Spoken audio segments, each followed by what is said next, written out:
Library Teachings of Queen Kunt. Introduction. The tragic and heroic figure of Queen Kunt emerges from an explosive era in the history of ancient India. As related in the Mahabharata, India's grand epic poem of 110,000 couplets, Kunt was the wife of King Pu and the mother of 5 illustrious sons known as the Pandavas. As such, she was one of the central figures in a complex political drama that culminated 50 centuries ago in the Kurukshetra War, a devastating war of ascendancy that changed the course of world events. The Mahabharata describes the prelude to the Holocaust as follows. Pu became king because his elder brother Dhrishtashtara had been born blind, a condition that excluded him from direct succession. Sometime after Pu ascended to the throne, Dhrishtashtara married Gandhar and fathered 100 sons. This was the ruling family of the Kaurava dynasty, of whom the eldest was the ambitious and cruel Duryodhana. Meanwhile, Pu had taken 2 wives, Mdr and Kunt. Originally named Pth, Kunt was the daughter of Rasina, the chief of the glorious Yadu dynasty.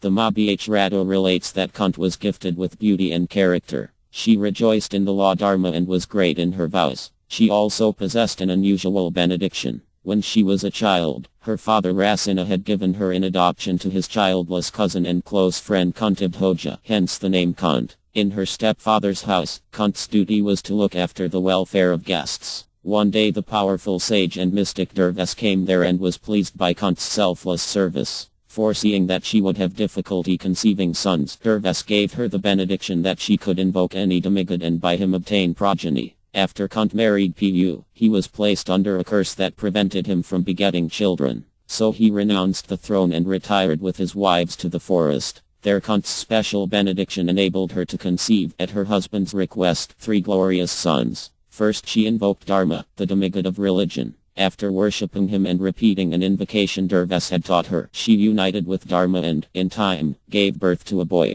As soon as the child was born, a voice with no visible source said, "This child will be called Yudhishthira, and he will be very virtuous. He will be splendid, determined, renounced, and famous throughout the 3 worlds." Having been blessed with this virtuous son, Pu then asked Kunt for a son of great physical strength. Thus Kunt invoked Vu, the demigod of the wind, who begot the mighty Bhishma. Upon Bhishma's birth the supernatural voice said, "This child will be the foremost of all strong men." Thereafter Pu consulted with great sages in the forest and then asked Kunt to observe vows of austerity for 1 full year. At the end of this period Pu said to Kunt, "O beautiful one, Indra, the king of heaven, is pleased with you, so invoke him and conceive a son." Kunt then invoked Indra, who came to her and begot Arjuna. As soon as the prince was born, the same celestial voice boomed through the sky. "O Kunt, this child will be as strong as Kartafriya and Ibi, 2 powerful kings of Vedic times, and as invincible in battle as Indra himself. He will spread your fame everywhere and acquire many divine weapons." Subsequently, Pu's junior wife Mdr bore 2 sons, named Nakula and Sahadeva. These 5 sons of Pu, Yudhishthira, Bhishma, Arjuna, Nakula, and Sahadeva, then came to be known as the Pandavas. Now, since Pu had retired from the throne and gone to the forest, Dhrishtashtara had temporarily assumed the throne until Pu's eldest son Yudhishthira came of age. However, long before that time Pu died as a result of the curse, and Mdr gave up her life as well by ascending his funeral pyre. That left the 5 Pandavas in the care of Queen Kunt. After Pu's death, the sages living in the forest brought the 5 young princes and Kunt to the Kaurava court at Hastinapura, near present-day Delhi. In Hastinapura, the capital city of the kingdom, the 5 boys were raised in royal style under the guidance of Dhrishtashtara and the noble Vidura, Pu's half-brother. But a smooth transfer of power was not to be. Although Dhrishtashtara had at first recognized the primogeniture of Yudhishthira, he later allowed himself to be used by his eldest son, the power-hungry Duryodhana, who wished to ascend the throne in place of Yudhishthira. Driven by uncontrollable jealousy, Duryodhana plotted against the Pandavas, and with the hesitant approval of the weak Dhrishtashtara, he inflicted many sufferings upon them. He made several attempts on their lives in Hastinapura, and then he brought them to a provincial palace and tried to assassinate them by having it set on fire. All the while, the 5 youthful Pandavas were accompanied by their courageous mother Kunt, who suffered Duryodhana's atrocities in the company of her beloved sons. Miraculously, however, Kunt and the Pandavas repeatedly escaped death, for they were under the loving protection of Lord Krishna, who had incarnated to perform his earthly pastimes. Ultimately Duryodhana, a clever politician, cheated the Pandavas out of their kingdom and their freedom in a gambling match. As a result of the match, the Pandavas' wife Draupadi was abused by the Kauravas, and the Pandavas themselves were forced to spend 13 years in exile in the forest, to the great sorrow of Kuntī. When the 13-year exile had ended, the Pandavas returned to Hastinapura to reclaim their kingdom.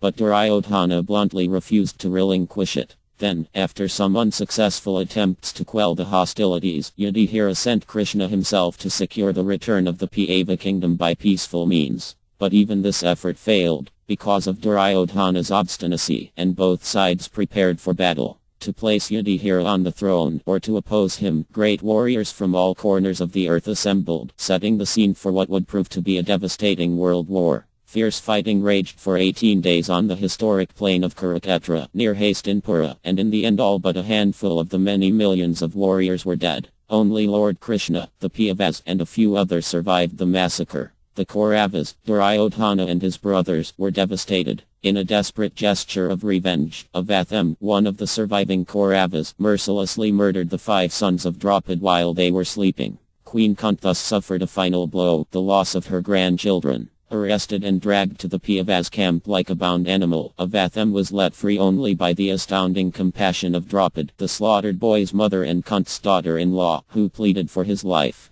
But the shameless Avatham made one more attempt to kill the last heir of the Pandavas, their unborn grandson in the womb of Utter, by hurling the supreme Brahmastra weapon. When she saw the missile flying straight at her, Utter immediately ran to the shelter of Lord Krishna, who was just about to depart for Dvarak, his majestic capital city. Krishna protected the Pandavas and their mother Kuntī from imminent death by stopping the weapon's uncontrollable heat and radiation with his own Sudhara on a disc. Having delivered the Pandavas from this last calamity, and seeing that all his plans were fulfilled, Lord Krishna was again preparing to leave. For years Duryodhana had tormented Queen Kunti's family, but Krishna had protected them at every turn, and now he was going away. Kuntī was overwhelmed, and she prayed to Krishna from the core of her heart. Kuntī was Lord Krishna's aunt, he had incarnated as the son of her brother Vasudeva, yet despite this conventional tie with the Lord, she fully understood his exalted and divine identity. She knew full well that he had descended from his abode in the spiritual world to rid the earth of demoniac military powers and re-establish righteousness. Just before the Great War, Krishna had revealed all this to her son Arjuna in words immortalized in the Bhagavad Gita 4.78. Whenever and wherever there is a decline in religious practice, O descendant of Bharata, and a predominant rise of irreligion, at that time I incarnate myself. In order to deliver the pious and annihilate the miscreants, as well as to re-establish the principles of religion, I advent myself millennium after millennium. Krishna had accomplished his purpose of annihilating the miscreants by orchestrating the destruction of the unholy Kauravas. Then he installed Yudhishthira on the throne to establish the Pandava reign, and he consoled the slain warriors' relatives. The scene of the Lord's imminent departure provides the setting for Queen Kunti's exalted prayers. As Kuntī approached the Lord's chariot and began to address him, her immediate purpose was to persuade him to remain in Hastinapura and protect the Pandava government from reprisals. O my Lord, are you leaving us today, though we are completely dependent on your mercy and have no one else to protect us, now when all kings are at enmity with us? Bhagavatam 1.8:37. From this supplication we should not mistakenly conclude that Kunti's prayers were self-serving.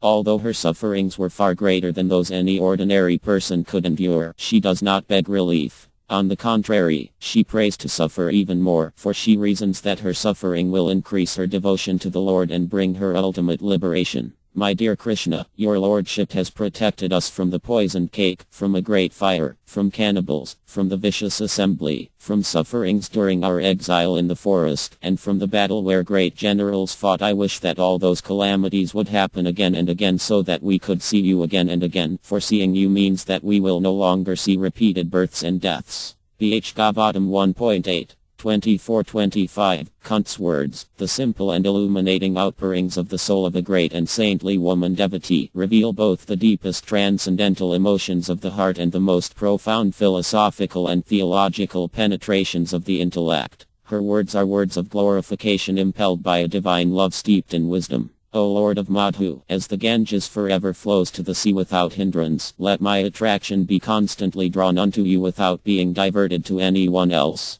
Bhagavatam 1.8. 42. Kunt's spontaneous glorification of Lord Krishna and her description of the spiritual path are immortalized in the Mahabharata and the Bhagavata Armad Bhagavatam, and they have been recited, chanted, and sung by sages and philosophers for thousands of years. As they appear in the first canto of the Bhagavatam, Queen Kunt's celebrated prayers consist of only 26 couplets, verses 18 through 43 of the 8th chapter, yet they are considered a philosophical, theological, and literary masterpiece. The present book, Teachings of Queen Kunt, includes those inspired verses and an illuminating commentary by His Divine Grace A.C. Bhaktivedanta Swami Prabhupada, founder Sriya of the International Society for Krishna Consciousness (ISKCON), and renowned Vedic scholar and spiritual leader. In addition to this commentary, originally written in 1962, Teachings of Queen Kunt contains further explanations that R.L.A. Prabhupada gave in a series of lectures delivered in the spring of 1973 at ISKCON's centers in New York and Los Angeles. At that time he analyzed the verses in significantly greater detail and shed even more light upon them.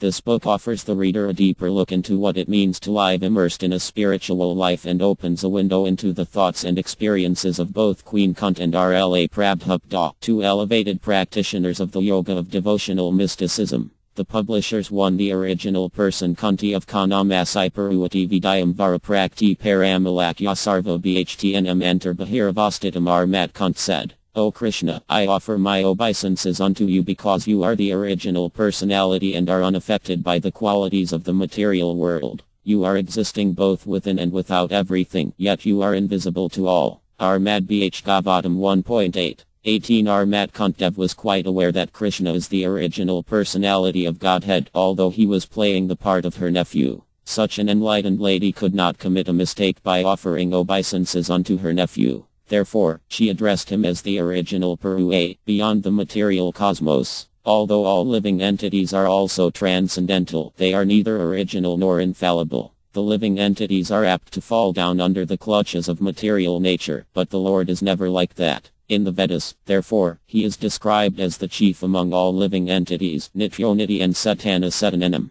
Then again he is addressed as Vara, or the controller. The living entities or the demigods like Kandra and Asriya are also to some extent Vara, but none of them is the supreme Vara, or the ultimate controller. Krishna is the Param Vara, or the Supersoul. He is both within and without. Although he was present before Armat Kunt as her nephew, he was also within her and everyone else. In the Bhagavad Gita 15.15, the Lord says, I am situated in everyone's heart, and only due to me one remembers, forgets, and is cognizant, etc. Through all the Vedas I am to be known because I am the compiler of the Vedas, and I am the teacher of the Vedanta.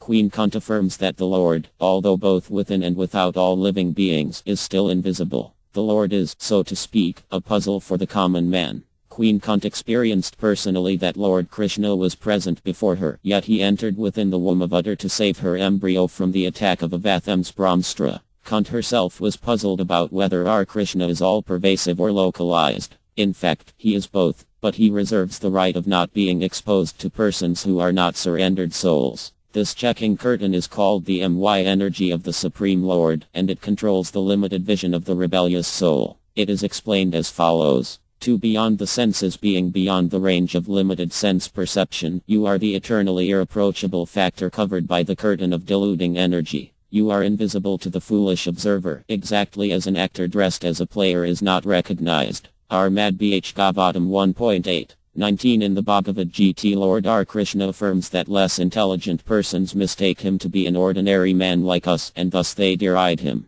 The same is confirmed herein by Queen Kunt. The less intelligent persons are those who rebel against the authority of the Lord. Such persons are known as Asuras. The Asuras cannot recognize the Lord's authority. When the Lord himself appears among us as Arma and Siha, Varha, or in his original form as Krishna, he performs many wonderful acts which are humanly impossible. As we shall find in the 10th canto of this great literature, Lord R. Krishna exhibited his humanly impossible activities even from the days of his lying on the lap of his mother. He killed the P10 witch, although she smeared her breast with poison just to kill the Lord. The Lord sucked her breast like a natural baby, and he sucked out her very life also. Similarly, he lifted the Govardhana hill just as a boy picks up a frog's umbrella and stood several days continuously just to give protection to the residents of Vindhyavana. These are some of the superhuman activities of the Lord described in the authoritative Vedic literatures like the Puras, Itisas, Histories, and Upanishads. He has delivered wonderful instructions in the shape of the Bhagavad Gita. He has shown marvelous capacities as a hero, as a householder, as a teacher, and as a renouncer. He is accepted as the Supreme Personality of Godhead by such authoritative personalities as Vaisa, Devala, Asita, and Radha, Madhva, Akara, Ramnuja,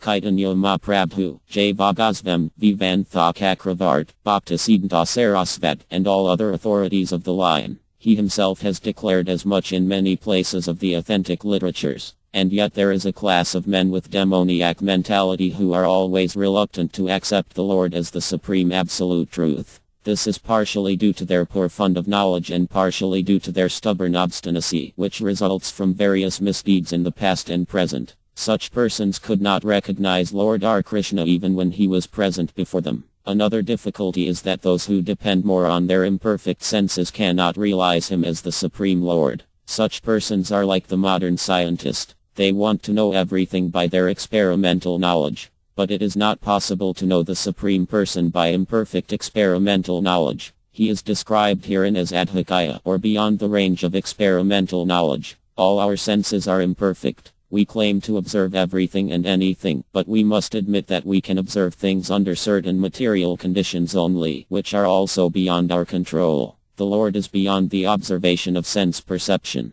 Queen Kuntī accepts this deficiency of the conditioned soul, especially of the woman class, who are less intelligent. For the less intelligent there must be such things as temples, mosques, or churches so that they may begin to recognize the authority of the Lord and hear about him from authorities in such holy places. For the less intelligent, this beginning of spiritual life is essential, and only foolish men decry the establishment of such places of worship, which are required to raise the standard of spiritual attributes for the mass of people. For less intelligent persons, bowing down before the authority of the Lord, as generally done in the temples, mosques, or churches, is as beneficial as it is for the advanced devotees to meditate upon him by active service. 3. The most intelligent woman, you yourself descend to propagate the transcendental science of devotional service unto the hearts of the advanced transcendentalists and mental speculators, who are purified by being able to discriminate between matter and spirit. How, then, can we women know you perfectly? Armad Bh Gavatam 1.8.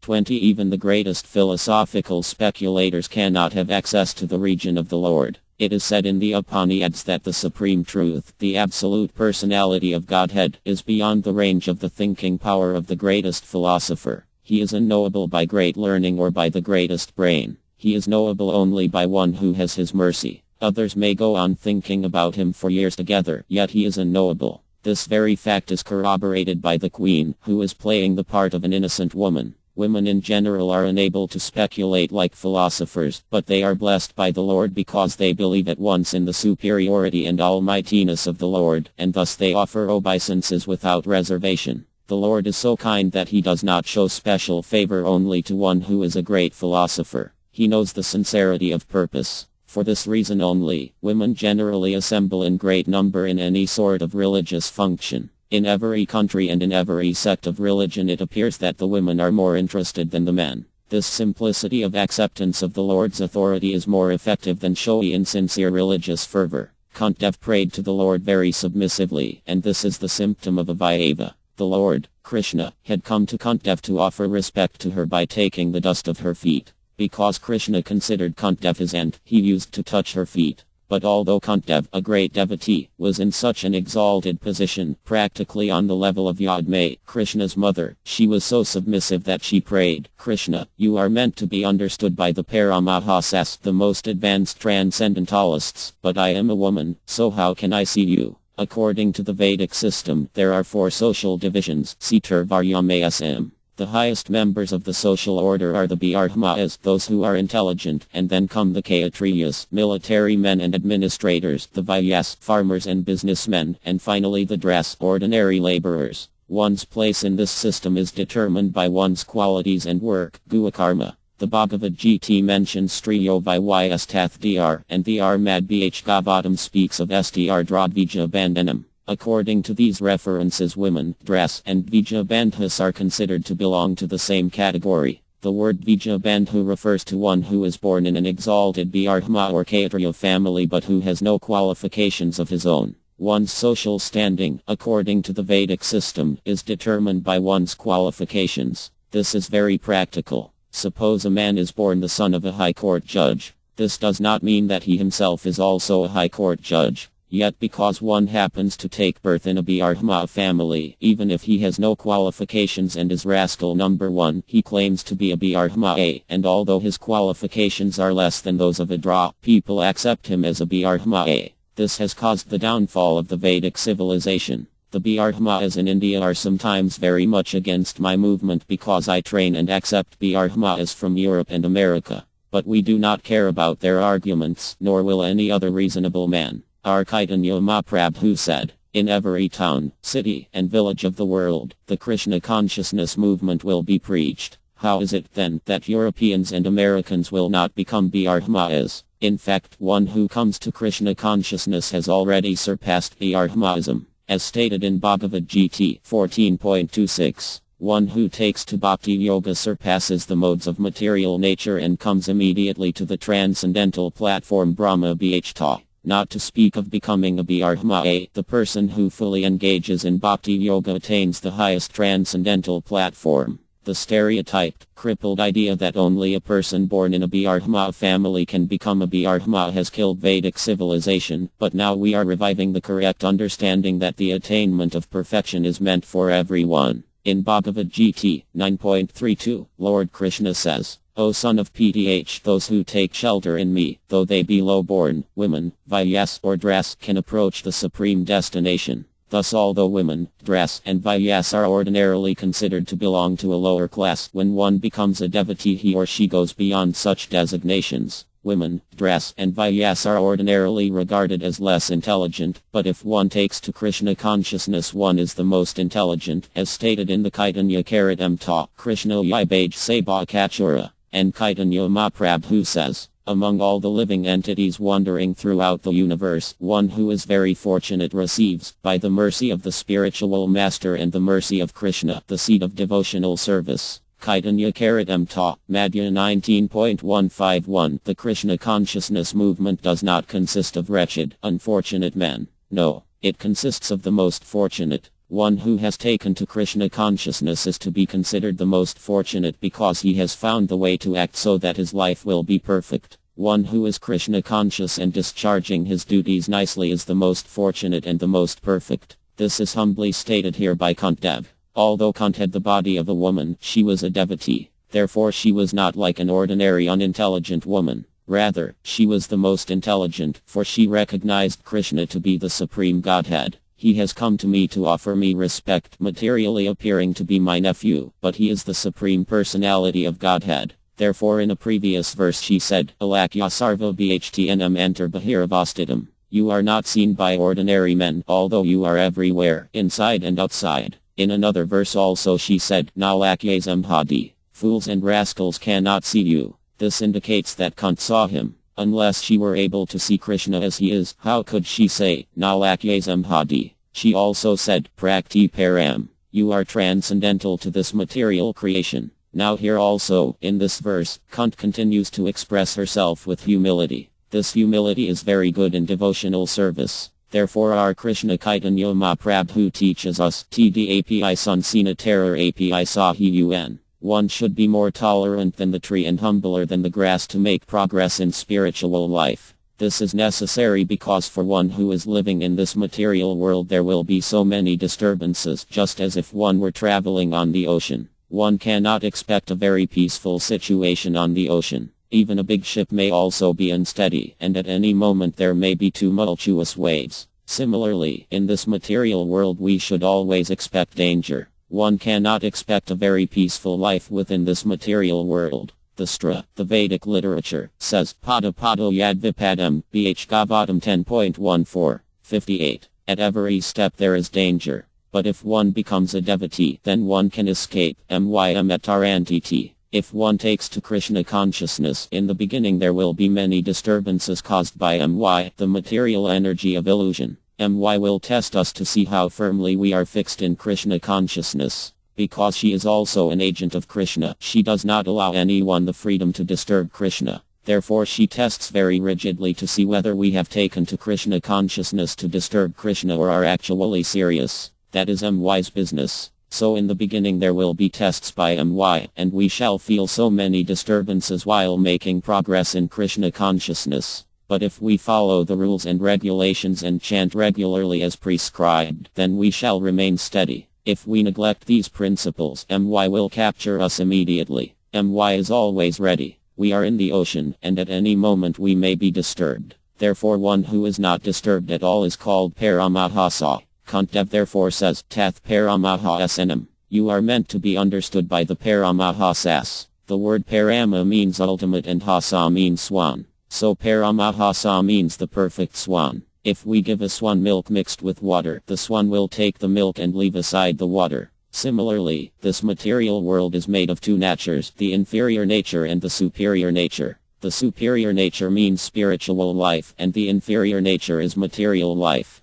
Thus a person who gives up the material part of this world and takes only the spiritual part is called Paramahasa. One should know that the activities of the body are due to the soul within the body. That is the real fact. The body is only the outward covering. Similarly, one should know that Krishna is the real center of all activities, and one who knows this is a Paramahasa. Thus Bhakti Yoga is for the Paramahasa, one who knows that Krishna is the central fact. Krishna says in Bhagavad Gita, Aha Sarvasya Prabhavo Mata Sarva Pravartate. I am the source of everything. Everything emanates from me. So one who knows, not only theoretically but practically, that Krishna is the cause of all causes, one who is convinced of this is a Paramahasa. Kuntī says, you are meant for the Paramahasas, not for the rascals and fools. You are meant for the Paramahasas and munis. The word mananam refers to those who are thoughtful or to mental speculators, and the word amaltmanam refers to one who has no dirty things in his heart. The heart of a materialistic person is full of dirty things. What are those dirty things? Lust and greed. All materialistic persons are lusty and greedy, and therefore their hearts are understood to be full of dirty things. But amaltmanam refers to those who are freed from these two contaminations. Bhakti Yoga is meant for those whose hearts are cleansed, not for the lusty and greedy. Of course, those who are lusty and greedy may try to advance, and gradually they may do so, but once one is situated in Bhakti Yoga there is no more lust or greed. Viraktira BH Gavatam 11.2. 42. This is the test. When one is free from lusty desires and greed, then he is situated in Bhakti Yoga and is actually a Paramahasa. Kuntī humbly submits, you are meant for the Paramahasas and munis, those who are cleansed in heart and are engaged in Bhakti Yoga. But what are we? We are simply women. We are in a lower class. How can we understand you? Although she understands everything, she still takes the position of an ordinary woman and says, how can I understand you? This is humility. For approaching Krishna, the all-pervading truth, let me therefore offer my respectful obeisances unto the Lord, who has become the son of Vasudeva, the pleasure of Divak, the boy of Nanda and the other cowherd men of Vandivana, and the enlivener of the cows and the senses. Armad Bh Gavatam 1.8. 21 The Lord, being thus unapproachable by any material assets, out of unbounded and causeless mercy descends on the earth as he is in order to show his special mercy upon his unalloyed devotees and to diminish the upsurges of the demoniac persons. Queen Kuntī specifically adores the incarnation, or descent, of Lord Krishna above all other incarnations because in this particular incarnation he is more approachable. In the Arma incarnation he remained a king's son from his very childhood, but in the incarnation of Krishna, although he was the son of a king, he at once left the shelter of his real father and mother, King Vasudeva and Queen Divak, just after his appearance and went to the lap of Yadme to play the part of an ordinary cowherd boy in the blessed Vrajabhumi, which is very sanctified because of his childhood pastimes. Therefore Lord Krishna is more merciful than Lord Arma. He was undoubtedly very kind to Kunti's brother Vasudeva and the family. Had he not become the son of Vasudeva and Divak, Queen Kuntī could not claim him to be her nephew and thus address Krishna in parental affection. But Nanda and Yad are more fortunate because they could relish the Lord's childhood pastimes, which are more attractive than all other pastimes. There is no parallel to his childhood pastimes as exhibited at Vrajabmi, which are the prototypes of his eternal affairs in the original Krishna Loka, described as the Sintma Idhma in the Brahma Sahit. Lord R. Krishna descended himself at Vrajabmi with all his transcendental entourage and paraphernalia. R. Chaitanya Mahaprabhu therefore confirmed that no one is as fortunate as the residents of Vrajabmi, and specifically the cowherd girls, who dedicated their everything for the satisfaction of the Lord. His pastimes with Nanda and Yad and his pastimes with the cowherd men and especially with the cowherd boys and the cows have caused him to be known as Govinda. Lord Krishna as Govinda is more inclined to the Brahmas and the cows, indicating thereby that human prosperity depends more on these two items, namely Brahminical culture and cow protection. Lord Krishna is never satisfied where these are lacking. In the beginning of her prayers, Kuntī said, Namasai Paruvati Vidayam Varaprakti Param. I offer my obeisances unto the person, Parua, who is Prakti Param, beyond this material manifestation. Thus in the beginning Kuntī gave us the understanding that God is the Supreme Parua, the Supreme Person. He is not impersonal. He is a person, but he is not a person of this material world or this material creation, and he does not have a material body. This is to be understood. The poor fund of knowledge held by the impersonalists cannot accommodate how the Supreme Absolute Truth can be a person, because whenever they think of a person they think of a person of this material world. That is their defect. Why should God be a person of this material world? Therefore in the beginning Kuntī cleared away this misunderstanding by saying that the Lord is Prakti Param, beyond this material creation. Yet he is a person, and now by the grace of Kuntī we can understand that this Supreme Person, although Alakyam, invisible, has now visibly appeared as Krishna. Kuntī says, Kaya Visudavya. The word Visudeva is sometimes understood to mean the all-pervading. The impersonalists have this conception of Visudeva, and therefore Kuntī points out that Vasudeva, the all-pervading, is Krishna. Varasarva, Bhtnhdde Rajuna Tihadi. Krishna, the Supreme Lord, is present in everyone's heart. Thus he is all-pervading. Krishna, the original person, exists in three features. As the Supreme Personality of Godhead, as the all-pervading Paramtm, the Supersoul, and as the impersonal Brahman effulgence. Those who are interested in Bhakti Yoga have no interest in the impersonal Brahman effulgence, which is for common men. If one were an inhabitant of the sun, what interest would he have in the sunshine? That would be most insignificant for him. Similarly, those who are advanced in spiritual life are not interested in the impersonal Brahman effulgence. Rather, they are interested in Parua, the Supreme Person, Visudeva. As stated in Bhagavad Gita, this realization of the Supreme Person takes place after many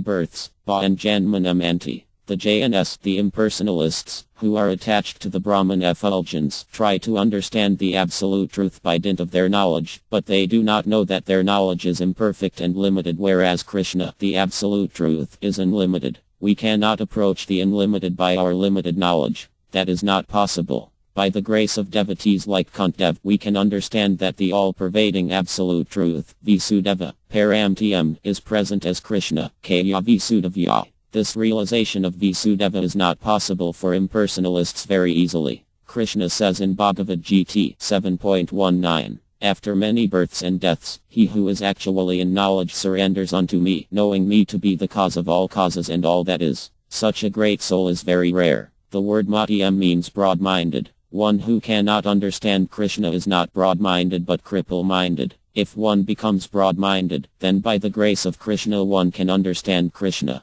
The process of understanding Krishna is Sivanmukha, by rendering service. Sivanmukha Jivdo. Realization of Visudeva is possible by rendering service, beginning with the tongue. The tongue has two functions, to vibrate and to taste. So if one repeatedly hears and vibrates the Hare Krishna mantra and tastes prasada, food offered to Krishna, by this very simple method one will realize Visudeva, Krishna. Krishna will reveal himself. It is not that by our endeavor alone we can understand Krishna, but our endeavor in loving service will make us qualified, and then Krishna will reveal himself. Svayameva Sfuratiyada. Krishna is very much anxious to take us back home, back to Godhead, but we are stubborn and do not wish to go. Therefore he is always looking for the opportunity to take us back home. He is just like an affectionate father. When a son who is a rascal leaves his father and goes loitering in the street with no food and no shelter and suffers very much, the father is always anxious to bring the boy back home.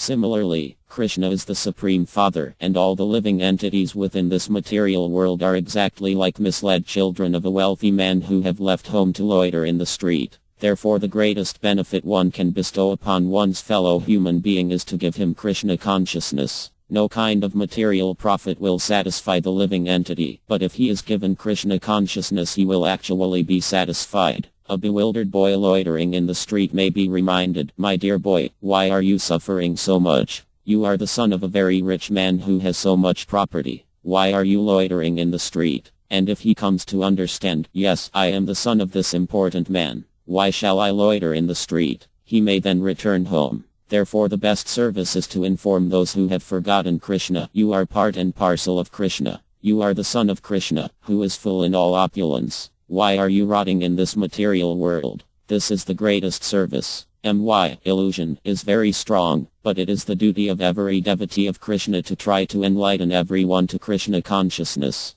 Kuntī, for example, first said that although Krishna, the Supreme Person, is within and without, to rascals and fools he is invisible. Therefore she points out, here is the Lord, Krishna. Krishna is the all-pervading Supreme Personality of Godhead, but he is very much pleased to become the son of Divaknandana. Divaknandana is also mentioned in the 8th Arva Veda. Krishna comes as Divaknandana, and his father is Nanda Gopa, Nanda Maharya. Krishna likes to be related with his devotees who act as father and mother. Although here in this material world we try to make our relationship with the Supreme by accepting him as father, Krishna wants to become the son. He takes pleasure in becoming the son of a devotee. Ordinary men want God as their father, but that is not very pleasing to Krishna because the son always bothers the father. "Give me this, give me this, give me this." Of course, Krishna has immense potencies by which he can supply as much as everyone wants. Ekobanyo vidadtkaman. He supplies food to the elephant, and he supplies food to the ant, so why not to the human being?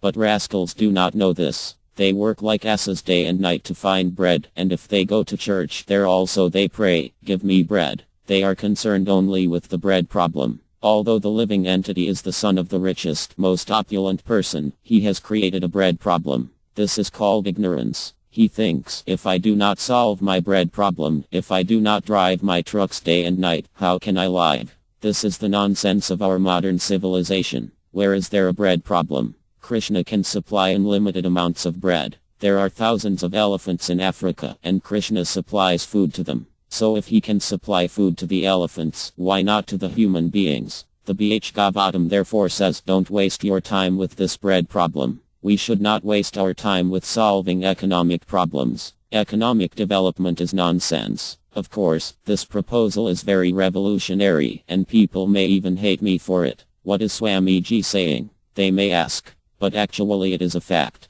This economic development is madness. Suppose one has a rich father and enough food. Suppose one knows, my father is the richest man in the city. Then where is one's economic problem? Actually, that is our position. We have no economic problem. Everything is completely provided. We want water. Just see, there are oceans of water. Of course, we want pure water, and although the ocean has so much water, when water is scarce we shall have to take help from Krishna, who will evaporate the water and turn it into clouds, and then when the rain falls down the water will be sweet. Otherwise we cannot drink it. Everything is under control, and everything, water, light, heat, and so on, is complete. The personality of Godhead is perfect and complete, and because he is completely perfect, all emanations from him, such as this phenomenal world, are perfectly equipped as complete wholes. Whatever is produced of the complete whole is also complete in itself. Because he is the complete whole, even though so many complete units emanate from him, he remains the complete balance. Upaniyad, invocation, Krishna's stock is never exhausted. We must simply become obedient to him, and the supply will be there.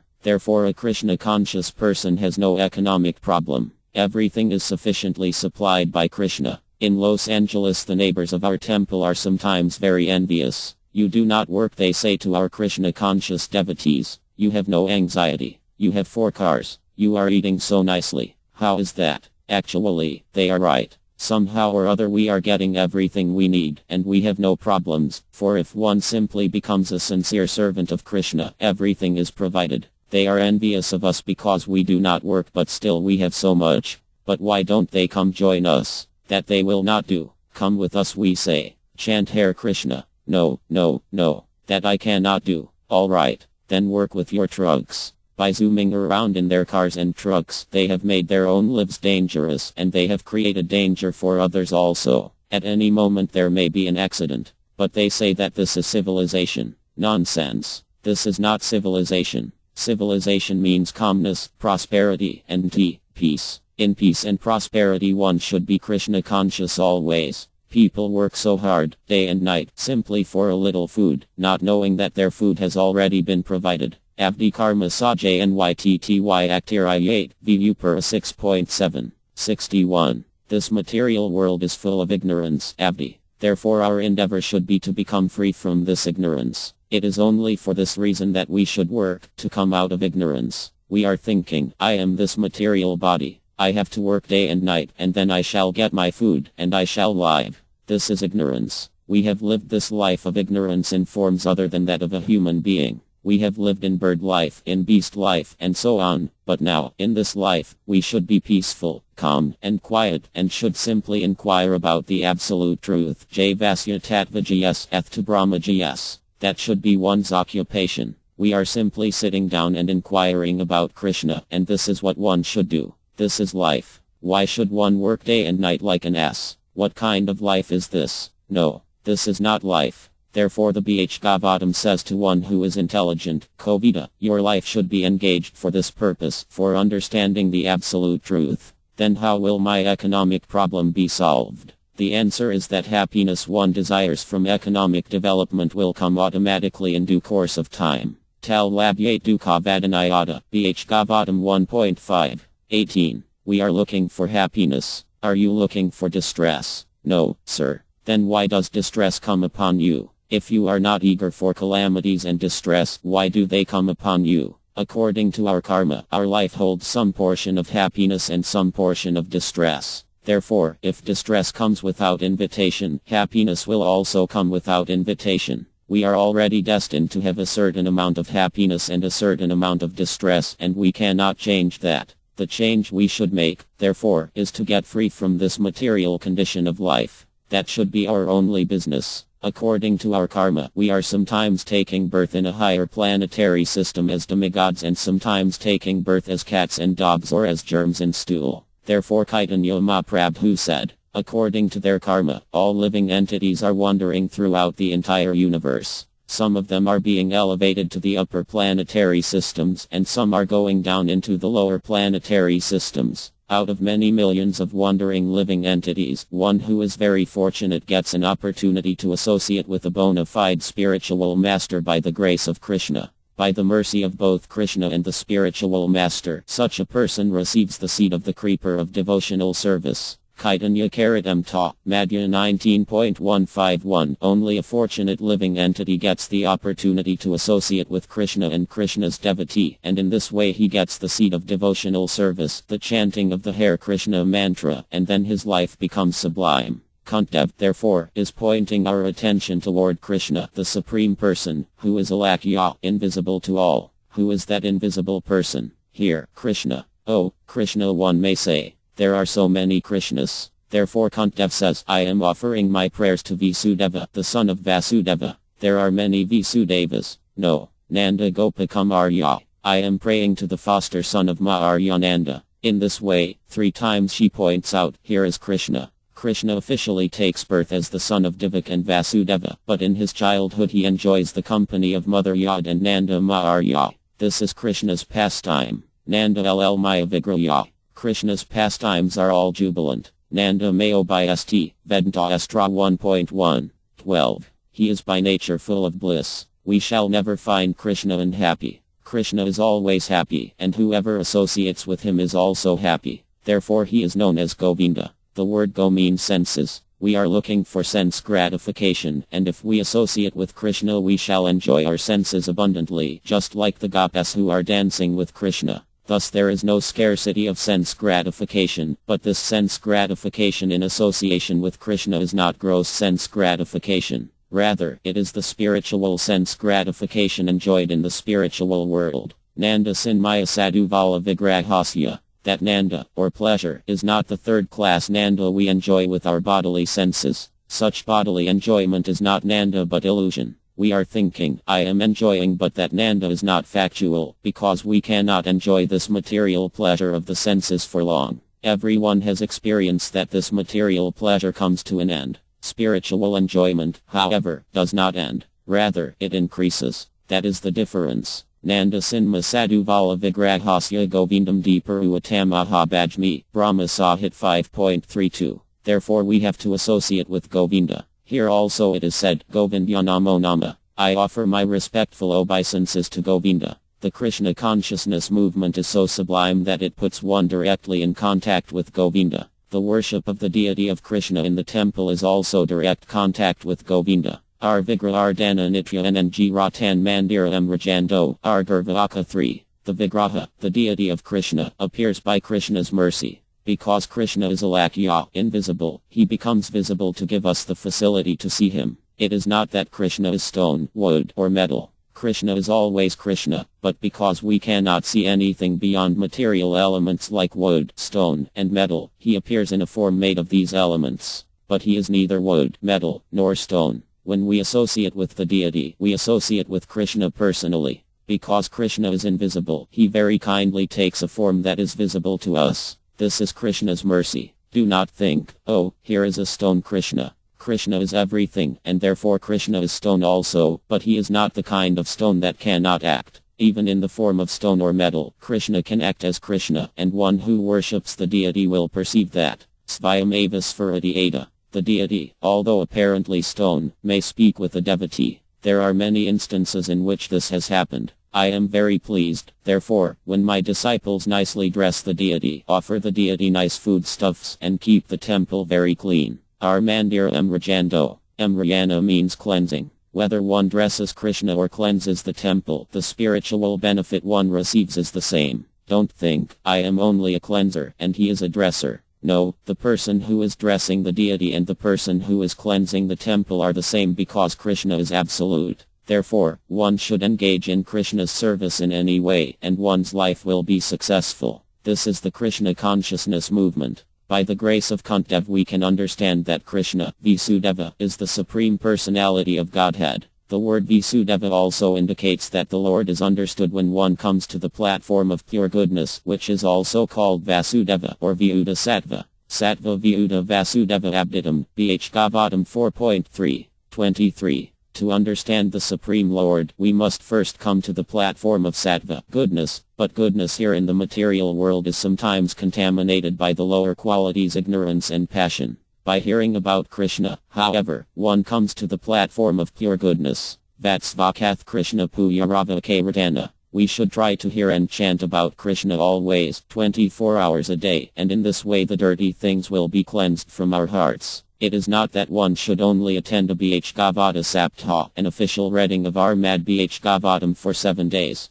That is another form of exploitation. In the Bhagavatam it is said, Na pr yasvabhadra unitya Bhagavata save. The word nitya means daily or 24 hours a day. One should always read Armad Bhagavatam and carry out the order of one's spiritual master. The word Bhagavata may refer either to the spiritual master or to the book Armad Bhagavatam. So one should always serve the person Bhagavata or the book Bhagavata. Bhagavati Attama Lok Bhaktir Bhavati Nihik. Then one will be fixed immovably, Nihik, in devotional service to the Supreme Personality of Godhead. In this way, one should realize the benefits of the Krishna consciousness movement by the prescribed spiritual process and try to distribute these benefits to other people. To awaken the dormant Krishna consciousness of others is the greatest welfare activity in the world. We can actually see that devotees who were not Krishna conscious 4 or 5 years ago have been awakened and are now Krishna conscious. Similarly, others can be awakened also. There is no difficulty. The process is the same. By following in the footsteps of devotees like Kuntī, we shall be able to understand Krishna's identity. For example, we may ask a person's identity by asking, "What is your father's name?" So Armad Bhagavatam presents God with his father's name, his mother's name, and even his address. We are not impersonalists with a vague idea of God. If one takes advantage of the Krishna consciousness movement, one can understand God perfectly and completely. 5. The vision of lotuses. My respectful obeisances are unto you, O Lord, whose abdomen is marked with a depression like a lotus flower, who are always decorated with garlands of lotus flowers, whose glance is as cool as the lotus, and whose feet are engraved with lotuses. Armad Bh Gavatam 1.8. 22. Here are some of the specific symbolical marks on the spiritual body of the personality of Godhead which distinguishes his body from the bodies of all others. They are all special features of the body of the Lord. The Lord may appear as one of us, but he is always distinct by his specific bodily features. Armat Kunt claims herself unfit to see the Lord because of her being a woman. This is claimed because women, dress, the laborer class, and the Dvija Bandhas, or the wretched descendants of the higher three classes, are unfit by intelligence to understand transcendental subject matter concerning the spiritual name, fame, attributes, forms, etc. of the Supreme Absolute Truth. Such persons, although they are unfit to enter into the spiritual affairs of the Lord, can see him as the Ark Vigraha, who descends on the material world just to distribute favors to the fallen souls, including the above-mentioned women, dress, and Dvija Bandhas.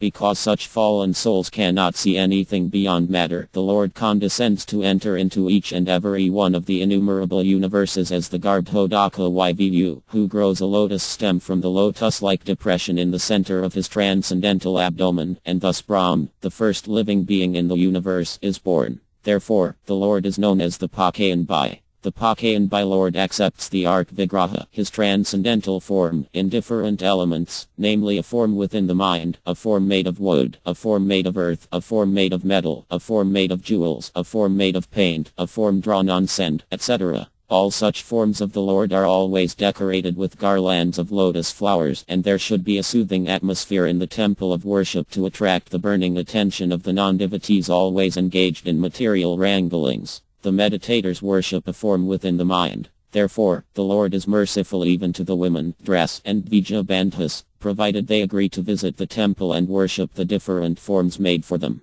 Such temple visitors are not idolaters, as alleged by some men with a poor fund of knowledge. All the great Sirius established such temples of worship in all places just to favor the less intelligent, and one should not pose himself as transcending the stage of temple worship while one is actually in the category of the dress and the women or less. One should begin to see the Lord from his lotus feet, gradually rising to the thighs, waist, chest, and face. One should not try to look at the face of the Lord without being accustomed to seeing the lotus feet of the Lord. Armat Kunt, because of her being the end of the Lord, did not begin to see the Lord from the lotus feet because the Lord might feel ashamed, and thus Kuntdev, just to save a painful situation for the Lord, began to see the Lord just above his lotus feet, i.e., from the waist of the Lord, gradually rising to the face and then down to the lotus feet. In the round, everything there is in order. If one sees a lotus flower, one can immediately remember Krishna. For example, if one loves one's child and one sees any of the child's garments, or his shoes or a small ship or any of his playthings, one will immediately remember the child. Oh, these are my child's shoes. These are my child's playthings. This is his garment. This is the nature of love. So if one actually loves God, Krishna, one can remember him always. It is not difficult to remember Krishna. Here Kuntdev describes Krishna with reference to lotus flowers. Similarly, when Krishna describes himself in Bhagavad Gita, he says, Rasoham apsu kantaya, I am the taste of liquids. So one can remember Krishna by tasting water. Even if one is drinking liquor, if he thinks, the taste of this drink is Krishna, he will one day turn out to be a great saintly person. So I can request even drunkards to become Krishna conscious, what to speak of others, because Krishna says, Rasoham apsu kantaya, I am the taste of liquids. Generally in this context liquid is taken to mean water, but liquor is also liquid. It is only sugar and molasses or some other combination fermented and distilled. Of course, it is bad because it creates intoxication. Although in one sense nothing is bad, liquor is bad because it creates bad effects. In America there are many drunkards. There is no scarcity of them. But I may request even the drunkards, when drinking wine, kindly remember that the taste of this drink is Krishna. Just begin in this way, and one day you will become a saintly, Krishna-conscious person. So Krishna is available under any circumstances if we want to catch him. Krishna says in Bhagavad Gita 10.10, to those who are constantly devoted and who worship me with love, I give the understanding by which they can come to me. If one is actually very serious in searching for Krishna, Krishna is everywhere. Brahma Sahit 5.35. Krishna is present within the universe, within our hearts, and even within the atom. So it is not difficult to find him, but one must know the process by which to do so. This process is very simple, and by the order of our Chaitanya Mahaprabhu we are distributing this process to everyone, without charge. The process is to chant Hare Krishna. As soon as one chants Hare Krishna, one will immediately understand Krishna. Similarly, simply by hearing or chanting the verses of Armad Bhagavatam, one can be purified. Whatever knowledge exists in the world is present in Armad Bhagavatam. It includes literature, poetry, astronomy, philosophy, religion, and love of Godhead. Armad Bhagavata Pram Imamalam. If one simply reads Armad Bhagavatam, he gains the topmost education, for if one studies Armad Bhagavatam he will be well versed in every subject matter. Even if one does not understand a single word of the mantras of Armad Bhagavatam, the vibrations themselves have such power that simply by chanting one will be purified. Vatsvakath Krishna Puya Rava Kairatana. The word Puya means pious, Rava means hearing, and Kairatana means chanting. One who chants or hears the verses of Armad Bhagavatam becomes pious automatically. To become pious one generally has to endeavor a great deal, but if one simply hears the verses of Armad Bhagavatam or Bhagavad Gita one becomes pious automatically. Therefore it is a rigid principle in every temple of our Krishna consciousness movement that there must be a daily class for hearing and chanting. Our movement is meant for training spiritual leaders, but without hearing and chanting it is impossible to become a leader. Of course, in the material world it is possible, but not in the spiritual world. Chaitanya Karitam Ta, Madhya 19.152. Hearing and chanting waters the seed of devotional service, which develops one's original consciousness. So here, in these prayers, Kuntī, a great devotee, is giving us an opportunity to become Krishna conscious simply by concentrating our mind on Paka, the lotus flower.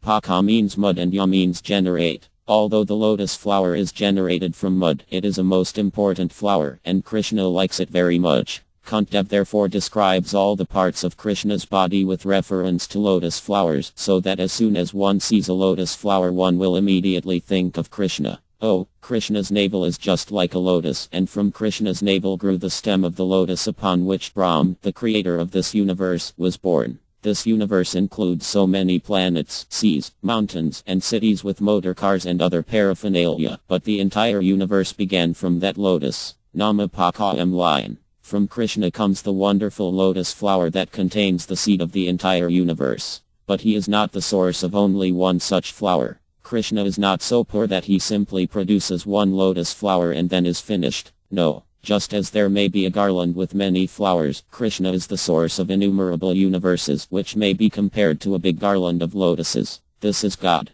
Yasyakani Vasita Kalam Athvalam Biajavanti Loma Village Jagata Nth, Brahma Sahit 5.48. Krishna is unlimited. We are very much concerned with this one planet, but Krishna's creation contains an unlimited number of planets. We cannot count how many planets there are, any more than one can count how many hairs there are on one's head. This is the nature of Krishna's creation. To give another example, on one tree there is an unlimited number of leaves. Similarly, there is an unlimited number of planets, and there are unlimited universes. Therefore, Krishna is unlimited. Krishna's navel resembles a lotus. He is garlanded with lotuses, and his eyes are also compared to the petals of a lotus. Brahma Sahit 5.31. So if we simply think of only this one verse, which describes Krishna's body with reference to the lotus, we can meditate our whole life on how beautiful Krishna is, how wise Krishna is, and how Krishna manifests his creation. This is meditation, thinking of Krishna. Dhyan vastita tadgatina manas payanti yam yogina. A yogi is one who always thinks of Krishna. Those who think of something impersonal are not yogas. Their meditation simply involves undergoing more and more labor, and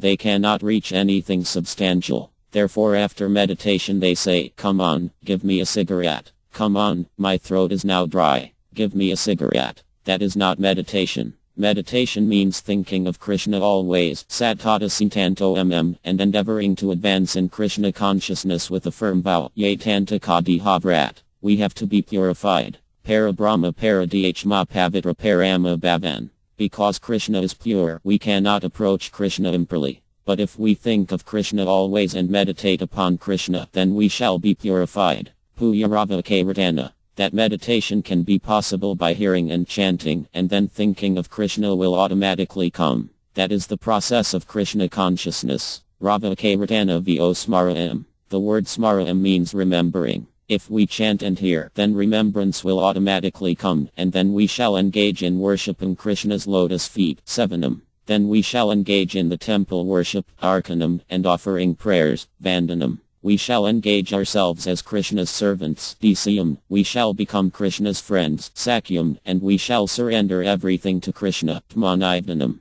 This is the process of Krishna consciousness. 6. The Master of the Senses OHKA, Master of the Senses and Lord of Lords, you have released your mother, Divak, who was long imprisoned and distressed by the envious King Kasa, and me and my children from a series of constant dangers. Armad Bh Gavatam 1.8. 23. Divak, the mother of Krishna and sister of King Kasa, was put into prison along with her husband, Vasudeva, because the envious king was afraid of being killed by Divak's eighth son, Krishna. The king killed all the sons of Divak who were born before Krishna, but Krishna escaped the danger of child slaughter because he was transferred to the house of Nanda Maharya, Lord Krishna's foster father. Kuntī, along with her children, was also saved from a series of dangers. But Kuntī was shown far more favor because Lord Krishna did not save the other children of Divak, whereas he saved the children of Kuntī. This was done because Divak's husband, Vasudeva, was living, whereas Kuntī was a widow and there was none to help her except Krishna. The conclusion is that Krishna bestows more favor upon a devotee who is in greater dangers. Sometimes he puts his pure devotees in such dangers because in that condition of helplessness the devotee becomes more attached to the Lord. The more the attachment is there for the Lord, the more success is there for the devotee. Divak, the devotee who became the mother of Krishna, was not an ordinary woman. After all, who can become the mother of the Supreme Personality of Godhead? Krishna agrees to become the son only of the most advanced devotee. In their previous lives, Divak and her husband underwent severe austerities, and when Krishna therefore appeared before them, wanting to give them a benediction, they told him that they wanted a son like God. But where can there be another person equal to God? That is not possible. God is Asamordva. That is, no one can be equal to or greater than him. There cannot be any competition. One cannot say, I am God, you are God, he is God, we are all God.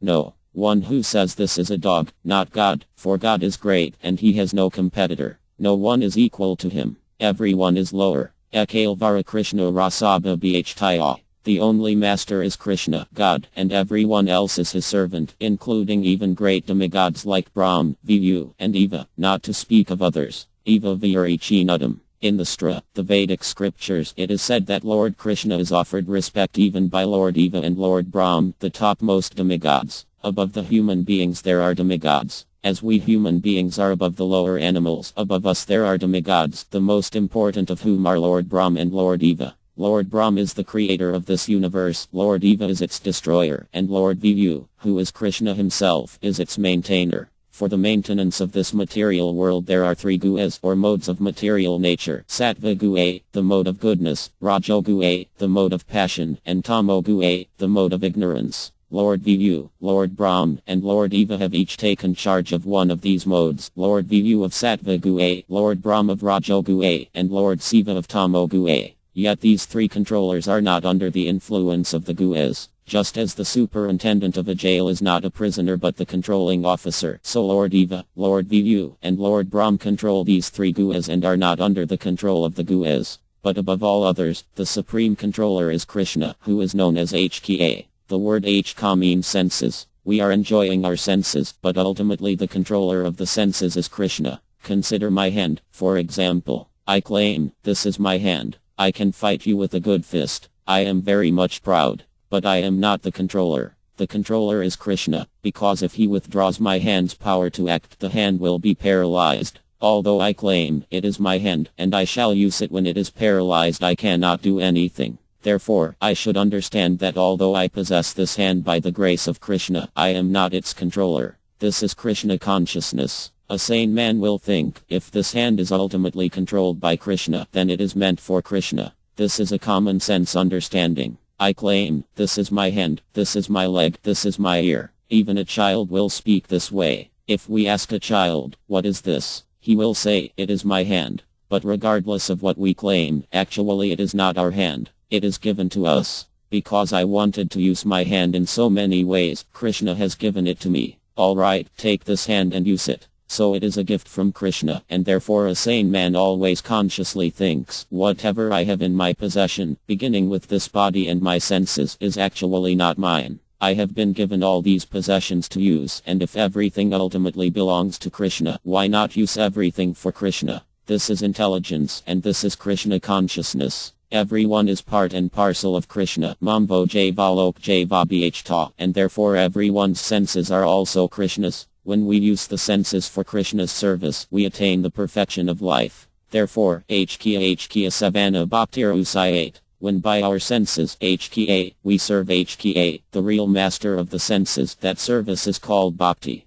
This is a very simple definition of bhakti. Hkia Sevanam, not Hka Sevanam, service to the supreme master of the senses, not to the senses themselves. When we use our senses for sense gratification, we are in illusion, but when we use our senses for the gratification of the master of the senses, that service is called bhakti. In this material world, everyone is generally using his senses for sense gratification. That is illusion, and that is the cause of one's bondage. But when one comes to Krishna consciousness, when one becomes purified and understands that these senses are actually meant for satisfying Krishna, then he is a liberated person, Mukta Purue. A person who acts in the service of Krishna with his body, mind, intelligence, and words is a liberated person, even within the material world. One should come to understand, my senses are meant to serve the master of the senses, Hka. The master of the senses is sitting within everyone's heart. In the Bhagavad Gita, 15.15, the Lord says, Sarvasya Siha HD Sanivyo, I am seated in everyone's heart. Mata SM Turjanam Apauhanaka.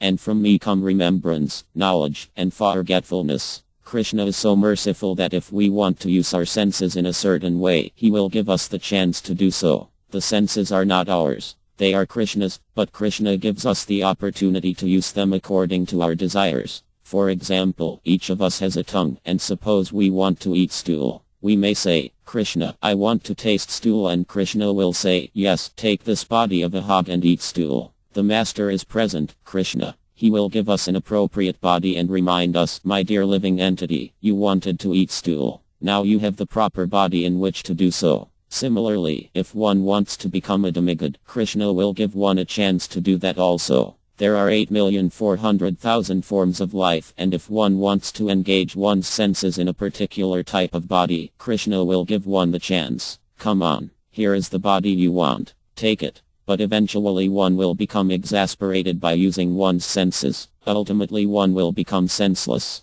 Therefore Krishna says, Sarvadharman Paritya Eka Aravrata. Don't act like this. Your senses are meant for serving me. You are misusing your senses and are therefore being entrapped in different types of bodies. Therefore, to get relief from this tedious business of accepting one body and then giving it up to accept another and again another in continued material existence, just give up this process of sense gratification and surrender unto me. Then you will be saved. This is Krishna consciousness. At the present moment, our senses are contaminated. I am thinking, I am American, so my senses should be used for the service of my country, my society, my nation. Or else I am thinking, I am Indian, and my senses are Indian senses, and therefore they should be used for India. In ignorance, one does not know that the senses belong to Krishna. Instead, one thinks that one has American senses, Indian senses, or African senses. This is called illusion. In material life, the senses are covered by designations such as American, Indian, and African, but when our senses are no longer contaminated by all these designations, Sarvapti Vinirmuktam, Bhakti begins.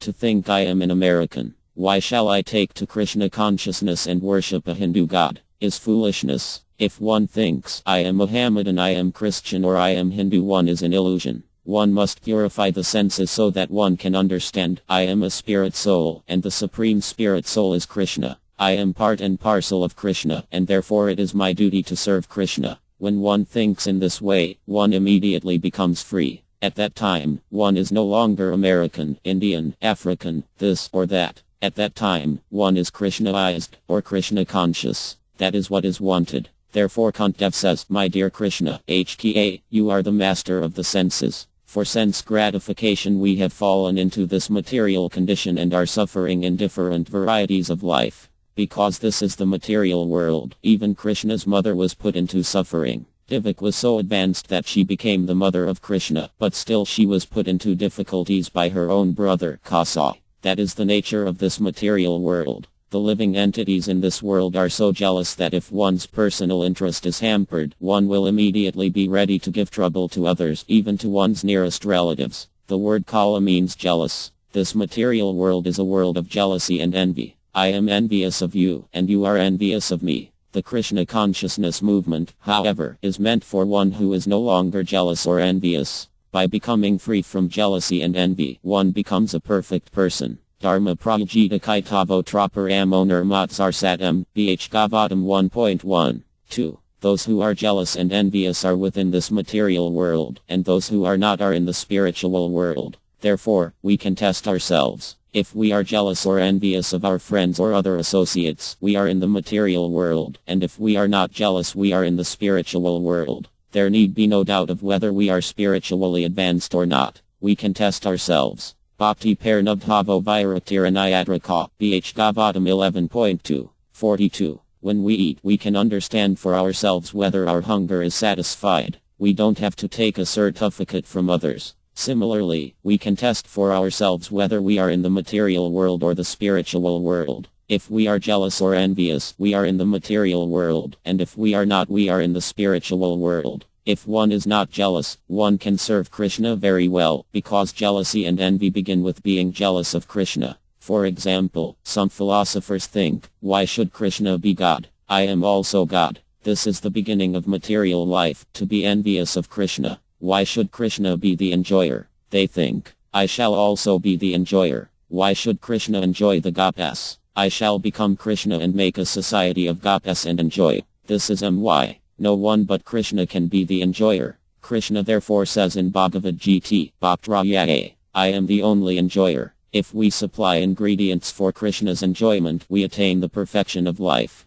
But if we want to imitate Krishna, thinking, I shall become God and enjoy like him, then we are in MY. Our natural position is to provide enjoyment for Krishna. In the spiritual world, for example, Krishna enjoys, and the gopas, the transcendental cowherd girls, supply the ingredients for Krishna's enjoyment. This is bhakti. Bhakti is a relationship between master and servant. The servant's duty is to serve the master, and the master supplies whatever the servant needs. Kaha Upaniyad 2.2. 13. The Vedic literature informs us that Krishna can supply all the necessities for one's life. There is no scarcity and no economic problem. We simply have to try to serve Krishna, and then everything will be complete. If Krishna desires, there may be ample supplies. In America, for example, there is an ample supply of everything needed, although in other countries this is not so. For instance, when I went to Switzerland, I saw that everything there is imported. The only thing supplied locally is snow.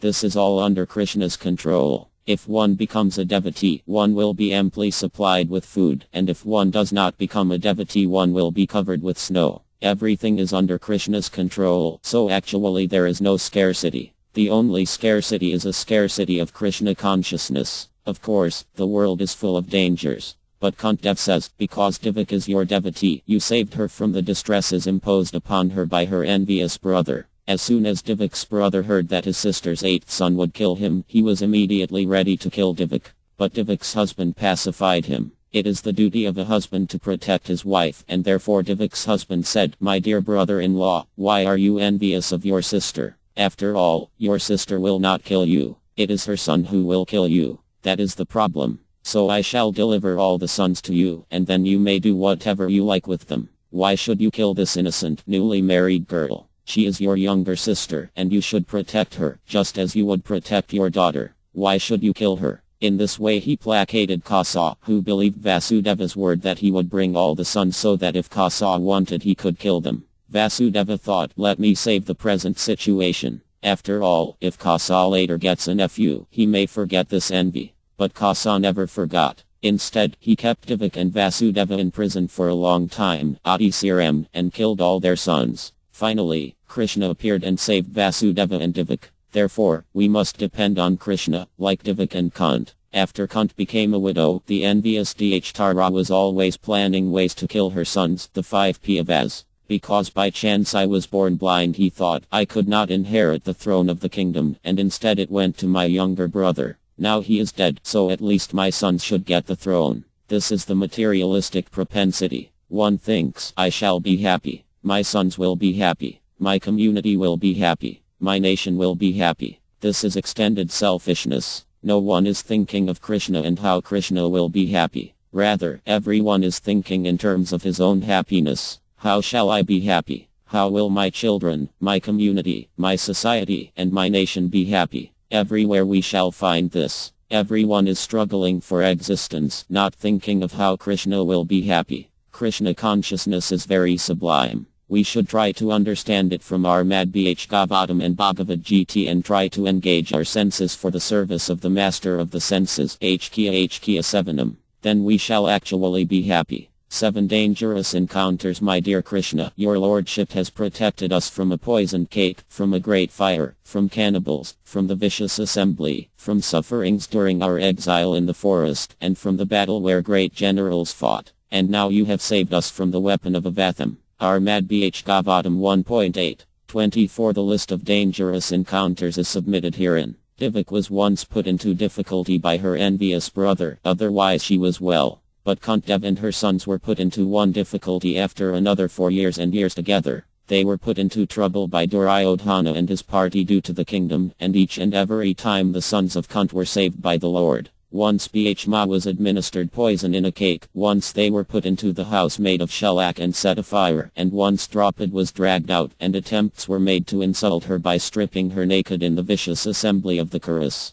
The Lord saved Draupadi by supplying an immeasurable length of cloth, and Duryodhana's party failed to see her naked. Similarly, when they were exiled in the forest, Bhishma had to fight with the man-eater demon Himbarkayasa, but the Lord saved him. So it was not finished there. After all these tribulations, there was the great battle of Kurukshetra, and Arjuna had to meet such great generals as Drona, Bhishma, and Kara, all powerful fighters. And at last, even when everything was done away with, there was the Brahmastra released by the son of Drosirya to kill the child within the womb of Uddar, and so the Lord saved the only surviving descendant of the Kauravas, Maharyaparkayat. Here Kunti remembers all the dangers through which she passed before the Pandavas regained their kingdom. In Bhagavad Gita Lord Krishna says, Kanta prati enhinami bhakta prayati. My dear Arjuna, you may declare to the world that my devotee is never vanquished. The Pandavas, the sons of Pu, were great devotees of Lord Krishna, but because people in the material world are interested in material things, the Pandavas were put into many dangers.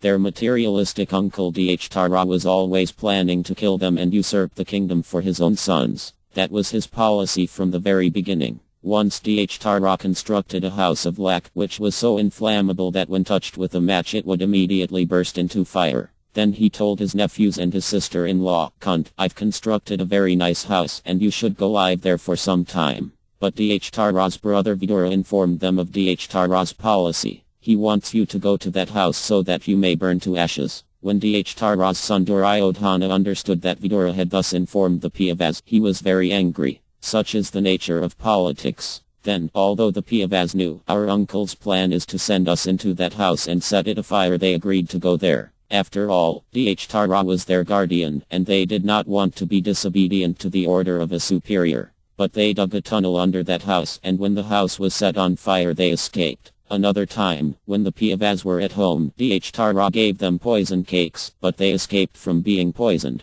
Then Purudadaranti. They met a man-eating demon named Himbarkayasa, but Bhishma fought with him and killed him. On another occasion, the Pandavas were cheated in a game of chess in the royal assembly of the Kauravas. Dhtara, Bhishmadeva, Drosirya, and other elderly persons were present, and somehow or other Draupadi, the wife of the Pandavas, was placed as a bat. Now if you lose, the Kauravas told the Pandavas, Draupadi will no longer be your wife. So when the Pandavas lost the game, Kara and Dusana immediately captured her. Now you no longer belong to your husbands, they told her. You are our property. We can deal with you as we like. Previously, Kara had been insulted during Draupadi's Svayamvara. In those days a very qualified princess would select her own husband in a ceremony called a Svayamvara. In modern America, of course, any girl may select a husband as she likes, although for a common girl this is actually not very good. But even in those times an uncommon, highly qualified girl who knew how to select a good husband was given the chance to do so. Even this, however, was limited by very strict conditions. Draupad's father, for example, placed a fish on the ceiling, and he stipulated that in order to qualify to marry his daughter, a prince had to shoot an arrow and pierce the eye of the fish without directly seeing the fish but seeing only its reflection in a pot of water on the floor. When these conditions were declared, many princes came to compete for responding to a challenge as a principal for a Kshatriya, a heroic leader. In the assembly for Draupad's Svayamvara, Kara was present. Draupad's real purpose was to accept Arjuna as her husband, but Kara was there, and she knew that if he competed, Arjuna would not be able to succeed.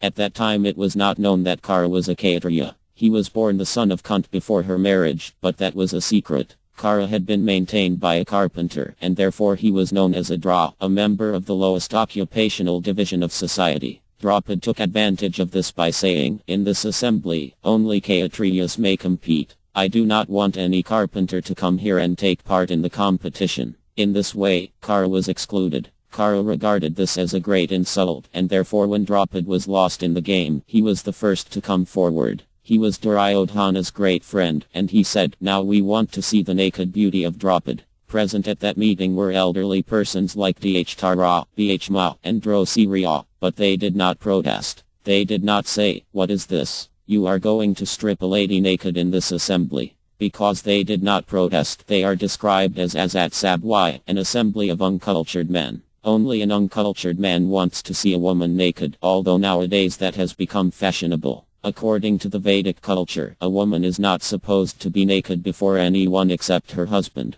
Therefore, because these men wanted to see Draupad naked in that great assembly, they were all rascals. The word Sat means gentle and Azat means rude. Therefore Kuntī prays to Lord Krishna, "You saved Draupad in that assembly of rude men." When the Kuras were taking away Draupad's Sr to see her naked, Krishna supplied more and more cloth for the Sr, and therefore they could not come to the end of it. Finally, with heaps of cloth stacked in the room, they became tired and realized she would never be naked. They could understand, it is impossible. At first, Draupad had tried to hold on to her Sr, but what could she do? After all, she was a woman, and the Kuras were trying to strip her naked. So she cried and prayed to Krishna, "Save my honor," but she also tried to save herself by holding on to her Sr. Then she thought, "It is impossible to save my honor in this way," and she let go and simply raised her arms and prayed, "Krishna, if you like you can save me." Thus the Lord responded to her prayers. Therefore, it is not very good to try to save oneself. Rather, one should simply depend on Krishna.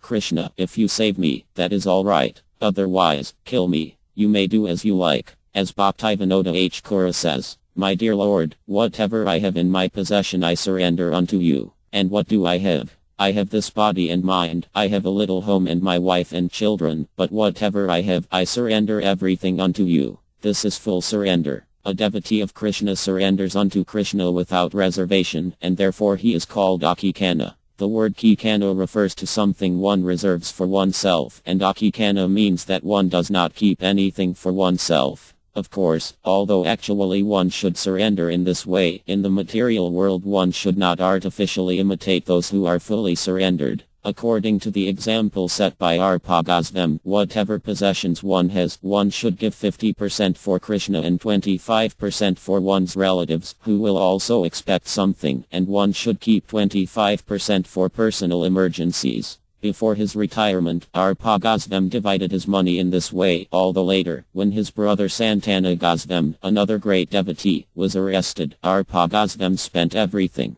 This is full surrender. Similarly, Draupad fully surrendered to Krishna without trying to save herself, and then unlimited yards of cloth were supplied, and the Kuras could not see her naked. But then, in the next game of chess, the bet was that if the Pandavas lost the game they would go to the forest for 12 years. Thereafter they were to remain incognito for 1 year, and if detected they would have to live in the forest again for another 12 years. This game also the Pandavas lost, so for 12 years they lived in the forest and for 1 year incognito. It was while they were living incognito that Arjuna won udder. These incidents are all recorded in the book known as the Mahabharata. The word Ma means great or greater and Bharata refers to India. Thus the Mahabharata is the history of Greater India. Sometimes people regard these accounts as stories or mythology, but that is nonsense. The Mahabharata and the Puranas are histories, although they are not chronological. If the history of such a vast period of time was recorded chronologically, how many pages would it have to be? Therefore, only the most important incidents are selected and described in the Mahabharata. Kuntī prays to Krishna by describing how he saved the Pandavas on the battlefield of Kurukshetra. Mdemnika Marathstrata. On the battlefield of Kurukshetra there were great fighters called Marathas. Just as military men in modern days are given titles like lieutenant, captain, commander, and commander-in-chief, formerly there were titles like Ekoratha, Adiratha, and Maratha. The word Ratha means chariot. So if a warrior could fight against one chariot, he was called Ekoratha, and if he could fight against thousands of chariots he was called Maratha. All the commanders on the battlefield of Kurukshetra were Marathas. Many of them are mentioned in Bhagavad Gita. Bhishma, Kare, and Drosiriya were especially great commanders. They were such powerful fighters that although Arjuna was also a Maratha, before them he was nothing. But by the grace of Krishna he was able to kill Kare, Bhishma, Drosiriya, and the others and come out victorious. While speaking with Ukadeva Gosvam, Maharya Parkayat also referred to this. The battlefield of Kurukshetra, he said, was just like an ocean, and the warriors were like many ferocious aquatic animals.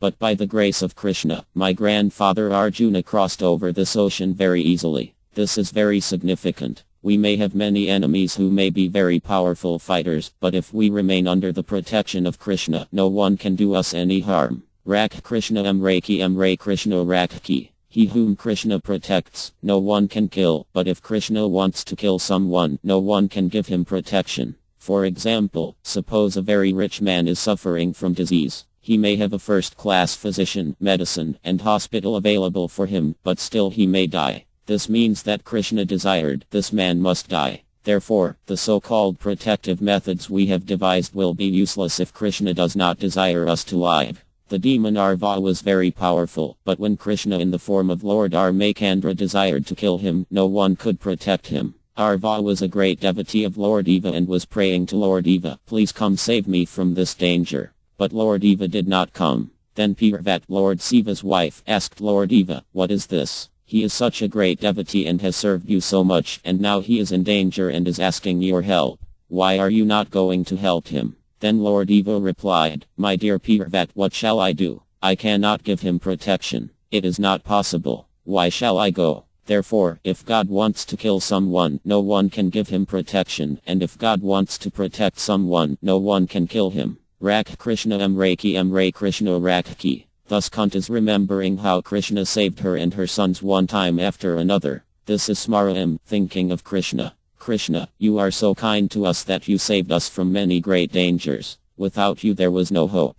Then the last danger was Dravyastra, the weapon of Avatham, the son of Droa. Avatham performed a most abominable act by killing the 5 sons of the Pandavas. Of course, in the battle of Kurukshetra both sides belonged to the same family, and practically everyone was killed, but the 5 sons of the Pandavas survived. So Avatham thought, if I kill these 5 sons of the Pandavas and present their heads to Duryodhana, he will be very much pleased. Therefore, when the 5 sons were sleeping, he severed their heads, which he then presented to Duryodhana. At that time, Duryodhana was incapacitated. His spine was broken, and he could not move. Avatham said, I have brought the 5 heads of the Pandavas, my dear Duryodhana. At first, Duryodhana was very glad, but he knew how to test the heads to see whether they were in fact the heads of the Pandavas. When he pressed the heads collapsed, and Duryodhana said, oh, these are not the heads of the Pandavas. They must be the heads of their sons. When Avatham admitted that this was so, Duryodhana fainted, and when he revived he said, you have killed all our hopes. I had hoped that in our family at least these 5 sons would survive, but now you have killed them.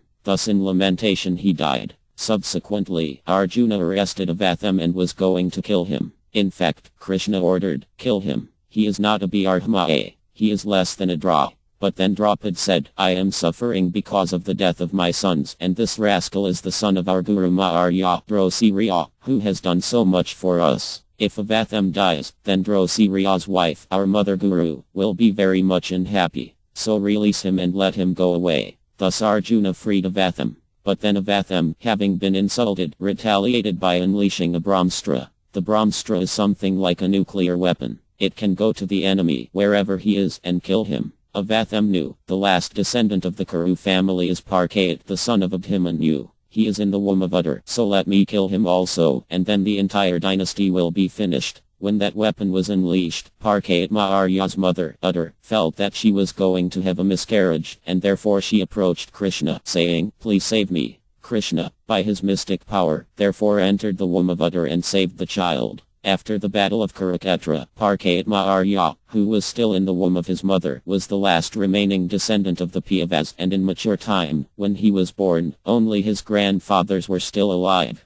Parkayat Maharya was the son of Abhimanyu, who was the son of Arjuna and Subhadra, Krishna's sister. When Abhimanyu was 16 years old, he went to fight, and 7 great commanders joined forces to kill him. Subhadra had only one grandchild, Parkayat Maharya. As soon as he grew up, the entire estate of the Pandavas was entrusted to him, and all the Pandavas left home and went to the Himalayas. This history is described in the Mahabharata. Many great misfortunes befell the Pandavas, but in all circumstances they simply depended on Krishna, who always saved them. Queen Kunti's response to these misfortunes is recorded in the next verse. 8 Let there be calamities vipada santuti avat tatra jagadguru bhavado dharano yatsidi apunarbhavadaranam. I wish that all those calamities would happen again and again so that we could see you again and again, for seeing you means that we will no longer see repeated births and deaths. Armad Bh Gavatam 1.8. 25 Generally, the distressed, the needy, the intelligent, and the inquisitive who have performed some pious activities worship or begin to worship the Lord. Others, who are thriving on misdeeds only, regardless of status, cannot approach the Supreme due to being misled by the illusory energy. Therefore, for a pious person, if there is some calamity, there is no other alternative than to take shelter of the lotus feet of the Lord. Constantly remembering the lotus feet of the Lord means preparing for liberation from birth and death. Therefore, even though there are so-called calamities, they are welcome because they give us an opportunity to remember the Lord, which means liberation. One who has taken shelter of the lotus feet of the Lord, which are accepted as the most suitable boat for crossing the ocean of nescience, can achieve liberation as easily as one leaps over the holes made by the hooves of a calf. Such persons are meant to reside in the abode of the Lord, and they have nothing to do with a place where there is danger in every step. This material world is certified by the Lord in the Bhagavad Gita as a dangerous place full of calamities. Less intelligent persons prepare plans to adjust to those calamities without knowing that the nature of this place is to be full of calamities. They have no information of the abode of the Lord, which is full of bliss and without trace of calamity. The duty of the sane person, therefore, is to be undisturbed by worldly calamities, which are sure to happen in all circumstances. Suffering all sorts of unavoidable misfortunes, one should make progress in spiritual realization, because that is the mission of human life. The spirit soul is transcendental to all material calamities. Therefore, the so-called calamities are called false. A man may see a tiger swallowing him in a dream, and he may cry for this calamity. Actually, there is no tiger and there is no suffering. It is simply a case of dreams. In the same way, all calamities of life are said to be dreams. If someone is lucky enough to get in contact with the Lord by devotional service, it is all gain. Contact with the Lord by any one of the 9 devotional services is always a forward step on the path going back to Godhead. In this very interesting verse, it is described that vipada, calamities or dangers, are very good if such dangers and calamities remind us of Krishna. Bh Gavatam 10.14. 8. How does a devotee receive dangers? There must be dangers because this material world is full of dangers. But foolish people who do not know this try to avoid the dangers. Thus they struggle for existence. Everyone is trying to become happy and avoid danger. This is our material business. Everyone is trying for Tyantika Sukham, ultimate happiness. A working man thinks, let me work very hard now and put money in the bank, so that when I get old I shall enjoy life without working. This is the inner intention of everyone. No one wants to work. As soon as one gets some money, he wants to retire from work and become happy. But that is not possible. One cannot become happy in that way. Here Kuntī speaks of apunarbhavadaranam. The prefix a means not and punarbhava means repetition of birth and death. The real danger is the repetition of birth and death. That must be stopped. The material world is full of dangers. Pada pado yad vipadam. For example, if one is on the ocean, one may have a very strong ship, but that ship can never be safe. Because one is at sea, at any time there may be dangers. The Titanic was safe, but on its first voyage it sank, and many important men lost their lives. So danger there must be, because we are in a dangerous position. This material world itself is dangerous. Therefore, our business now should be to cross over this sea of danger as soon as possible. As long as we are at sea, we are in a dangerous position, however strong our ship may be. That's a fact. But we should not be disturbed by the sea waves. Instead, we should just try to cross over the sea and get to the other side. That should be our business. As long as we are in this material world, there must be calamities because this is the place of calamity.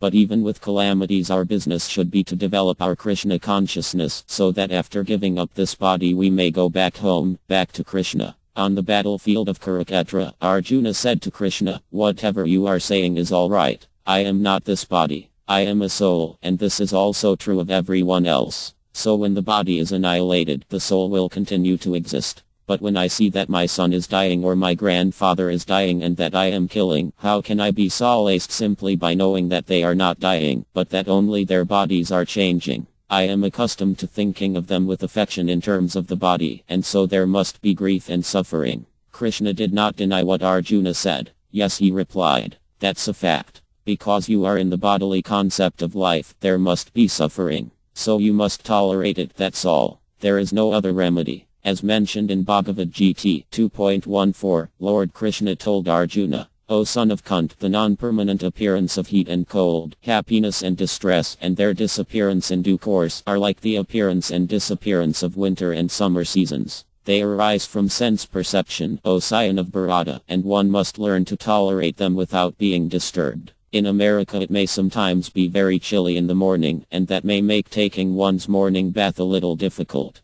But does that mean that those who are devotees will stop taking their prescribed morning bath? No. Even if it is chilly, they must take this regular bath. The duty must be done, even if there is a little suffering involved. That is called tapasya, or austerity. Tapasya means that we must proceed with our business of Krishna consciousness despite all the dangers and calamities of this world. This is called tapasya, or voluntary acceptance of the difficulties of life. Sometimes those who have undertaken strict vows of tapasya will ignite a ring of fire all around themselves, and in the scorching heat of the sun in the hot summer they will sit down in the midst of that fire and meditate. Similarly, in the chilly cold of winter they will immerse themselves in water up to the neck and meditate. Such vows are prescribed in strict systems of tapasya. But Lord Chaitanya Mahaprabhu does not give us such a prescription. Instead, he gives us a very nice program. Chant, dance, and take prasada, food offered first to Lord Krishna.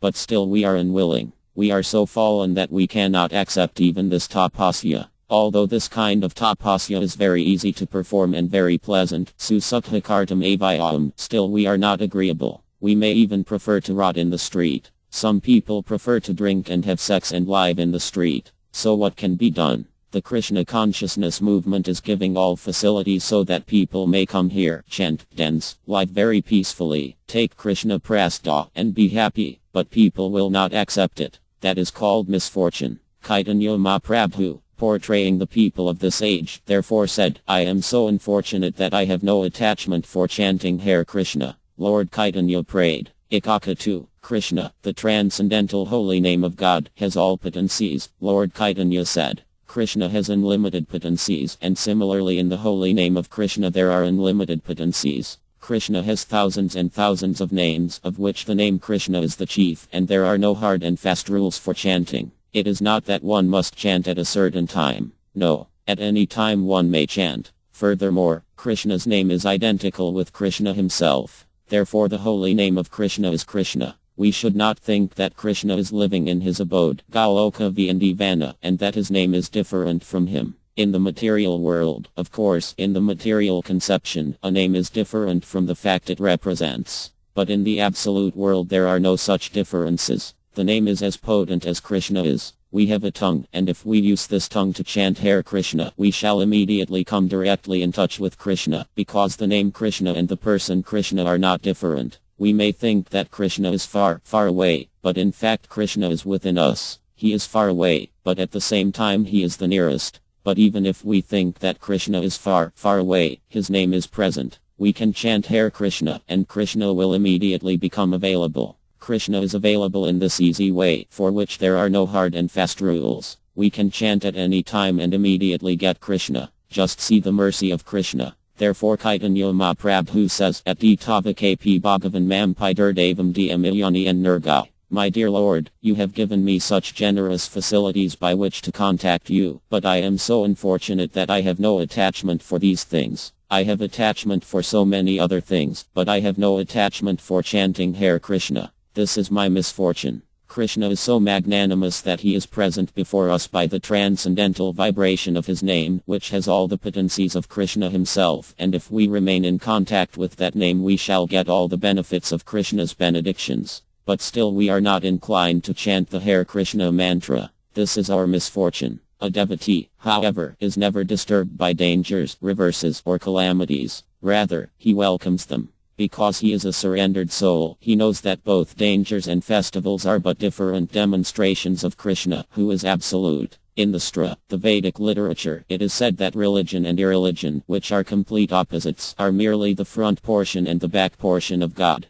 But is there any difference between God's front and God's back? God is absolute, and therefore a devotee, either in opulence or in danger, is undisturbed, knowing that both of these are Krishna. When a devotee is in danger, he thinks, now Krishna has appeared before me as danger. In his form of Nrsimhadeva, the Lord was dangerous to the demon Hiranyakapu, but the same Nrsimhadeva was the supreme friend to the devoted Prahlada Arya. God is never dangerous to the devotee, and the devotee is never afraid of dangers, because he is confident that the danger is but another feature of God. Why should I be afraid? The devotee thinks, I am surrendered to him. Therefore Kuntī says, Vipada Santu, let there be calamities. Vipada Santu Tiavat, let all those calamities happen again and again. Because she knows how to remember Krishna at times of danger, she is welcoming danger. My dear Lord, she says, I welcome dangers, because when dangers come I can remember you. When Prahlada Arya's father was putting him into dangerous predicaments, Prahlada was always thinking of Krishna.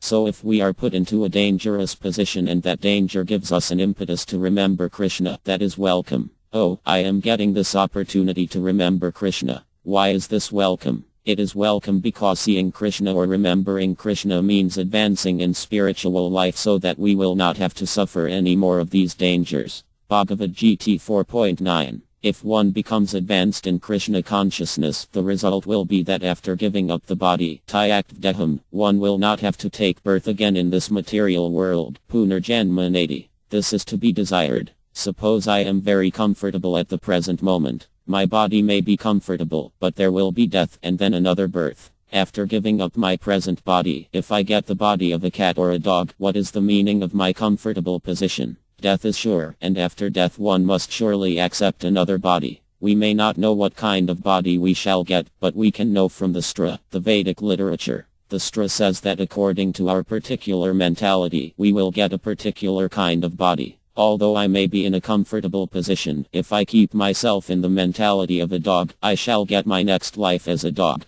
Therefore, what is the value of this comfortable position? I may be in a comfortable position for 20 years, 30 years, 50 years, or at the utmost 100 years. Yet if, when I give up this body, my mentality causes me to become a cat, a dog, or a mouse, what is the benefit of this comfortable position? But people do not consider this. They think, especially in the present age, I am now in a comfortable position. I have enough money and a good estate. I have ample comforts and enough food. When this body is finished, I am not going to take birth again. So as long as I am living, let me enjoy life. This is the modern philosophy of hedonism, but it does not correspond to the facts. Kuntī, however, is aware of birth and death, and she is anxious not to repeat this process. This is indicated by the words Apunarbhavadaranam. If one always sees Krishna, one is in Krishna consciousness, for Krishna consciousness means always thinking of Krishna. One's consciousness should be absorbed in Krishna thought. Therefore the spiritual master gives different varieties of engagements to devotees in Krishna consciousness. For example, under the direction of the spiritual master the devotees may sell books in Krishna consciousness.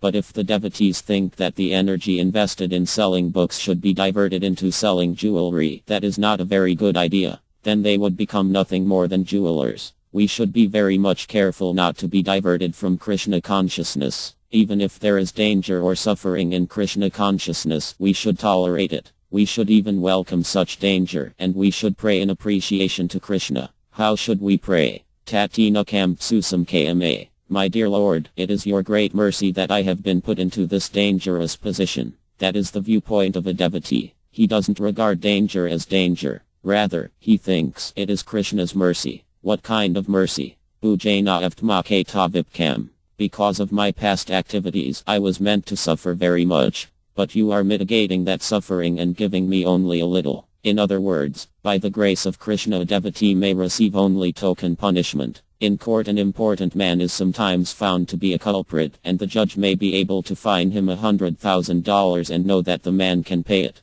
But he may tell the man, you just give 1 cent. That is also punishment, but it is greatly minimized. Similarly, we have to suffer for our past deeds. That is a fact, and we cannot avoid it. But, Brahma Sahit 5.54, the sufferings of those who engage in devotional service in Krishna consciousness are minimized. For example, one may have been destined to be killed, but instead of being killed with a knife, he may instead get some little cut on his finger. In this way, for those who engage in devotional service, the reactions of past activities are minimized. Lord Krishna assures his devotees, I shall give you protection from the reactions of sinful life. So even if a devotee has a history of very grievous criminal activities behind him, instead of being killed he may only get a little cut on his finger. Why then should a devotee fear danger? We should simply depend on Krishna consciousness, because if we live Krishna consciously under all circumstances, we shall not return to this material world. Apunarbhavadaranam. If we repeatedly think of Krishna, see Krishna, read of Krishna, work for Krishna, and somehow or other remain in Krishna consciousness, we benefit in such a way that we shall be saved from taking birth again in the material world. That is true benefit. But if we become a little comfortable because of other materialistic engagements and we forget Krishna and have to take birth again, then what is our benefit? We should be very careful about this. We should act in such a way that our Krishna consciousness can under no circumstances be disturbed, even if there is heavy suffering. That is the instruction of Kuntī. Before winning the battle of Kurukshetra, all the Pandavas were put into many dangers, as already described in the previous verses. They were given poison, they were put into a house of lac that was later set afire, and sometimes they were even confronted with great man-eating demons. They lost their kingdom, they lost their wife, they lost their prestige, and they were exiled to the forest. But throughout all those dangers, Krishna was there. When the Kauravas were trying to strip Draupadi naked, Krishna was there supplying cloth to protect her honor. Krishna was always there. Therefore, when the Pandavas went to see their grandfather, Bhishmadeva, on his deathbed, Bhishmadeva began to cry. These boys, my grandsons, are all very pious, he said. Maharya Yudhishthira, the oldest of the brothers, is the most pious person. He is even called Dharmarya, the king of religion. Bhishma and Arjuna are both devotees, and they are such powerful heroes that they can kill thousands of men. Their wife, Draupadi, is directly the goddess of fortune, and it has been enjoined that wherever she is, there will be no scarcity of food.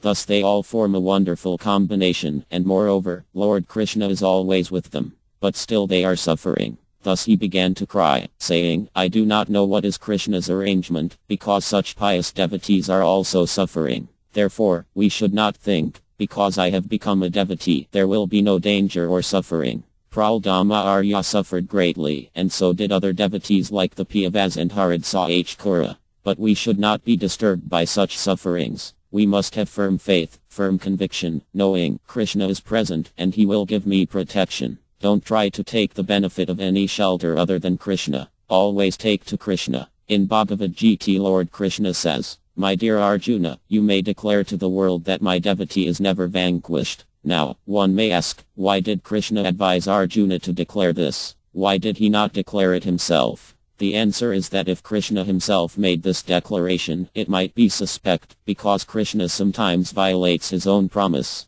But the promise of a devotee will never be violated. This is Krishna's concern. Oh, my devotee has declared this. I must see that his word is kept. This is Krishna's position because of his affection for his devotee. Therefore Lord Krishna said, you declare it. If I declare it, people may not believe it, but if you declare it they will believe you because you are a devotee. Even though Krishna may break his own promise, he wants to see that the promises of his devotees are fulfilled. Therefore, we must take to Krishna consciousness and adhere to this consciousness under all circumstances, even in the most dangerous position. We must keep our faith in Krishna's lotus feet, and then there will be no danger. 9. Decreasing the fever of illusion. My lord, your lordship can easily be approached, but only by those who are materially exhausted. One who is on the path of material progress, trying to improve himself with respectable parentage, great opulence, high education, and bodily beauty, cannot approach you with sincere feeling. Armad Bh Gavatam 1.8.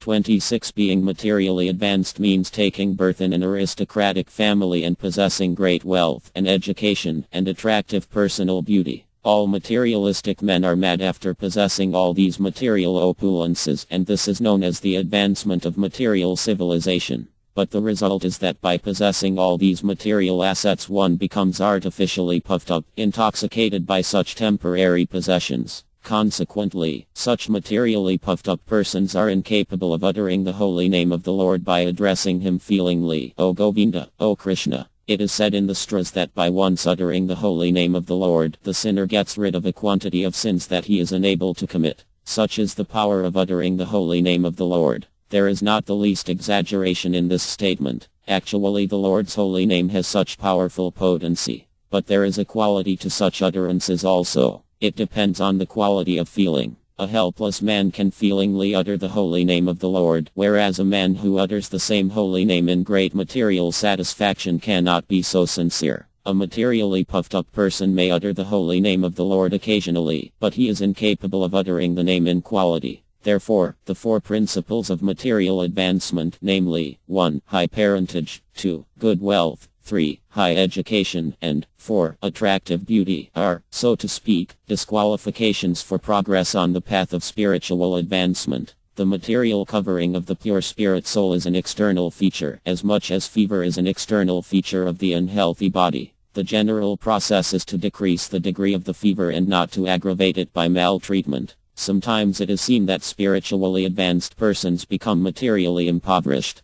This is no discouragement. On the other hand, such impoverishment is a good sign as much as the falling of temperature is a good sign. The principle of life should be to decrease the degree of material intoxication, which leads one to be more and more illusioned about the aim of life. Grossly illusioned persons are quite unfit for entrance into the kingdom of God. In one sense, of course, material opulences are God's grace. To take birth in a very aristocratic family or nation like America, to be very rich, to be advanced in knowledge and education, and to be endowed with beauty are gifts of pious activities. A rich man attracts the attention of others, whereas a poor man does not. An educated man attracts attention, but a fool attracts no attention at all. Materially, therefore, such opulences are very beneficial. But when a person is materially opulent in this way, he becomes intoxicated. Oh, I am a rich man. I am an educated man. I have money. One who drinks wine will become intoxicated and may think that he is flying in the sky or that he has gone to heaven.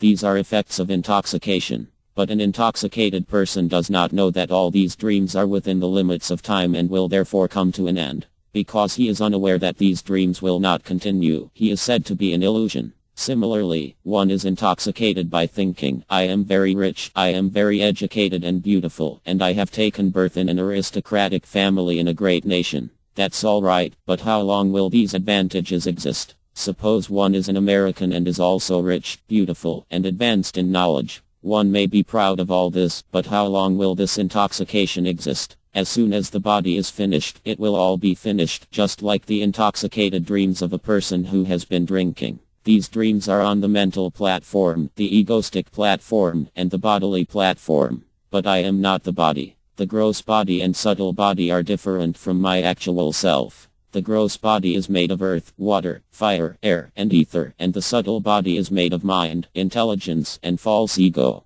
But the living being is transcendental to these 8 elements, which are described in the Bhagavad Gita as the inferior energy of God. Even if one is mentally very advanced, he does not know that he is under the influence of the inferior energy, just as an intoxicated person does not know what condition he is in. Opulence, therefore, places one in a position of intoxication. We are already intoxicated, and modern civilization aims at increasing our intoxication. In truth, we should become free from this intoxication, but modern civilization aims at increasing it so that we may become more and more intoxicated and go to hell. Kuntī says that those who are intoxicated in this way cannot feelingly address the Lord. They cannot feelingly say, Jai Rdhm Dava. All glories to Rdh and Krishna. They have lost their spiritual feeling. They cannot feelingly address the Lord, because they do not have knowledge. Oh, God is for the poor man, they think. The poor do not have sufficient food. Let them go to the church and pray, Oh God, give us our daily bread. But I have enough bread. Why should I go to church? This is their opinion. Nowadays, therefore, because we are in a time of economic prosperity, no one is interested in going to the churches or temples. What is this nonsense? People think, why should I go to the church to ask for bread? We shall develop our economic condition, and then there will be a sufficient supply of bread. In communist countries, this mentality is especially prevalent. The communists make propaganda in the villages by asking people to go to church and pray for bread. So the innocent people pray as usual, Oh God, give us our daily bread. When the people come out of the church, the communists ask, Have you gotten bread? No, sir, they reply. All right, the communists say, Ask us. Then the people say, Oh communist friends, give us bread. The communist friends, of course, have brought a whole truckload of bread, and they say, Take as much as you like. Now, who is better, the communists or your God? Because the people are not very intelligent, they reply, Oh, you are better. They don't have the intelligence to inquire, You rascals, where from have you brought this bread? Have you manufactured it in your factory? Can your factory manufacture grains? Because they are dressed people who have very little intelligence, they don't ask these questions. However, one who is advanced in intelligence will immediately inquire, You rascals, where from have you brought this bread? You cannot manufacture bread. You have simply taken the wheat given by God and transformed it, but this does not mean that it has become your property. Simply transforming one thing into something else does not make the final product one's own property. For example, if I give a carpenter some wood, some tools, and a salary and he makes a very beautiful closet, to whom will the closet belong? To the carpenter or to me, the person who has supplied the ingredients? The carpenter cannot say, Because I have transformed this wood into such a nice closet, it is mine. Similarly, we should say to atheistic men like the communists, Who is supplying the ingredients for your bread, you rascal? It is all coming from Krishna. In Bhagavad Gita, Krishna says, The elements of this material creation are all my property. You have not created the sea, the land, the sky, the fire, or the air. These are not your creations. You may mix and transform these material things. You may take earth from the land and water from the sea, mix them and put them in a fire to make bricks, and then you may pile up all these bricks to make a skyscraper and claim that the skyscraper is yours. But where did you get the ingredients for the skyscraper, you rascal? You have stolen the property of God, and now you are claiming that it is your property. This is knowledge. Unfortunately, those who are intoxicated cannot understand this. They think, we have taken this land of America from the Red Indians, and now it is our property. They do not know that they are thieves. The Bhagavad Gita clearly says that one who takes the property of God and claims it as his own is a thief. Stina Avasa. The devotees of Krishna, therefore, have their own form of communism. According to Krishna conscious communism, everything belongs to God. Just as the Russian and Chinese communists think that everything belongs to the state, we think that everything belongs to God. This is merely an extension of the same philosophy, and to understand it one simply needs a little intelligence. Why should one think that his state belongs to only a small number of people? In fact, this is all the property of God, and every living entity has a right to use this property because every living being is a child of God, who is the Supreme Father. In Bhagavad Gita 14.4, Lord Krishna says, Sarva Yoni Yukantaya Habhiya Pradapit. I am the seed-giving Father of all living entities. In whatever forms they may lie, all living entities are my sons. We living entities are all sons of God, but we have forgotten this, and therefore we are fighting.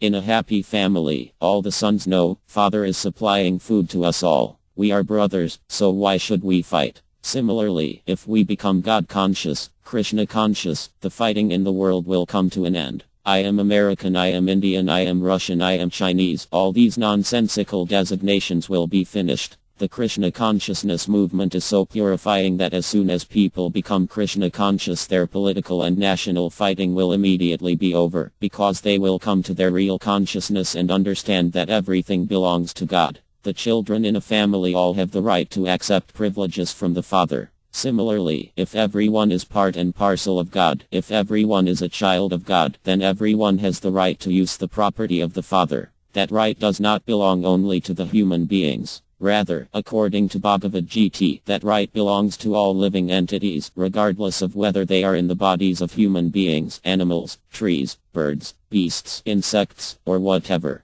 That is Krishna consciousness. In Krishna consciousness we do not think, my brother is good, and I am good, but all others are bad. This is the kind of narrow, crippled consciousness we reject. Rather, in Krishna consciousness we look equally toward all living entities. As stated in Bhagavad Gita 5.18, the humble sage, by virtue of true knowledge, sees with equal vision a learned and gentle Brahma, a cow, an elephant, a dog, and a dog-eater outcast. One who is Paita, one who is learned, sees all living entities to be on an equal level. Therefore, because a Vairava, or devotee, is learned, he is compassionate, and he can work in such a way as to actually benefit humanity. A Vairava feels and actually sees that all living entities are part and parcel of God, and that somehow or other they have fallen into contact with this material world and have assumed different types of bodies according to different karma. Those who are learned, Paita, do not discriminate. They do not say, this is an animal, so it should be sent to the slaughterhouse so that a man may eat it. No. Why should the animals be slaughtered? A person who is actually Krishna conscious is kind to everyone.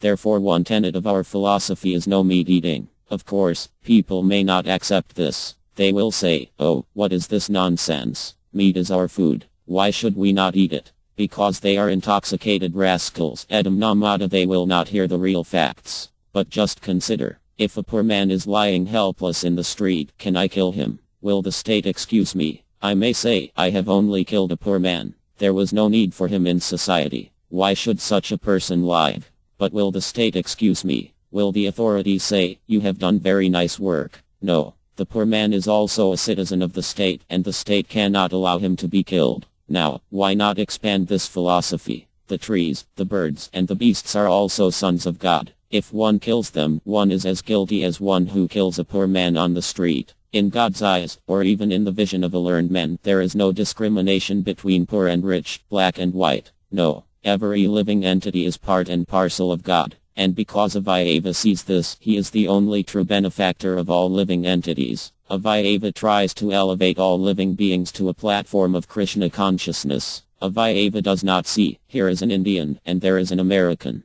Someone once asked me, why have you come to America? But why should I not come? I am a servant of God, and this is the kingdom of God, so why should I not come? To hinder the movements of a devotee is artificial, and one who does so commits a sinful act. Just as a policeman may enter a house without trespassing, a servant has the right to go anywhere, because everything belongs to God. We have to see things in this way, as they are. That is Krishna consciousness. Now, Kuntī says that those who are increasing their own intoxication cannot become Krishna conscious. A fully intoxicated person may talk nonsense, and he may be told, my dear brother, you are talking nonsense. Just see, here is your father, and here is your mother. But because he is intoxicated, he will not understand, nor will he even care to understand. Similarly, if a devotee tries to show a materially intoxicated rascal, here is God, the rascal will not be able to understand it. Therefore Kuntī says, Dvmaki kana gakaram, indicating that to be free from the intoxication caused by high birth, opulence, education, and beauty is a good qualification. Nonetheless, when one becomes Krishna conscious, these same material assets can be used for the service of Krishna.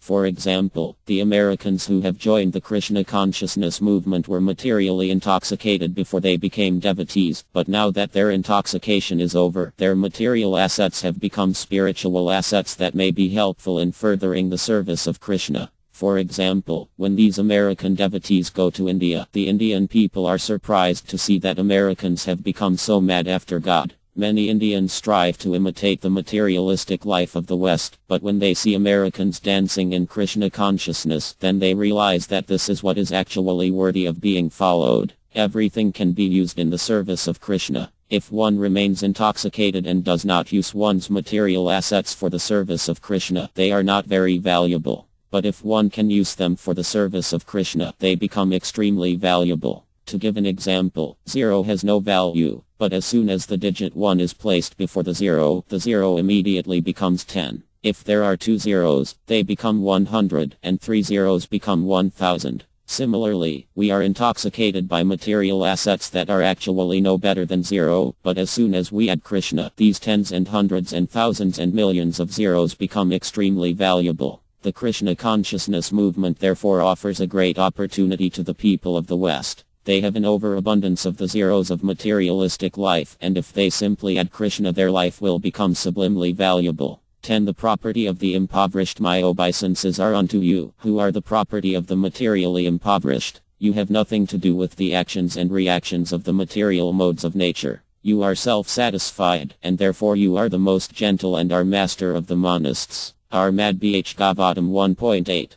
27. A living being is finished as soon as there is nothing to possess. Therefore a living being cannot be, in the real sense of the term, a renouncer. A living being renounces something for gaining something more valuable. A student sacrifices his childish proclivities to gain better education. A servant gives up his job for a better job. Similarly, a devotee renounces the material world not for nothing but for something tangible and spiritual value. RLA Arpa Gosvem, Santana Gosvem, and RLA Raghan Thadi Sa Gosvem and others gave up their worldly pomp and prosperity for the sake of the service of the Lord. They were big men in the worldly sense. The Gosvems were ministers in the government service of Bengal, and RLA Raghan Thadi Sa Gosvem was the son of a big Zamindar of his time. But they left everything to gain something superior to what they previously possessed. The devotees are generally without material prosperity, but they have a very secret treasure house in the lotus feet of the Lord. There is a nice story about RLA Santana Gosvem. He had a touchstone with him, and this stone was left in a pile of refuse. A needy man took it, but later on wondered why the valuable stone was kept in such a neglected place. He therefore asked Santana Gosvem for the most valuable thing, and then he was given the holy name of the Lord. Akikana means one who has nothing to give materially. A factual devotee, or Madhyam, does not give anything material to anyone, because he has already left all material assets. He can, however, deliver the supreme asset, namely the personality of Godhead, because he is the only property of a factual devotee.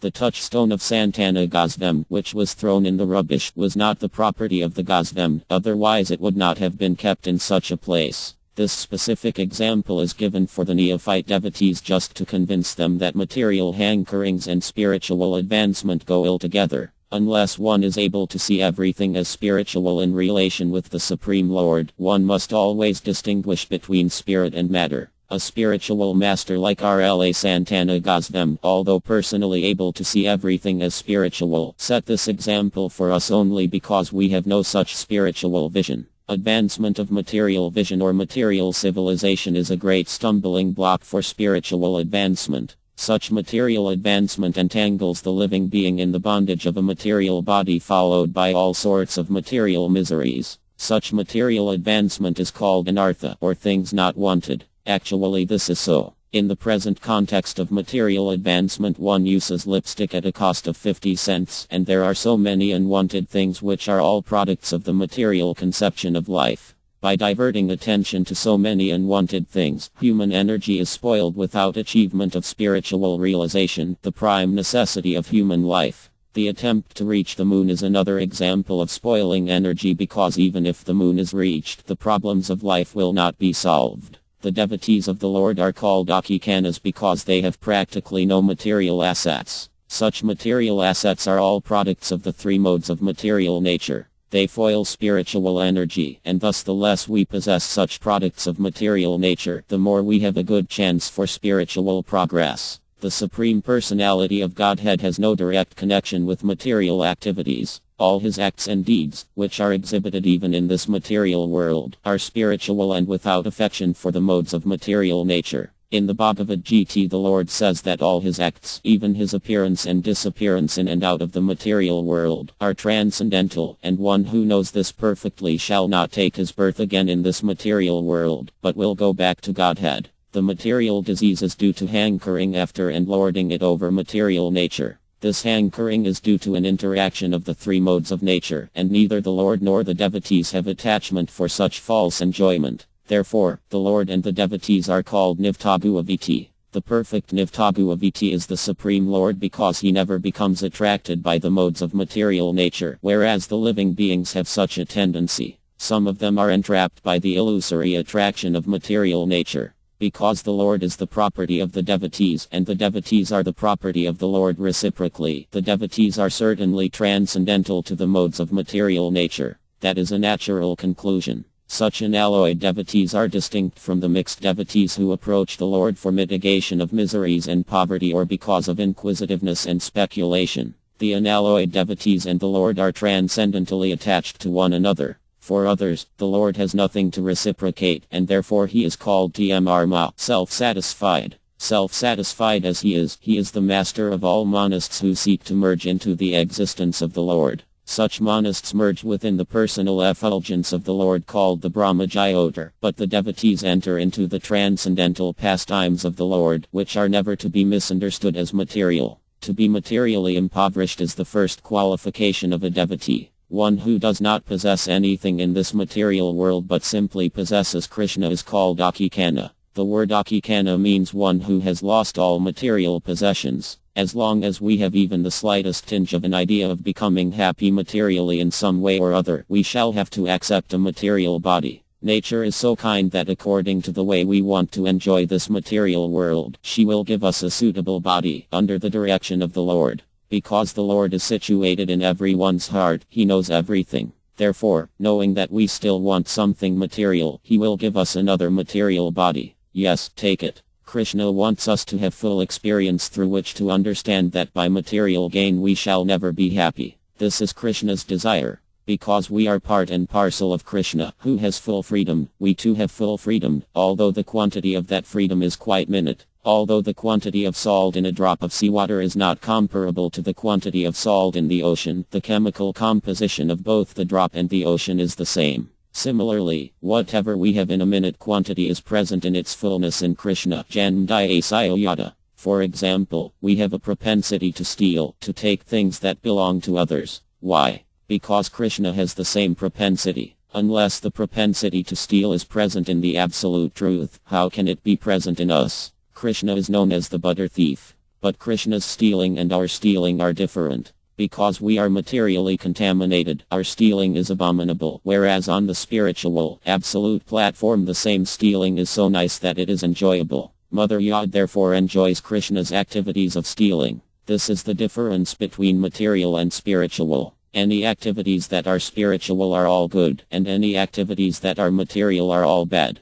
This is the difference between spiritual and material. The so-called morality and goodness of this material world is all bad, but in the spiritual world even so-called immorality is good. This we must understand. For example, to dance with the wives of others at the dead of night is immoral, at least according to the Vedic civilization. Even today in India, a young woman will never be allowed to go to a young man at the dead of night to dance with him. But we shall find in our Madhbh Gavatam that as soon as all the gopis, the young cowherd girls of Vrindavan, heard Krishna's flute, they immediately came to dance with him. Now, according to material conceptions this is immoral, but from the spiritual point of view this is in accord with the greatest morality. Chaitanya Mahaprabhu therefore said, Rami Kasidap Sandvravadvarja Vaikalpit. Oh, there is no better mode of worship than that which was conceived by the Vravadas, the damsels of Vrindavan. After Chaitanya Mahaprabhu accepted the renounced order of life, he very strictly avoided association with women. Even in his family life, he never played any jokes with women. He was very humorous, but only with men, not with women.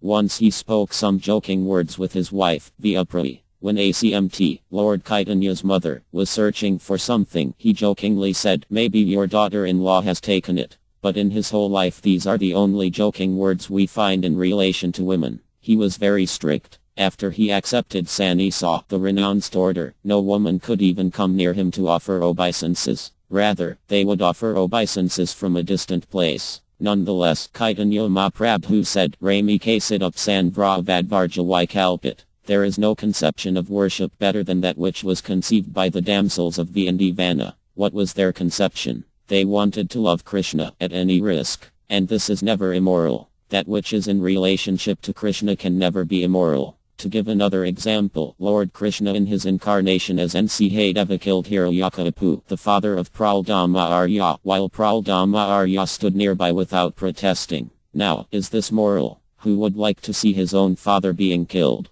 Who would just stand there and not protest? No one would approve of such behavior and say that it is moral. Nonetheless, this actually happened. Not only that, but Prahlada Arya even made a garland to place upon the neck of the killer. My dear Lord Killer, he said, please take this garland. You have killed my father, and you are very good. This must be understood spiritually. If one's father is being attacked and one cannot protect him, one must protest and cry for help.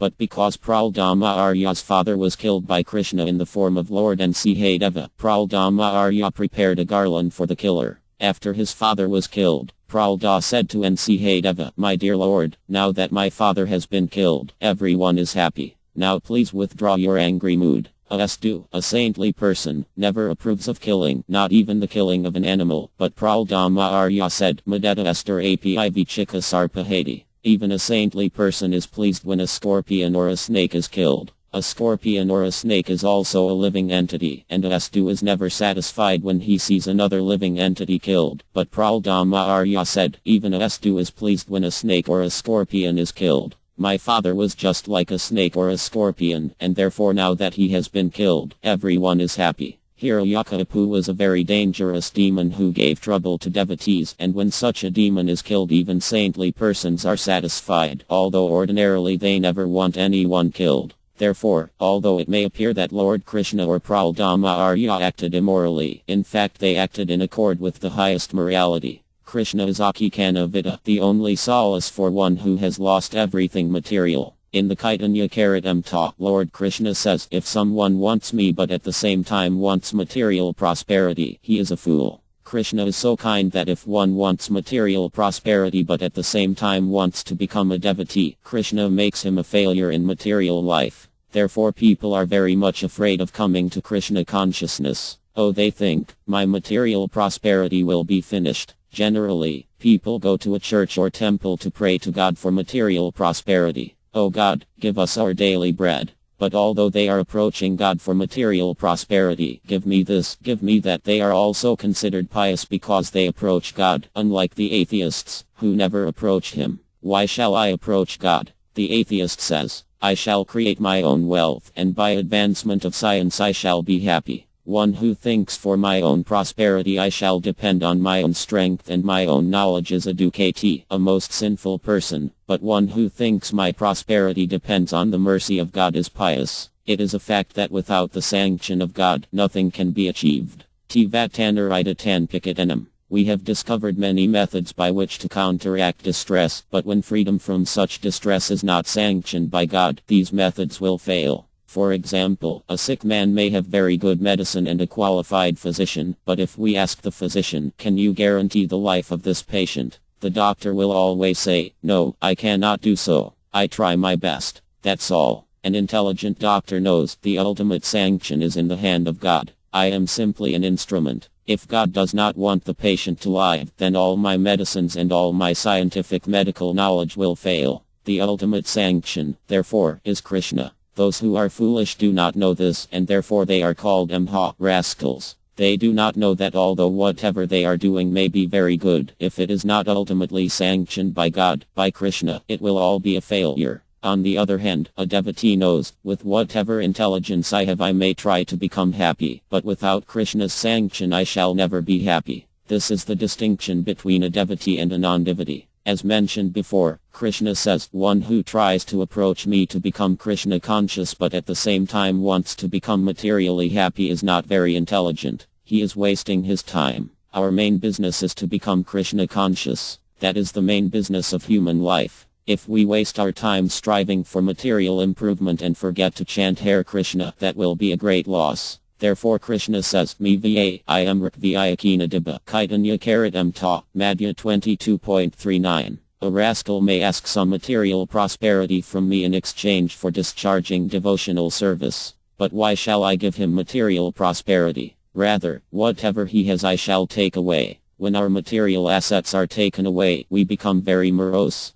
But that is the test. That was stated by Krishna himself to Yudhishthira Maharya. Yudhishthira Maharya inquired from Krishna, We are completely dependent on you, but still we are suffering materially so much. Our kingdom has been taken away, our wife has been insulted, and our enemies attempted to burn us in our house. How can this be so? Krishna replied, Yasiham enugh me hari tadana ani. Yes, that is my first business. If I especially favor someone, then I take away all his sources of income and place him into great difficulty. In this way, Krishna is very dangerous. I have actual experience in this connection. I do not wish to narrate this whole story, but it is a fact that I received Krishna's special favor in this way. When I was 25 years old, my Guru Maharya, my spiritual master, ordered me to go preach. But I thought, first of all I shall become a rich man, and then I shall use my money to finance the preaching work. I had good opportunities to become a very rich businessman. An astrologer even told me that I should have become as rich as the wealthiest man in India.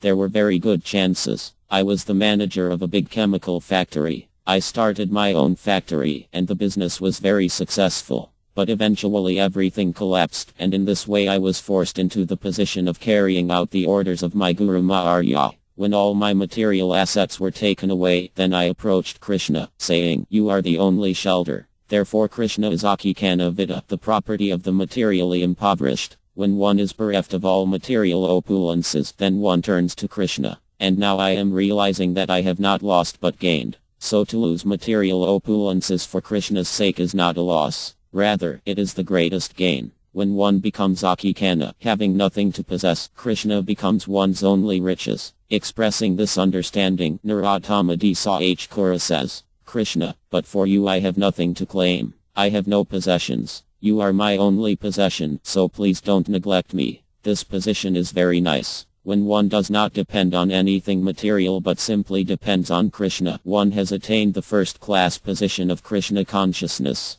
Therefore Krishna is addressed as Akikana Vida. When one becomes materially impoverished, you are the only wealth. Namo Kikana Vityanivtagu Avite. When one takes you as one's only possession, one immediately becomes free from the activities of the material nature. In other words, by accepting Krishna in this way, one attains the transcendental position of the Absolute. DMRMYA. At that time, one becomes happy with you. Krishna, you are happy with yourself, and one who surrenders to you becomes happy, as you are. There is no difference between Krishna's body and Krishna himself. He is entirely self, entirely spirit. We, on the other hand, have a body that is different from ourselves. I am self, but I possess a material body. But when we actually become dependent on Krishna, who is completely self-satisfied, we can also be self-satisfied with Krishna. Kaivalyapatanama. The MYVD philosophers, the monists, want to become one with the Supreme.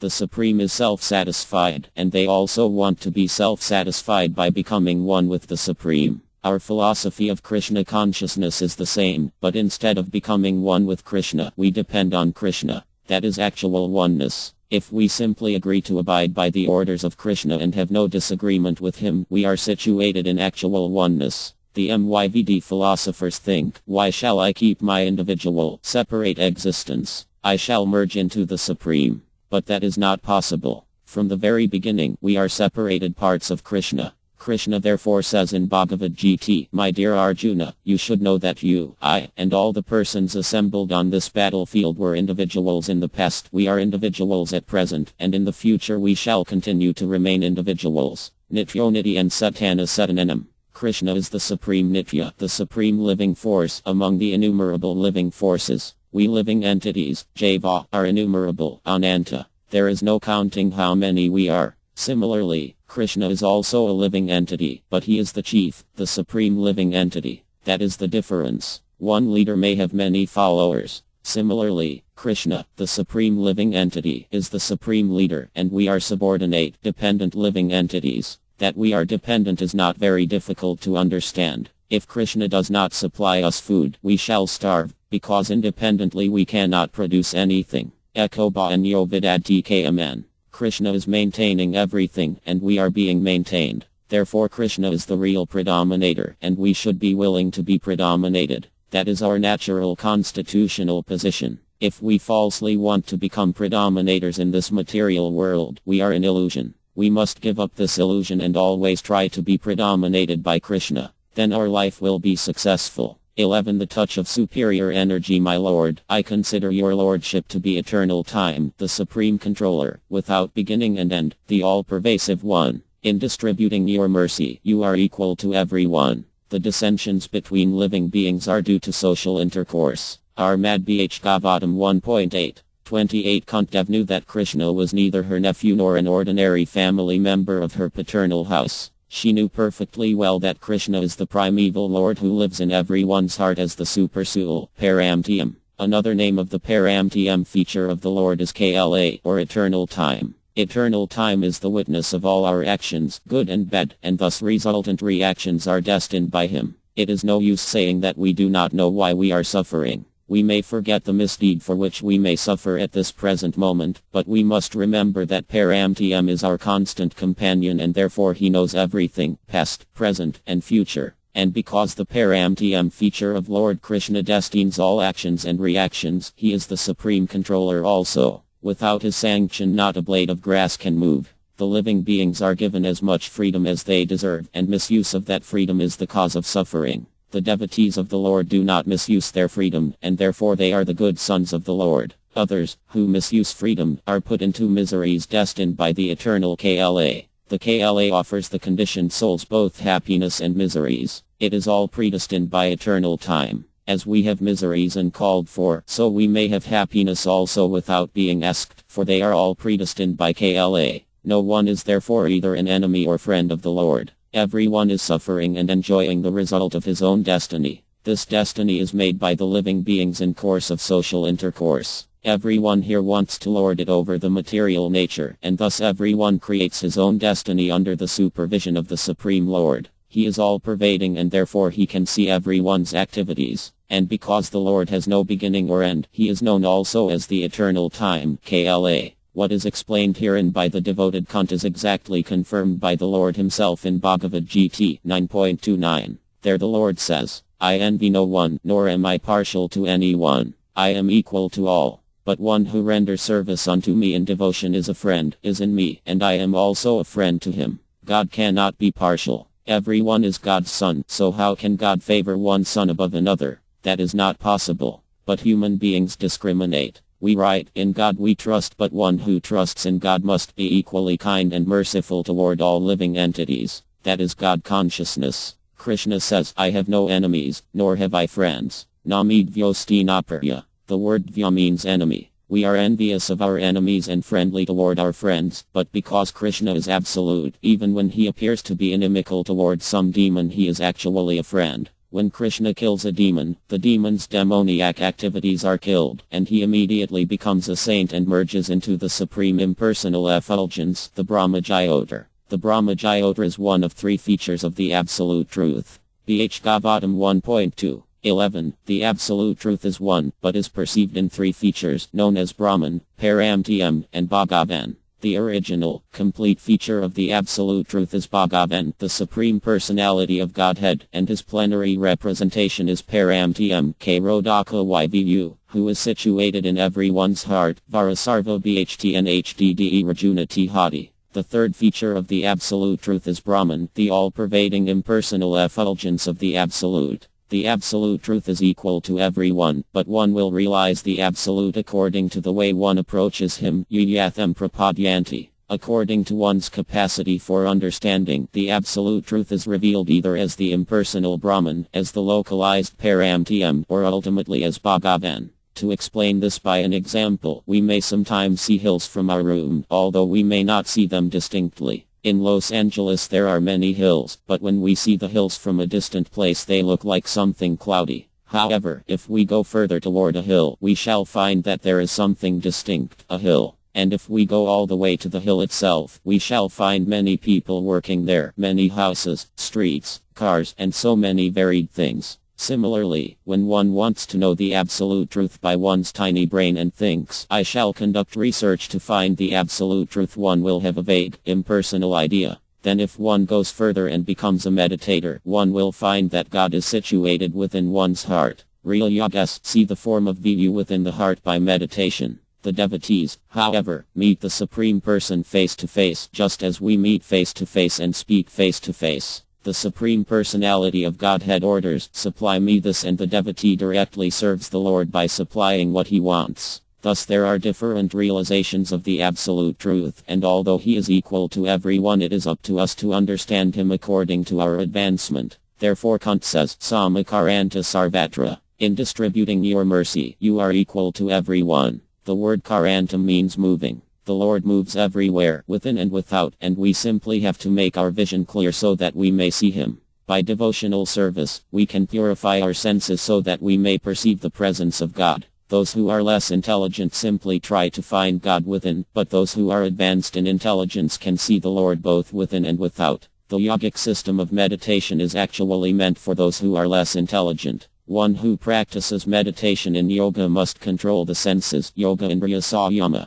Our senses are very restless, and by practicing the different sanas, or sitting postures, one must control the mind and senses so that one can concentrate upon the form of Viju within the heart. This is the yoga system recommended for those who are too much absorbed in the bodily concept of life. However, because bhaktas, devotees, are more advanced, they do not need to undergo a separate process to control their senses. Rather, by engaging in devotional service, they are already controlling their senses. For example, if one is engaged in worshipping the deity, cleansing the temple, decorating the deity, cooking for the deity, and so on, one's senses are already engaged in the service of the Absolute Truth, so where is the chance of their being diverted? Hkia Savannah Bhaktir Usai 8. Bhakti, devotional service, simply means engaging our senses in the service of the Master of the senses Hka. Now our senses are engaged in sense gratification. I am thinking that because I am this body, I must satisfy my senses. In fact, however, this is a contaminated stage of life. When one comes to the understanding that he is not this body but a spiritual soul, part and parcel of God, he knows that his spiritual senses should be engaged in the service of the Supreme Spiritual Being. Thus one attains liberation, mukti. One attains liberation when one gives up the false idea that the body is the self, and when one resumes his actual position of service to the Lord. Muktrahit Vnayathar Pasvarpya Vyavastiti, BH Gavatam 2.10. 6. When we are conditioned, we give up our original constitutional position, which is described by Chaitanya Mahaprabhu as being that of eternal service to Krishna. Jai Varasvarpahayake Aranitya Disa. But as soon as we employ ourselves in the service of the Lord, we are liberated immediately. There is no need to pass through some preliminary process. This very act of engaging one's senses in the service of the Lord is evidence that one is liberated. This liberation is open for everyone. Samakarantam. In Bhagavad Gita, Krishna does not say to Arjuna, only you may come to me and become liberated. No, the Lord is available for everyone. When he says, Sarvadharman Parityaam Eka Aravra, give up all other duties and surrender unto me, he is speaking not only to Arjuna but to everyone. Arjuna was the original target, but in fact Bhagavad Gita was spoken for everyone, for all human beings, and therefore one must take advantage of it. Krishna's impartiality is compared to that of the sun. The sun does not consider, here is a poor man, here is a low-class man, and here is a hog. I shall not distribute my sunshine to them. No, the sun is equal toward all, and one simply has to take advantage of it. The sunshine is available, but if we close our doors and want to keep ourselves in darkness, that is our decision. Similarly, Krishna is everywhere, Krishna is for everyone, and Krishna is ready to accept us as soon as we surrender. Samakarantam. There is no restriction. People may make a distinction between lower class and higher class, but Krishna says, Mhipirtha Vyapritya Upisayupi Payana, Bhagavad Gita 9.32. Even though one may supposedly be of a lower class, that doesn't matter. If he surrenders to me, he is also eligible to come back home, back to Godhead. That same Krishna is described by Kuntī as eternal time. Everything takes place within time, but our time calculations of past, present, and future are relative. A small insect's measurement of past, present, and future is different from our past, present, and future, and similarly the past, present, and future of Brahm, the chief creative living being within this universe, are different from ours. But Krishna has no past, present, or future. Therefore he is eternal. We have a past, present, and future because we change from one body to another. The body we have now is dated. At a certain date I was born of my father and mother, and now this body will stay for some time. It will grow, it will produce some byproducts, then it will become old and dwindle and then vanish, and then I shall have to accept another body. When the past, present, and future of my present body are finished, I shall accept another body, and again my past, present, and future will begin.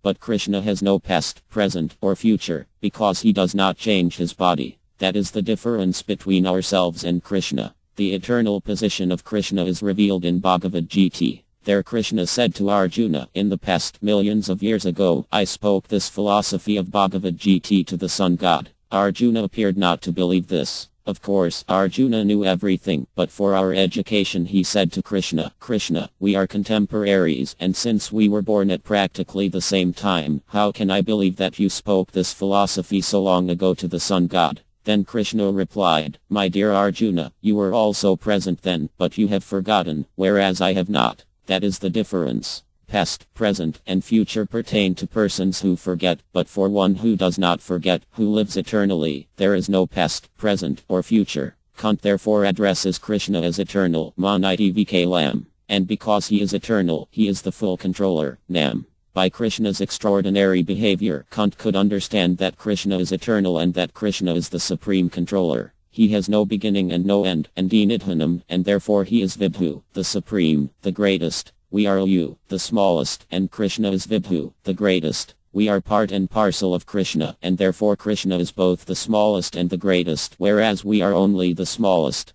Vibhu, the greatest, must be all-inclusive. If one has a large bag one can hold many things, whereas in a small bag one cannot. Because Krishna is Vibhu, the greatest, he includes everything, even past, present, and future time, and he is all-pervading, present everywhere. Without Krishna, matter cannot develop. Atheistic scientists say that life comes from matter, but that is nonsense. Matter is one energy of Krishna, and spirit is another. The spirit is superior energy, and matter is inferior energy. The matter develops when the superior energy is present. For example, 200 or 300 years ago the land of America was not developed, but because some superior living entities from Europe came here, America is now very much developed. Therefore the cause of development is the superior energy. In Africa, Australia, and many other places there is still vacant land that is undeveloped. Why is it undeveloped? Because the superior energy of advanced living entities has not touched it. As soon as the superior energy touches it, the same land will develop so many factories, houses, cities, roads, cars, and so on. The point of this example is that matter cannot develop by itself. That is not possible. Superior energy must touch it, and then it will be active. To give another example, a machine is matter, it is inferior energy, and therefore unless an operator comes to touch the machine, it will not act. One may have a very costly car, but unless a driver comes, in millions of years it will never go anywhere. Thus it is common sense to understand that matter cannot work independently. It cannot work unless the superior energy, the living entity, touches it. So how can we conclude that life develops from matter? Rascal scientists may say this, but they do not have sufficient knowledge. All the universes have developed because of Krishna's presence, as mentioned in the Brahma Sahit. The scientists are now studying atoms, and they are finding that electrons, protons, and other particles act in so many ways. Why are these particles active? Because Krishna is present there. This is real scientific understanding. One should scientifically understand Krishna. Krishna has no past, present, and future. He is eternal time, with no beginning and no end, and he is equal to everyone. We simply have to prepare ourselves to see Krishna and understand Krishna. That is the purpose of Krishna consciousness. 12 bewildering pastimes, O Lord. No one can understand your transcendental pastimes, which appear to be human and so are misleading. You have no specific object of favor, nor do you have any object of envy. People only imagine that you are partial. Armad Bh Gavatam 1.8. 29. The Lord's mercy upon the fallen souls is equally distributed. He has no one as the specific object of hostility. The very conception of the personality of Godhead as a human being is misleading.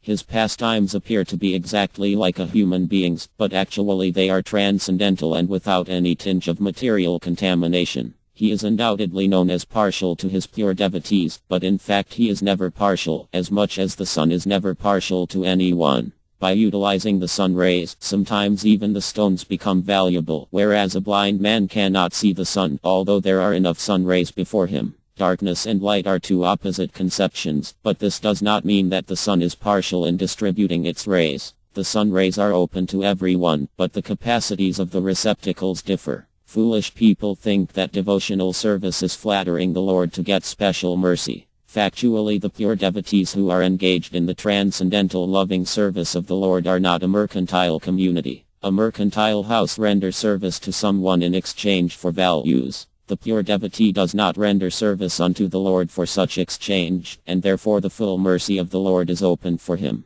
Suffering and needy men, inquisitive persons, or philosophers make temporary connections with the Lord to serve a particular purpose. When the purpose is served, there is no more relation with the Lord. A suffering man, if he is pious at all, prays to the Lord for his recovery. But as soon as the recovery is over, in most cases the suffering man no longer cares to keep any connection with the Lord. The mercy of the Lord is open for him, but he is reluctant to receive it. That is the difference between a pure devotee and a mixed devotee. Those who are completely against the service of the Lord are considered to be in abject darkness. Those who ask for the Lord's favor only at the time of necessity are partial recipients of the mercy of the Lord. And those who are 100% engaged in the service of the Lord are full recipients of the mercy of the Lord. Such partiality in receiving the Lord's mercy is relative to the recipient, and it is not due to the partiality of the all-merciful Lord. When the Lord descends on this material world by his all-merciful energy, he plays like a human being, and therefore it appears that the Lord is partial to his devotees only, but that is not a fact. Despite such an apparent manifestation of partiality, his mercy is equally distributed. In the battlefield of Kurukshetra, all persons who died in the fight before the presence of the Lord got salvation without the necessary qualifications, because death before the presence of the Lord purifies the passing soul from the effects of all sins, and therefore the dying man gets a place somewhere in the transcendental abode.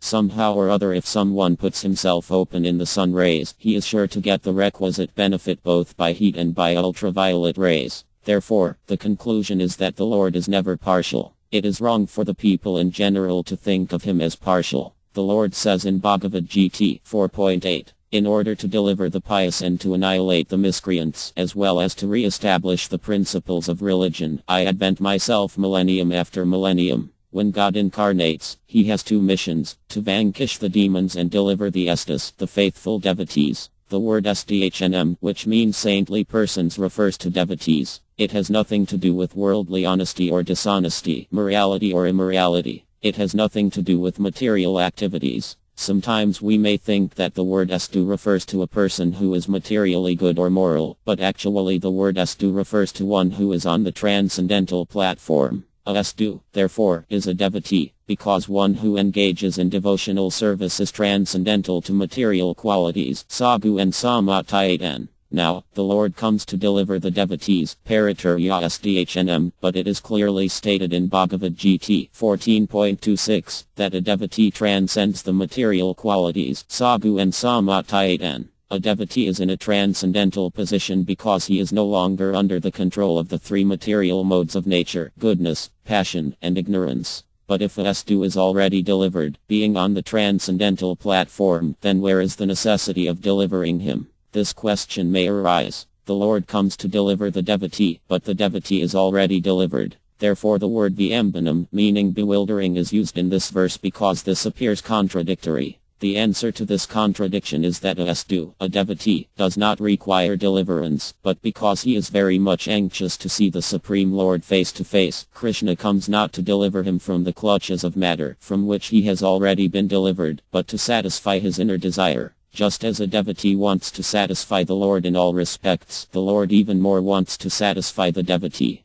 Such are the exchanges of loving affairs. Even in our ordinary dealings, if we love someone, we want to satisfy him or her, and he or she also wants to reciprocate. So if the reciprocation of loving affairs exists in this material world, in what an elevated way must it exist in the spiritual world? There is a verse in which the Lord says, "The Estu is my heart, and I am also the Estu's heart." The Estu is always thinking of Krishna, and Krishna is always thinking of the Estu, his devotee. The appearance and disappearance of the Lord within this material world are called Sikaritam, pastimes. It is Krishna's pastime that he comes. Of course, when the Lord comes, he has some work to perform, to protect the Estu and kill those who are against the Estu, but both of these activities are his pastimes. The Lord is not envious. The killing of the demons is also a display of his affection. Sometimes we may punish our children by giving them a very strong slap because of love. Similarly, when Krishna kills a demon, this killing is not on the platform of material jealousy or envy, but on the platform of affection. Therefore it is mentioned in the Stras, the Vedic literatures, that even the demons killed by the Lord attain immediate salvation. P10, for example, was a demoniac witch who wanted to kill Krishna. When Krishna was performing pastimes as a small child, she coated the nipple of her breast with poison and approached Krishna's home to offer the milk of her breast. When Krishna sucks my nipple, she thought the child will immediately die. But that was not possible. Who can kill Krishna? Instead, she herself was killed, for Krishna sucked the nipple and also sucked out her life altogether. But what was the result? Krishna took the bright side. This demoniac woman came to kill me, he thought, but somehow or other I have sucked her breast milk, so she is my mother. Thus P10 attained the position of Krishna's mother in the spiritual world. This is explained in the Armad Bhagavatam, where Uddhava says to Vidura that Krishna is so kind, God is so kind, that even the witch who wanted to kill him with poison was accepted as his mother. Since Krishna is such a kind God, he said, whom else shall I worship but Krishna?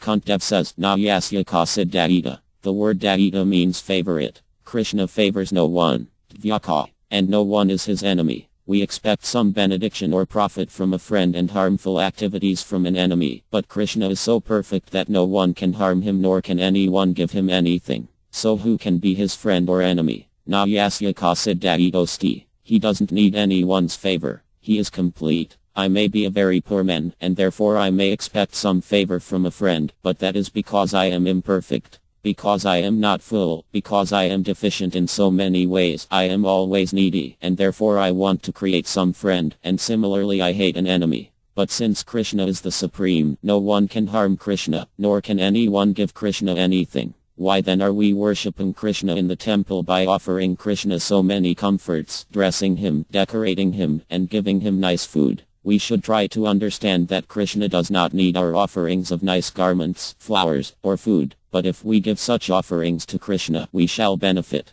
Thus it is Krishna's favor that he accepts such offerings. If one decorates oneself, one's reflection in a mirror will also appear decorated. Similarly, since we are reflections of Krishna, if we decorate Krishna, we also shall be decorated. In the Bible it is said that man was made in the image of God, and this means that we are reflections of God's image. It is not that we invent or imagine some form of God according to our own form. Those who adhere to the Myveda philosophy of anthropomorphism say the absolute truth is impersonal, but because we are persons we imagine that the absolute truth is also a person. This is a mistake, and in fact just the opposite is true. We have 2 hands, 2 legs, and a head because God himself has these same features. We have personal forms because we are reflections of God. Furthermore, we should philosophically understand that if the original person benefits, the reflection also benefits. So if we decorate Krishna, we also shall be decorated. If we satisfy Krishna, we shall become satisfied. If we offer nice food to Krishna, we shall also eat the same food.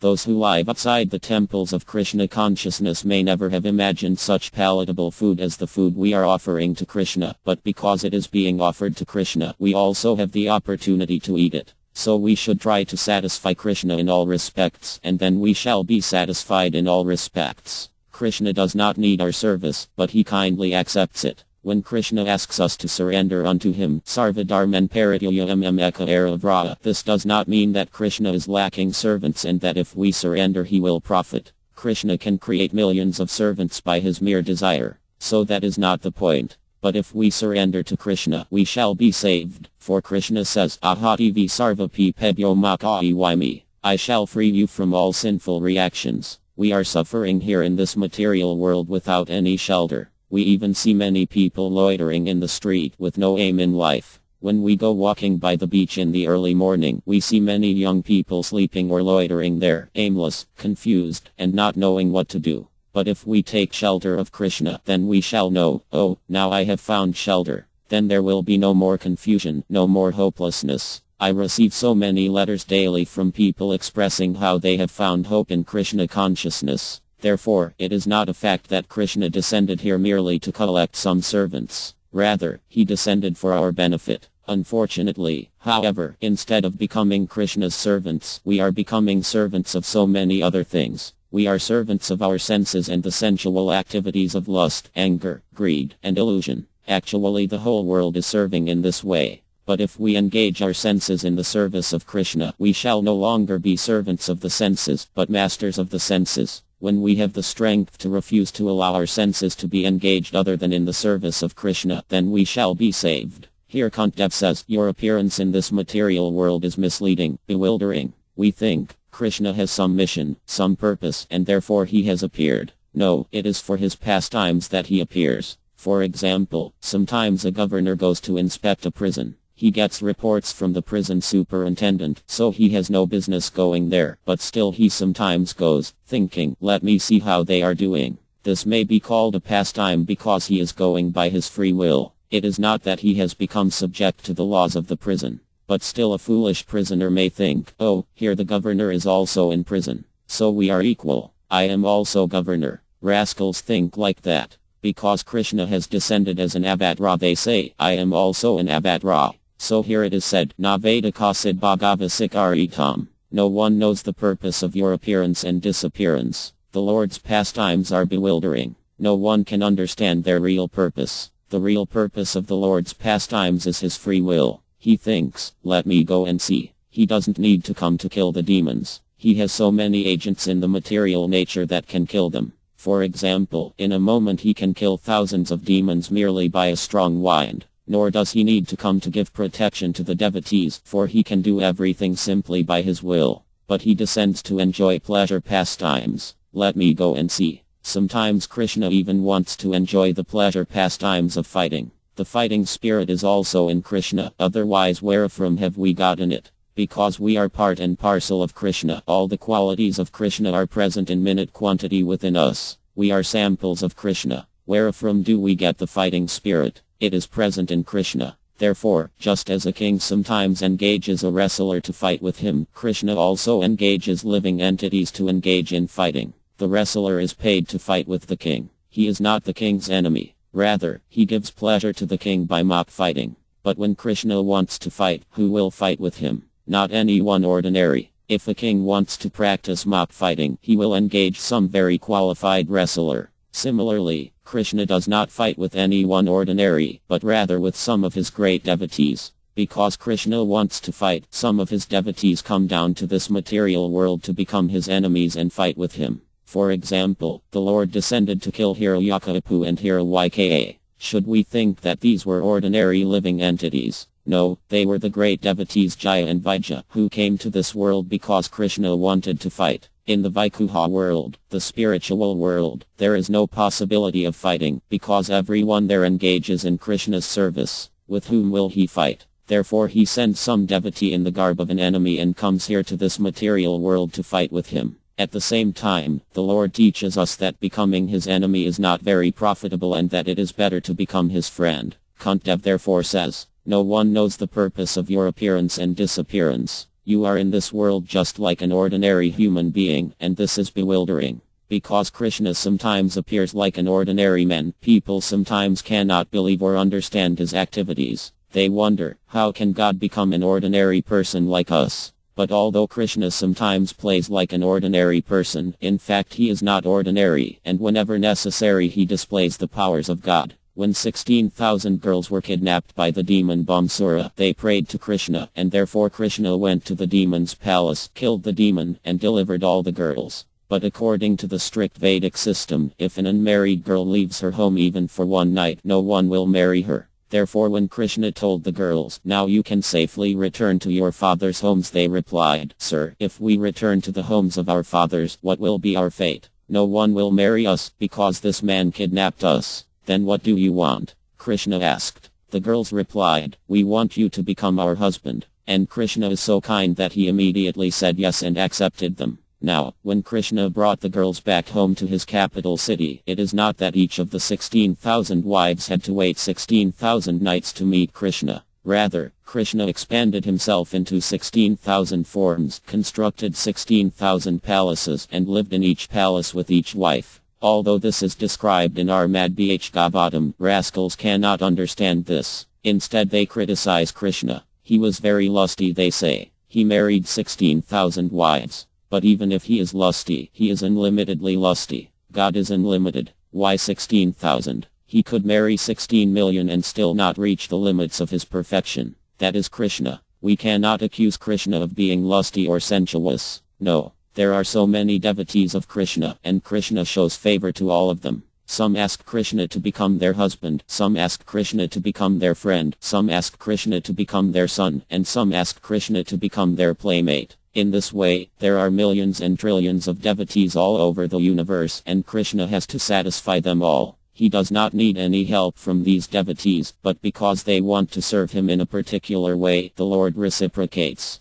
These 16,000 devotees wanted Krishna as their husband, and therefore Krishna agreed. Thus Krishna may sometimes act like a common man, but as God he expanded himself into 16,000 forms. Once the great sage Anrada went to visit Krishna and his wives. Krishna has married 16,000 wives, he thought. Let me see how he is dealing with them. Then he found Krishna living differently in each of the 16,000 palaces. In one palace he was talking with his wife, in another he was playing with his children, in another he was arranging for the marriage of his sons and daughters, and in this way he was engaged in varied pastimes in all of the 16,000 palaces. Similarly, in his childhood Krishna played just like an ordinary child, but when his mother, Yad, wanted him to open his mouth so that she could see whether he had eaten dirt within his mouth, he showed her all the universes. This is Krishna. Although he plays just like an ordinary human being, when there is need he shows his nature as God. To give another example, Krishna acted as the chariot driver of Arjuna, but when Arjuna wanted to see Krishna's universal form, Krishna immediately showed him a cosmic form with thousands and millions of heads, legs, arms, and weapons.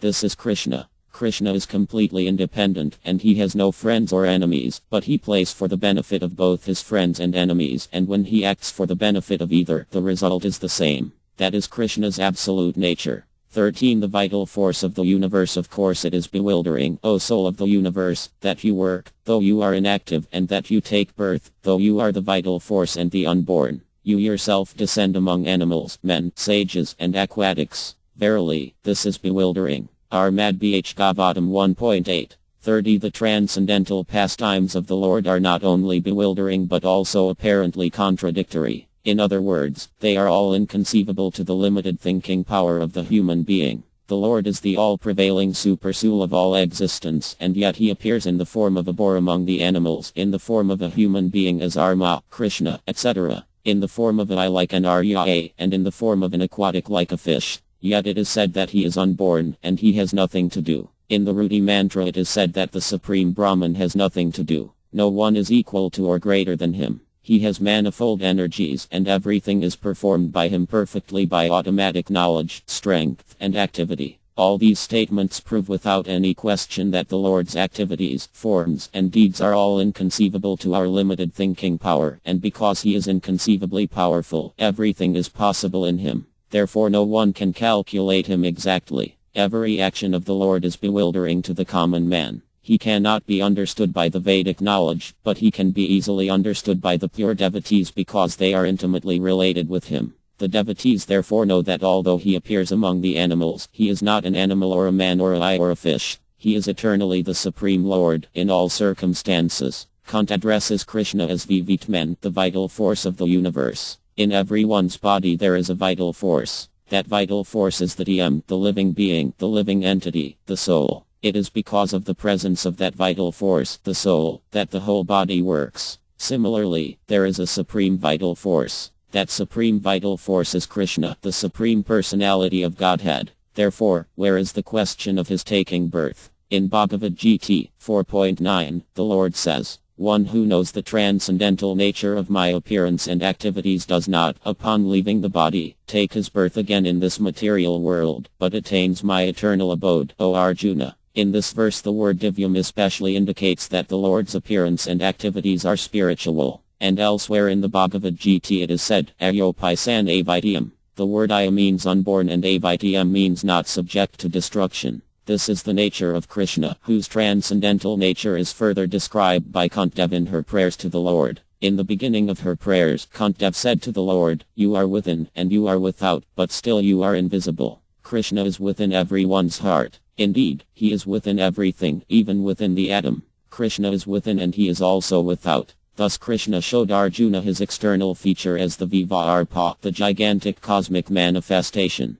This external body of Krishna is described in the Bhagavatam. There the hills and mountains are described as the bones of the Lord. Similarly, the great oceans have been described as different holes in the Lord's universal body, and the planet known as Brahmaloka has been described as the upper portion of his skull. Those who cannot see God have thus been advised to see him in many ways in terms of the material cosmic manifestation, according to the instructions given in the Vedic literature. There are those who can simply think of God as being great but do not know how great he is. When they think of greatness, they think of very high mountains, the sky, and other planets. Therefore the Lord has been described in terms of such material manifestations so that while thinking of these different manifestations one can think of the Lord. That is also Krishna consciousness. If one thinks, this mountain is the bone of Krishna, or if one thinks of the vast Pacific Ocean as Krishna's navel, one is in Krishna consciousness. Similarly, one may think of the trees and plants as the hairs on Krishna's body, one may think of Brahmaloka as the top of Krishna's skull, and one may think of the Ptala Loka planetary system as the soles of Krishna's feet. Thus one may think of Krishna as greater than the greatest, Mahatma. Similarly, one may think of Krishna as smaller than the smallest. That is also a kind of greatness. Krishna can manufacture this gigantic cosmic manifestation, and he can also manufacture a small insect. In a book one may sometimes find a small running insect smaller than a period. This is Krishna's craftsmanship. Aurayan Mahatma Kaha Apani at 1.2.20. He can create something greater than the greatest and smaller than the smallest. Now human beings have manufactured the 747 airplane, which according to their conception is very big. But can they produce an airplane as small as a flying insect? That is not possible. Actual greatness, however, is not one-sided. One who is actually great can become greater than the greatest and smaller than the smallest. But even the great things men can manufacture in the modern age are still not the greatest things man has created. We have information from the Bhagavatam that Kardama Muni, the father of the great sage Kapiladeva, manufactured a huge plane that resembled a great city. It included lakes, gardens, streets, and houses, and the whole city was able to fly all over the universe. In that plane, Kardama Muni traveled with his wife and showed her all the planets. He was a great yog, and his wife, Devati, was the daughter of Svayambhuva Manu, a great king. Kardama Muni had desired to marry, and Devati told her father, "My dear father, I want to marry that sage." Thus Svayambhuva Manu brought his daughter to Kardama Muni and said, "Sir, here is my daughter. Please accept her as your wife." She was a king's daughter and was very opulent, but when she joined her austere husband, she had to serve so much that she became lean and thin. In fact, even with insufficient food she was working day and night. Thus Kardama Muni became compassionate. "This woman who has come to me is a king's daughter," he thought, "but under my protection she is not receiving any comfort. So I shall give her some comfort." Thus he asked his wife, "What will make you comfortable?" A woman's nature, of course, is that she wants a good house, good food, fine garments, good children, and a good husband. These are a woman's ambitions. Thus Kardama Muni proved to her that she had received the best husband. By yogic powers he created for her this great airplane and gave her a big house with maidservants and all opulences. Kardama Muni was merely a human being, but he could perform such wonderful things by yogic powers. Krishna, however, is Yogvara, the master of all yogic powers. If we get a little mystic power we become important, but Krishna is the master of all mystic powers. In Bhagavad Gita it is said that wherever there is Yogvara, Krishna, the Supreme Personality of Godhead, the master of all mystic powers, and wherever there is Arjuna, who is also known as Piratha or Dhanurdhara, everything is present. We should always remember that if we can keep ourselves always in company with Krishna, we shall attain all perfection. And especially in this age, Krishna has incarnated as the holy name, Kali Kala and Maharp Krishna Avatra, Chaitanya Karitam Ta, D17.22. Therefore Chaitanya Mahaprabhu says, "My dear Lord, you are so kind that you are giving me your association in the form of your holy name, and this holy name can be chanted in any situation. There are no hard and fast rules for chanting Hare Krishna. One can chant Hare Krishna anywhere. Children, for example, also chant and dance. It is not at all difficult. While walking, our students take their beads with them and chant. Where is the loss? But the gain is very great, for by chanting we associate with Krishna personally. Suppose we were to associate personally with the President. How proud we would feel. Oh, I am with the President. So should we not feel very much proud if we were to associate with the Supreme President, who is able to create many millions of presidents like those of this world? This chanting is our opportunity to do so. Therefore Chaitanya Mahaprabhu says, "My dear Lord, you are so kind to me that you are always prepared to give me your association. But I am so unfortunate that I do not take advantage of this opportunity." Our Krishna consciousness movement is simply requesting people chant Hare Krishna. There was a cartoon in some newspaper that depicted an old lady and her husband sitting face to face. The lady is requesting her husband, chant, chant, chant, and the husband is answering, can't, can't, can't. So in this same way, we are requesting everyone, please chant, chant, chant. But they are replying, can't, can't, can't. This is their misfortune. Still, it is our duty to make all such unfortunate creatures fortunate. That is our mission. Therefore we go into the street and chant. Although they say can't, we go on chanting. That is our duty. And if somehow or other we place some literature in someone's hand, he becomes fortunate. He would have squandered his hard-earned money in so many nasty, sinful ways, but if he purchases even one book, regardless of the price, his money is properly utilized. This is the beginning of his Krishna consciousness. Because he gives some of his hard-earned money for the Krishna consciousness movement, he gets some spiritual profit. He is not losing. Rather, he is gaining some spiritual profit. Therefore our business is somehow or other to bring everyone to this Krishna consciousness movement so that everyone may spiritually profit. When Krishna appeared on earth, not everyone knew that he was the Supreme Personality of Godhead. Although when there was need he proved himself the Supreme Godhead, he generally appeared to be just like an ordinary human being. Therefore Ukdeva Goswami, while describing how Krishna played as one of the cowherd boys, points out Krishna's identity. Who is this cowherd boy? Ukdeva Goswami says, Itha Sat Brahma Suknubhtai. The impersonalists meditate upon the impersonal Brahman and thus feel some transcendental bliss, but Ukdeva Goswami points out that the source of that transcendental bliss is here, Krishna. Krishna is the source of everything, aha sarvasya prabhava, and therefore the transcendental bliss that the impersonalists try to experience by meditating on the impersonal Brahman in fact comes from Krishna. Ukdeva Goswami says, here is the person who is the source of Brahma Sukha, the transcendental bliss that comes from realization of Brahman. A devotee is always prepared to render service to the Lord, but for those who are under the spell of illusory energy, he is an ordinary boy. Krishna deals with different living entities according to their conceptions. For those who regard Krishna as an ordinary human being, Krishna will deal like an ordinary human being, whereas devotees who accept Krishna as the Supreme Personality of Godhead will enjoy the association of the Supreme Personality of Godhead. Of course, the object of the impersonalist is the Brahma Jyotir, the impersonal effulgence of the Supreme, but Krishna is the source of that effulgence. Therefore Krishna is everything. Yet the cowherd boys are able to play with that same Krishna, the exalted personality of Godhead. How have they become so fortunate that they are able to play with him? Bhagavatam 10.12. 11. The cowherd boys playing with Krishna are also not ordinary, for they have attained the highest perfection of being able to play with the Supreme Personality of Godhead. How did they achieve this position? Katapuya Pujay. By many lives of pious activities. For many lives these boys underwent austerities and penances to achieve the highest perfection of life, and now they have the opportunity to play with Krishna personally on an equal level. They do not know that Krishna is the Supreme Personality of Godhead, for that is the nature of Vana LL, Krishna's pastimes in the village of Vana. Not knowing Krishna's identity, the cowherd boys simply love Krishna, and their love is unending. This is true of everyone in Vana. For example, Yadamti and Nanda Maharya, Krishna's mother and father, love Krishna with parental affection. Similarly, Krishna's friends love Krishna, Krishna's girlfriends love Krishna, the trees love Krishna, the water loves Krishna, the flowers, the cows, the calves, everyone loves Krishna.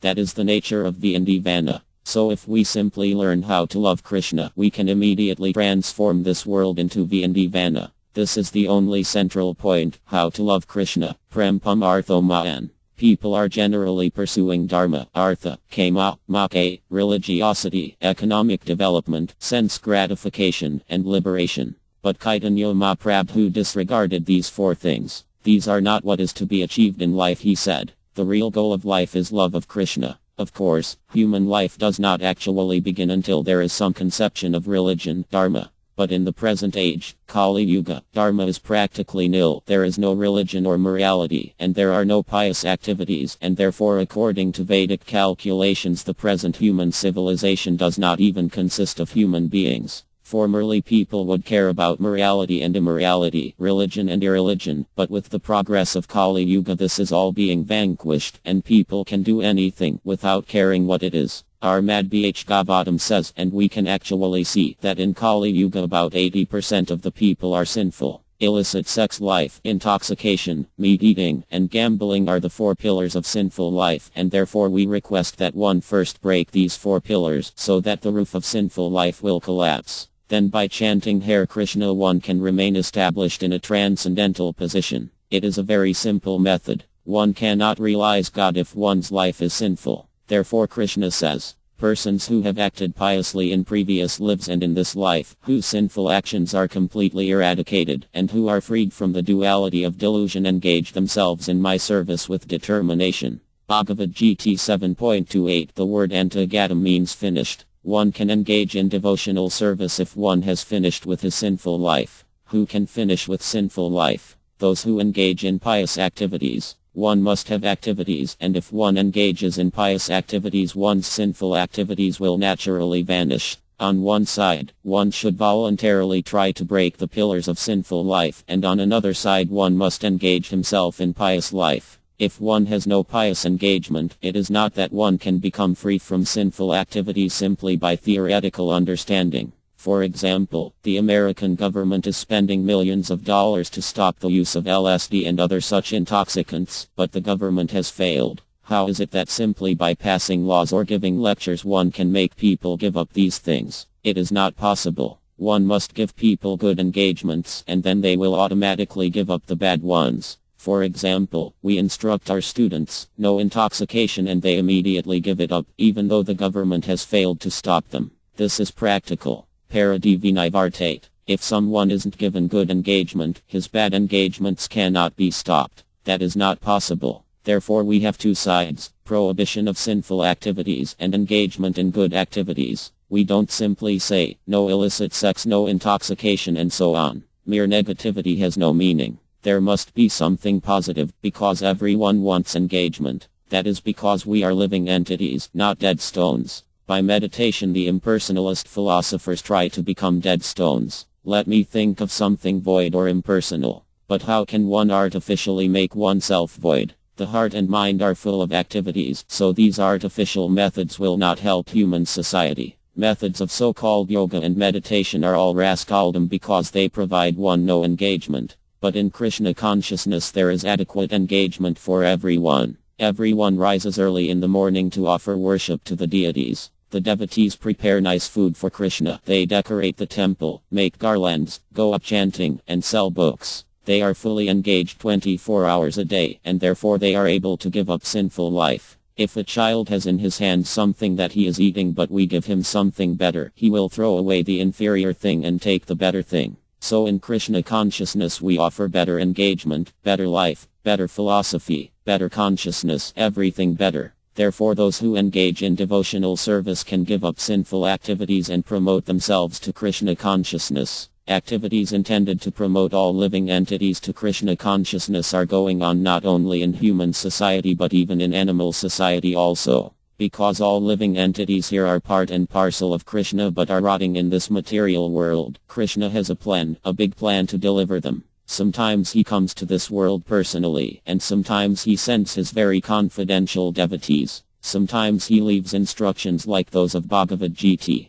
Krishna's incarnation appears everywhere, and he appears among animals, men, sages, and even aquatics. Tirya and Dasu. For example, Krishna even appeared as a fish incarnation. Thus Krishna's birth, appearance, and disappearance are all bewildering. Tadatayanta Vyambanam. We conditioned living entities transmigrate from one body to another because we are forced to do so by the laws of nature, but Krishna does not appear because he is forced. That is the difference. Those who are foolish rascals think, I have taken my birth in this world, and Krishna has taken birth here also. Therefore I am also God. They do not know that they will have to take birth again by the force of the laws of nature. One may have been given the chance to have a very beautiful body in a country where one can live in opulence and receive a good education. But if one misuses all this, one will get another body according to one's mentality. For example, at the present moment, despite so many arrangements by the government for good schools and universities, the civilized countries of the world are producing hippies, young people who are so frustrated that they even worship hogs.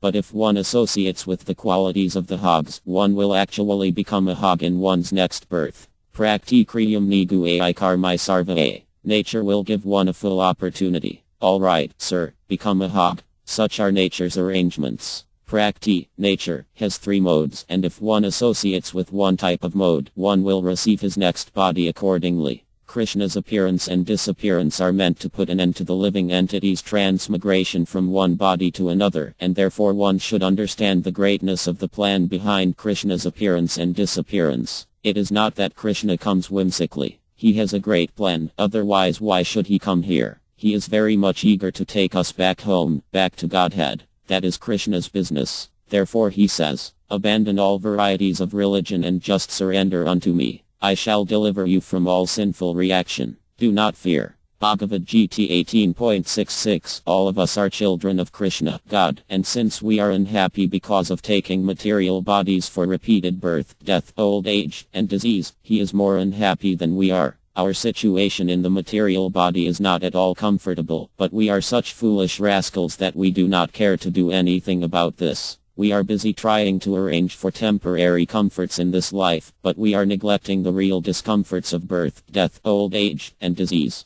This is our ignorance and our foolishness, and therefore Krishna comes to wake us up from this ignorance and take us back home, back to Godhead. 14. Lord Krishna's wonderful activities. My dear Krishna, Yod took up a rope to bind you when you committed an offense, and your perturbed eyes overflooded with tears, which washed the mascara from your eyes. And you were afraid, though fear personified is afraid of you. This sight is bewildering to me. Armad Bh Gavatam 1.8. 31. Here is another explanation of the bewilderment created by the pastimes of the Supreme Lord. The Supreme Lord is the supreme in all circumstances, as already explained. Here is a specific example of the Lord's being the supreme and at the same time a plaything in the presence of his pure devotee. The Lord's pure devotee render service unto the Lord out of unalloyed love only, and while discharging such devotional service the pure devotee forgets the position of the Supreme Lord. The Supreme Lord also accepts the loving service of his devotees more relishably when the service is rendered spontaneously out of pure affection, without anything of reverential admiration. Generally the Lord is worshipped by the devotees in a reverential attitude, but the Lord is meticulously pleased when the devotee, out of pure affection and love, considers the Lord to be less important than himself. The Lord's pastimes in the original abode, Galoka Vindivana, are exchanged in that spirit. The friends of Krishna consider him one of them. They do not consider him to be of reverential importance. The parents of the Lord, who are all pure devotees, consider him a child only. The Lord accepts the chastisements of the parents more cheerfully than the prayers of the Vedic hymns. Similarly, he accepts the reproaches of his fiancés more palatably than the Vedic hymns. When Lord Krishna was present in this material world to manifest his eternal pastimes of the transcendental realm Goloka Vrindavan as an attraction for the people in general, he displayed a unique picture of subordination before his foster mother, Yod. The Lord, in his naturally childish playful activities, used to spoil the stocked butter of Mother Yod by breaking the pots and distributing the contents to his friends and playmates, including the celebrated monkeys of Vrindavana, who took advantage of the Lord's munificence. Mother Yod saw this, and out of her pure love she wanted to make a show of punishment for her transcendental child.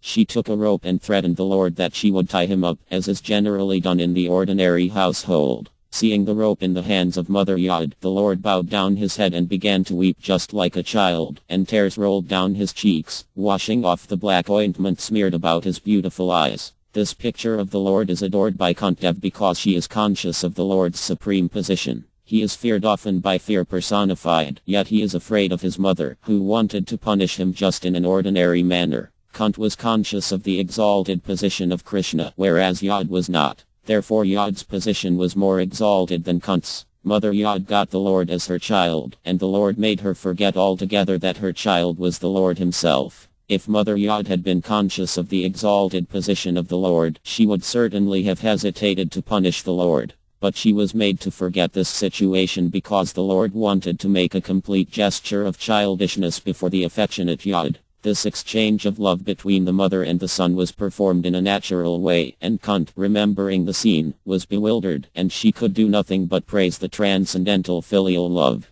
Indirectly, Mother Yod is praised for her unique position of love, for she could control even the all-powerful Lord as her beloved child. This pastime presents another opulence of Krishna, his opulence of beauty. Krishna has 6 opulences: all wealth, all strength, all influence, all knowledge, all renunciation, and all beauty. The nature of Krishna is that he is greater than the greatest and smaller than the smallest, Aurvayan Mahatoma. We offer obeisances to Krishna with awe and veneration, but no one comes to Krishna with a rope, saying, "Krishna, you have committed an offense, and now I shall bind you." Yet that is the prerogative of the most perfect devotee, and Krishna wants to be approached in that way. Thinking of Krishna's opulence, Kuntī did not dare take the part of Yod, for although Kuntī was Krishna's aunt, she did not have the privilege to approach Krishna the way he was approached by Yodmay, who was such an advanced devotee that she had the right to chastise the Supreme Personality of Godhead. That was Yodmay's special prerogative.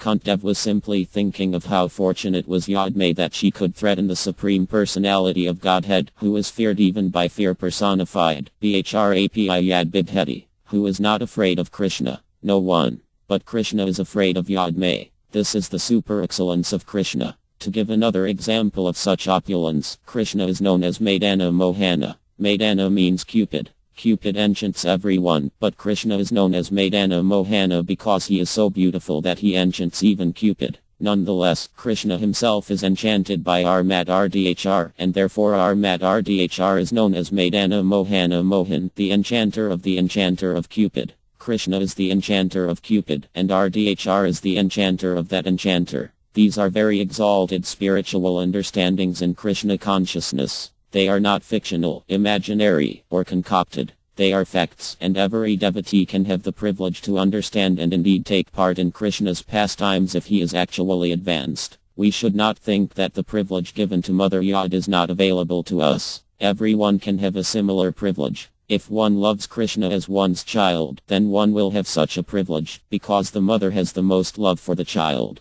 Even in this material world, there is no comparison to a mother's love, for a mother loves her child without any expectation of return. Of course, although that is generally true, this material world is so polluted that a mother sometimes thinks, "My child will grow up and become a man, and when he earns money, I shall get it." Thus there is still some desire to get something in exchange. But while loving Krishna there are no selfish feelings, for that love is unalloyed, free from all material gain, anibilatnayam. We should not love Krishna for some material gain. It is not that we should say, "Krishna, give us our daily bread, and then I shall love you." "Krishna, give me this or that, and then I shall love you." There should be no such mercantile exchanges, for Krishna wants unalloyed love. When Krishna saw Mother Yod coming with a rope to bind him, he immediately became very much afraid, thinking, "Oh, Mother is going to bind me." He began to cry, and the tears washed the mascara from his eyes. Looking at his mother with great respect, he appealed to her with feeling, "Yes, Mother, I have offended you. Kindly excuse me."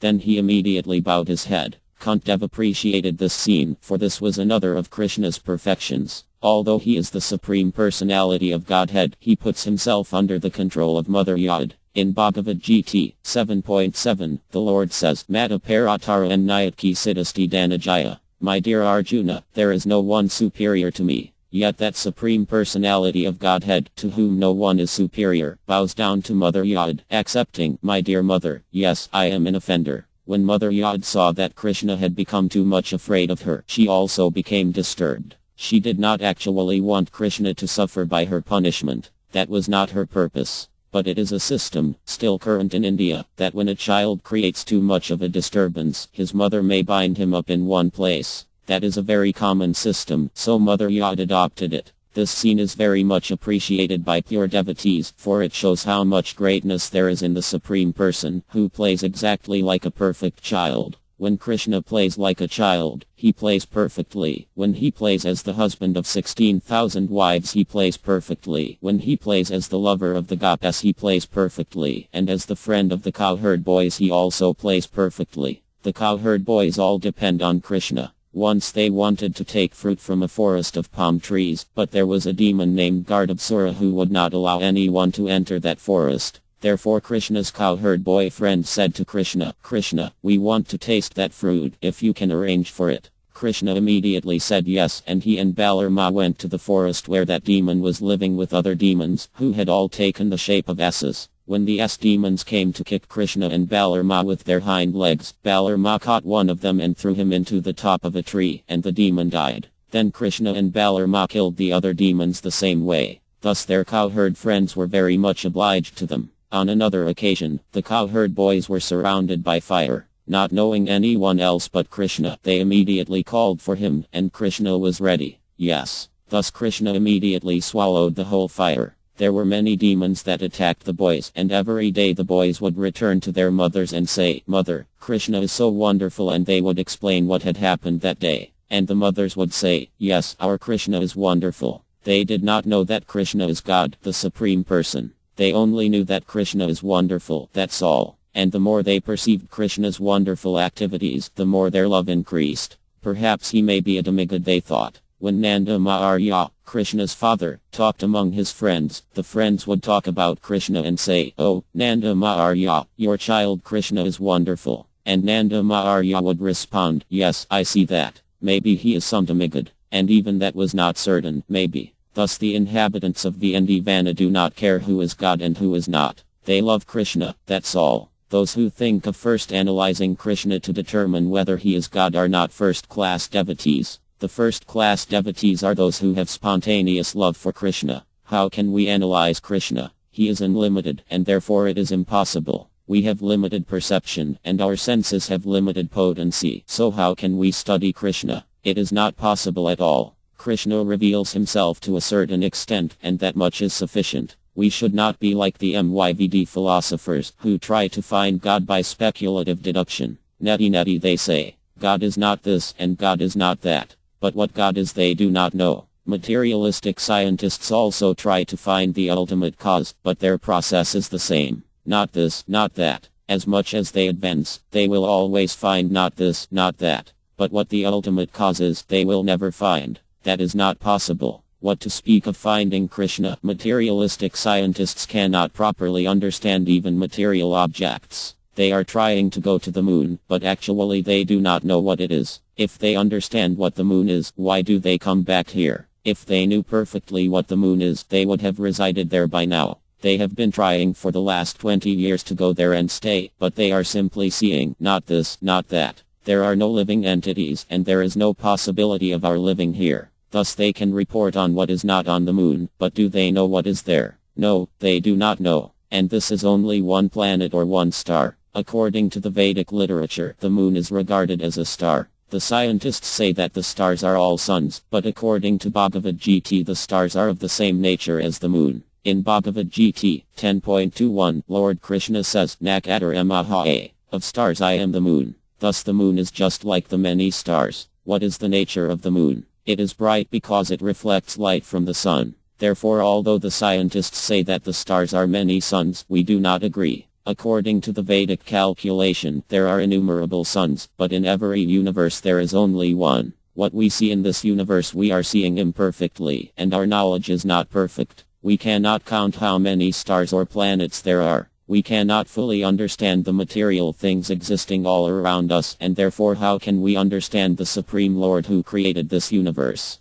That is not possible. Therefore in the Brahma Sahit 5.34 it is said, space is unlimited, and the Brahma Sahit suggests, suppose one travels by spacecraft for millions of years at the velocity of the wind or even the speed of mind. Everyone knows that the mind is so swift that in even 1/10,000th of a second it can take us millions of miles. If we have seen something millions of miles away, the mind can go there immediately. But even if we can travel at that speed on a spacecraft manufactured by Muni Pugavanam, the greatest scientists and most thoughtful men, will that be perfection? No. The Brahma Sahit says so. Still this creation will remain inconceivable to our understanding. And Krishna has created all these things, so how can we study Krishna? If we cannot understand the things Krishna has created, how can we understand Krishna? It is not possible at all. Therefore the mentality of Vana is the perfect status of mind for devotees. The inhabitants of Vana have no concern with understanding Krishna. Rather, they want to love Krishna unconditionally. It is not that they think, Krishna is God, and therefore I love him. In Vana Krishna does not play as God. He plays there as an ordinary cowherd boy, and although at times he proves that he is the Supreme Personality of Godhead, the devotees there do not care to know it. Kuntī, however, was not an inhabitant of Vana. She was an inhabitant of Hastinapura, which is outside Vana. The devotees outside Vana study how great the inhabitants of Vana are, but the inhabitants of Vana don't care to know how great Krishna is. That is the difference between them. So our concern should be simply to love Krishna. The more we love Krishna, the more we shall become perfect. It is not necessary to understand Krishna and how he creates. Krishna explains himself in Bhagavad Gita, and we should not try to understand much more. We should not bother very much to know Krishna. That is not possible. We should simply increase our unalloyed love for Krishna. That is the perfection of life. 15 Beyond birth and death. Some say that the unborn is born for the glorification of pious kings, and others say that he is born to please King Yadu, one of your dearest devotees. You appear in his family as sandalwood appears in the Malaya hills. Armad Bh Gavatam 1.8. 32 Because the Lord's appearance in this material world is bewildering, there are different opinions about the birth of the unborn. In the Bhagavad Gita the Lord says that he takes his birth in the material world, although he is the Lord of all creations and he is unborn. So there cannot be any denial of the birth of the unborn, because he himself establishes the truth. But still there are different opinions as to why he takes his birth. That is also declared in the Bhagavad Gita. He appears by his own internal potency to re-establish the principles of religion and to protect the pious and annihilate the impious. That is the mission of the appearance of the unborn. Still, it is said that the Lord is there to glorify the pious King Yudhishthira. Lord R. Krishna certainly wanted to establish the kingdom of the Pandavas for the good of all in the world. When there is a pious king ruling over the world, the people are happy. When the ruler is impious, the people are unhappy. In the age of Kali in most cases the rulers are impious, and therefore the citizens are also continuously unhappy. But in the case of democracy, the impious citizens themselves elect their representative to rule over them, and therefore they cannot blame anyone for their unhappiness. Maharyanala was also celebrated as a great pious king, but he had no connection with Lord Krishna.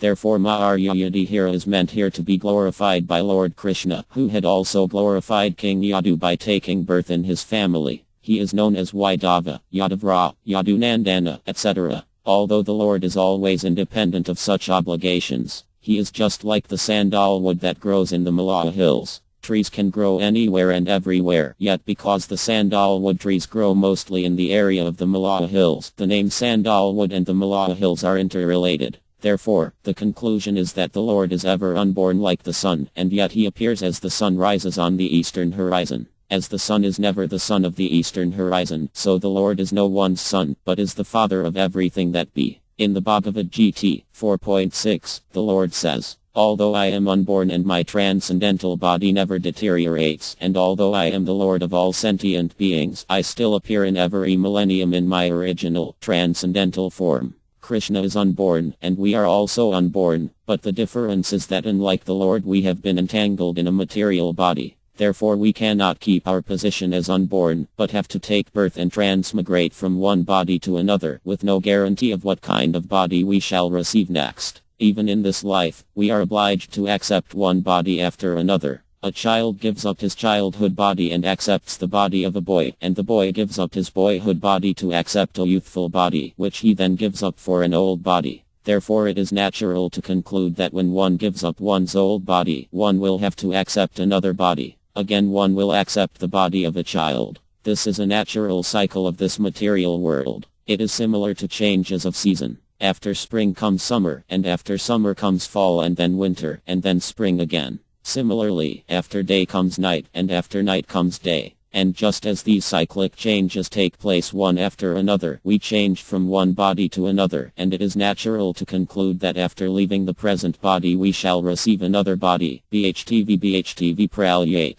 This conclusion is very logical. It is supported by the Stra, the Vedic literature, and it is also affirmed by the greatest authority, Krishna himself. Therefore why should we not accept it? If one does not accept this, if one thinks that there is no life after death, one is foolish. There is life after death, and there is also the chance to free oneself from the cycle of repeated birth and death and attain a life of immortality. But because we have been accustomed to accepting one body after another since time immemorial, it is difficult for us to think of a life that is eternal. And the life of material existence is so troublesome that one may think that if there is an eternal life, that life must be troublesome also. For example, a diseased man who is taking very bitter medicine and who is lying down in bed, eating there and passing stool and urine there, unable to move, may find his life so intolerable that he thinks, "Let me commit suicide." Similarly, materialistic life is so miserable that in desperation one sometimes takes to a philosophy of voidism or impersonalism to try to negate his very existence and make everything zero.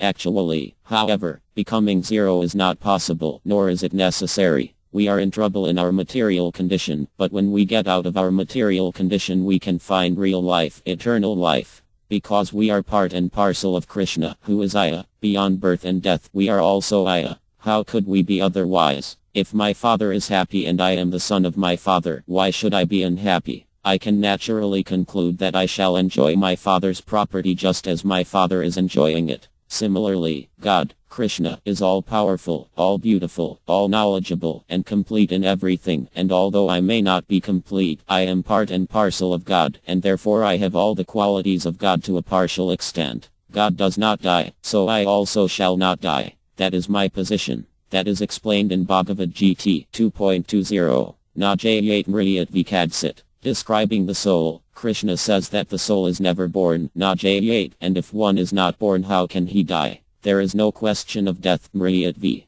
Death is for one who has taken birth, and if one has no birth he can also have no death. Unfortunately, however, we do not know this. We are conducting scientific research, but we do not know that every living entity is a spiritual soul, with no birth and no death. This is our ignorance. The soul is eternal, everlasting, and primeval, Nityavato Yapuro. The soul does not die with the annihilation of the body, Nahanyat Hanyam Niyare. But although the soul does not die, it accepts another body, and this is called Bhavaroga, the material disease. Since Krishna is the supreme living entity, Nityoniti and Satana Satananam, we are exactly like Krishna, the difference being that Krishna is Vibhu, unlimited, whereas we are Ayu, limited. Qualitatively, we are as good as Krishna. Therefore whatever propensities Krishna has, we have also. For example, Krishna has the propensity to love someone of the opposite sex, and therefore we have this same propensity. The beginning of love is present in the eternal love between RDH and Krishna. We are also seeking eternal love, but because we are conditioned by the material laws, our love is interrupted.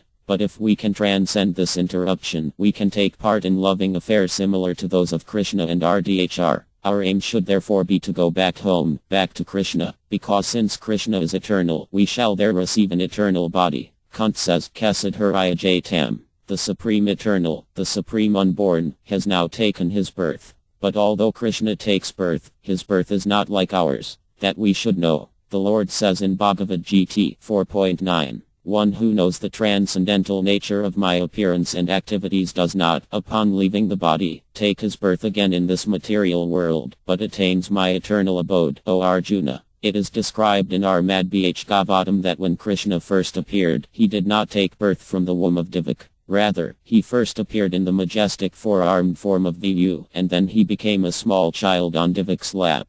Therefore Krishna's birth is transcendental, whereas our birth takes place by force, by the laws of nature. Krishna is not under the laws of nature. The laws of nature work under him. Madhyakya prakti asyat sakar karam. Prakti, nature, works under the order of Krishna, and we work under the order of nature. Krishna is the master of nature, and we are servants of nature. Therefore Kuntī says, Kasadhu. Someone may say that the unborn has taken birth. It may appear that he has taken birth just like us, but in fact he has not. Kuntī distinctly says, Kasadhu. Some foolish persons may say that he has taken birth. Krishna himself also says in Bhagavad Gita 9.11, Avajnanti mmhm nutanam ritam. Because I have appeared just like a human being, those who are rascals think that I am also just like an ordinary human. Parabhvam ajnanta. They do not know the mystery behind God's taking birth like a human being. Krishna is everywhere. The Lord is situated in everyone's heart. Varasarva bhtnhdde rajunati hadi. And since he is within us and is all-powerful, why should it be difficult for him to appear before us? When the great devotee Dhruva Maharya was engaged in meditation on the four-handed form of Vyu, all of a sudden his meditation broke, and he immediately saw before him the same form upon which he had been meditating. Was it very difficult for Krishna to appear in this way? Of course not. Similarly, it was not difficult for him to appear before Divak in the same four-handed form. Therefore Krishna says, Janma karma kami divyam. One must understand my transcendental birth and activities. Kuntī has this understanding. She knows that although to some fools Krishna appears to take birth, in fact he is unborn. But why should Krishna perform the pastime of taking birth? Kuntī replies, Puyalakasya kairte. To glorify those who are very pious and very much advanced in spiritual understanding. Krishna comes as the son of Divak to glorify his devotee Divak. Krishna becomes the son of Yad to glorify Yad. Similarly, Krishna appears in the dynasty of Maharya Yadu, his great devotee, just to glorify Maharya Yadu. Thus Krishna is still known as Vaidava, the descendant of Maharya Yadu. Krishna has no obligation to take his birth in a particular family or country, but he takes birth to glorify a certain person or a certain family because of their devotion. Therefore his birth is called Divyam, transcendental. The Lord is not obliged to take birth, but we are obliged to do so. That is the distinction between our birth and the birth of Krishna. If by our karma, or activities, we are fit to take birth in a good family in human society or demigod society, we shall do so, but if our activities are low like those of animals, we shall have to take birth in a family of animals. That is the force of karma. Bhagavatam 3.31. 1. We develop a certain type of body according to our karma. The human form of life is meant for understanding the supreme, the absolute truth, to Brahmaji. But if we do not endeavor for this, if we misuse this opportunity and simply remain like animals, we shall return to an animal form of life. Therefore the Krishna consciousness movement is trying to save people from going down to animal life. The appearance of Lord Krishna is compared to the growth of sandalwood trees in the Malaya Hills, Malasyava Kandanam. There are two Malas, the Malaya Hills and the part of the world now known as Malaysia. The Kandana tree, or sandalwood tree, can grow anywhere. There is no rule that it has to grow in Malaysia or the Malaya Hills, but because this sandalwood grows in large quantities in those parts of the world, it is known as Malaya Kandana. In the Western countries there is scented water known as eau de cologne. It can be manufactured anywhere, but because it was originally manufactured in the city of Cologne, it is known as eau de cologne. Similarly, sandalwood can grow anywhere, but because it was originally very prominent in Malaysia and the Malaya Hills, it is known as Malayan sandalwood. Kant offered this prayer 5,000 years ago, and this indicates that sandalwood was growing 5,000 years ago in Malaysia. Malaysia is not a new name. It was known thousands and thousands of years ago to the followers of the Vedic culture. Nowadays, of course, Malaysia is growing rubber trees because there is a good demand for rubber, but formerly Malaysia grew sandalwood on a large scale because there was a great demand for sandalwood, especially in India. Because India is a tropical country and sandalwood is very cooling, people in India use sandalwood pulp as a cosmetic. Even now, during the very warm days of the summer season, those who can afford to do so apply sandalwood pulp to their bodies and feel cool all day. In India it was the system that after bathing and sanctifying the body by applying marks of tilaka, one would offer obeisances to the deity, take some candana prasada from the room of the deity, and apply it as a cosmetic to the body. This was called prasdana. But it is said that in Kali Yuga, the present age, sn nam ava prasdanam, bh gavatam 12.25. If one can even bathe nicely, that is prasdana. In India even the poorest man will take an early morning bath every day, but when I came to America I saw that even taking one's daily bath may be a difficult thing and is often not the practice. In India we are accustomed to see people bathe thrice in a day, but in New York I have seen that one may have to go to a friend's house to bathe because one may not have facilities to do so at home. These are symptoms of Kali Yuga. Sn nam ava prasdanam. In the Kali Yuga it will be very difficult even to take a bath. Another symptom of Kali Yuga is dkyaku umba bharam, bh gavatam 12.27. One will be famous for his pious activities simply if he can maintain his family. The word DKM, meaning famous for pious activities, comes from Dake, which means expert. In Kali Yuga one will be considered expert if he can maintain a family consisting of himself, his wife, and 1 or 2 children. In India, of course, the traditional family is the joint family, consisting of a man and his wife, their parents and children, their in-laws, and so on. But in Kali Yuga it will be difficult to maintain a simple family of oneself, one's wife, and a few children. When I was living in New York, among the people coming to our classes was an old lady who had a grown son. I asked her, "Why doesn't your son get married?" She replied, "Yes, he can marry when he can maintain a family." I did not know that maintaining a family was such a difficult job here. But this is described in the Bh Gavatam. If one can maintain a family, he will be considered a very glorious man, and if a girl has a husband she will be considered very fortunate. It is not our business to criticize, but the symptoms of Kali Yuga are very severe, and they will grow more severe. The duration of Kali Yuga is 432,000 years, and although 5,000 years of it have passed, already we find so many difficulties, and the more we grow into this Kali Yuga, the more the times will be difficult. The best course, therefore, is to complete our Krishna consciousness and return home, back to Godhead. That will save us. Otherwise, if we come back again for another life in Kali Yuga, we shall find difficult days ahead, and we shall have to suffer more and more. 16. Returning to our natural consciousness. Others say that since both Vasudeva and Devak prayed for you, you have taken your birth as their son. Undoubtedly you are unborn, yet you take your birth for their welfare and to kill those who are envious of the demigods. Armad Bh Gavatam 1.8. 33. It is also said that Vasudeva and Devak, in their previous birth as Sutap and Pini, underwent a severe type of penance to get the Lord as their son, and as a result of such austerities the Lord appeared as their son. It is already declared in the Bhagavad Gita that the Lord appears for the welfare of all people in the world and to vanquish the asuras, or the materialistic atheists. The Lord says, "Whenever and wherever there is a decline in religious practice, O descendant of Bharata, and a predominant rise of irreligion, at that time I descend myself." Bhagavad Gita 4.7. The words Dharmasya Glni mean irregularities in religion.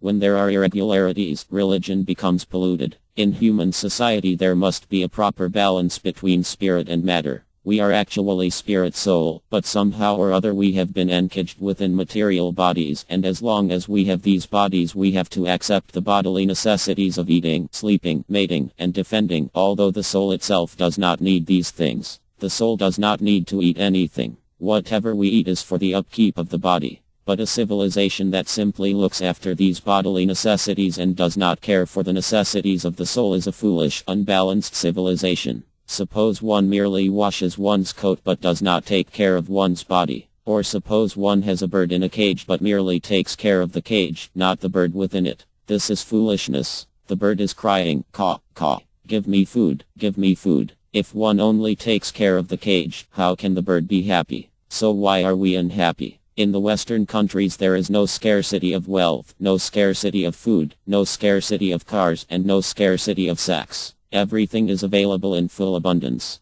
Then why is there still a section of people who are frustrated and confused, like the hippies? They are not satisfied. Why? Because there is no balance. We are taking care of the necessities of the body, but we have no information of the soul and its necessities. The soul is the real substance, and the body is only a covering. Therefore neglect of the soul is a form of dharmasya, pollution of duty. The word dharma means duty. Although the word dharma is often translated as religion and religion is generally defined as a kind of faith, dharma is not in fact a kind of faith. Dharma means one's actual constitutional duty. It is one's duty to know the needs of the soul, but unfortunately we have no information of the soul and are simply busy supplying the necessities for bodily comfort. Bodily comfort, however, is not enough. Suppose a man is very comfortably situated. Does it mean he will not die? Of course not. We speak of a struggle for existence and survival of the fittest, but bodily comforts alone cannot enable anyone to exist or survive permanently. Therefore, taking care of the body only is called dharmasya, or pollution of one's duty. One must know the necessities of the body and also the necessities of the soul. The real necessity in life is to supply the comforts of the soul, and the soul cannot be comforted by material adjustments. Because the soul is a different identity, the soul must be given spiritual food, and that spiritual food is Krishna consciousness. When one is diseased, he must be given the proper diet and the proper medicine. Both are required. If he is simply given medicine but not a proper diet, the treatment will not be very successful. Therefore the Krishna consciousness movement is meant to give both the proper medicine and the proper diet for the soul. The diet is Krishna Prasta, food that has first been offered to Krishna, and the medicine is the Hare Krishna mantra. Bhagavatam 10.1. 4. Parkatma Arya said to the great sage Ukadeva Gosvam, the discourses on Armad Bhagavatam that you are giving me are not ordinary. These Bhagavata discourses are relishable for persons who are nivtati, free from hankering. Everyone in this material world is hankering for enjoyment, but one who is free from this hankering can taste how relishable the Bhagavatam is. The word Bhagavata refers to anything in relationship to Bhagavan, the Supreme Lord, and the Hare Krishna mantra is also Bhagavata. Thus Parkatma Arya said that the taste of the Bhagavata can be relished by one who is free from hankering to satisfy material desires. And why should this Bhagavata be tasted? Bhavavati. It is the medicine for our disease of birth and death. At the present moment we are in a diseased condition. Materialists do not know what is disease and what is health. They do not know anything, but still they are posing as great scientists and philosophers. They do not inquire, I do not want to die. Why is death enforced upon me? Nor do they have any solution to this problem. But still they call themselves scientists. What kind of scientists are they? Advancement in science should bring about knowledge by which misery can be minimized. Otherwise, what is the meaning of science? Scientists may promise that they can help us in the future, but we may ask them, what are you giving us right now, sir? A real scientist will not say, just go on suffering as you are suffering now, and in the future we shall find some chemicals to help you.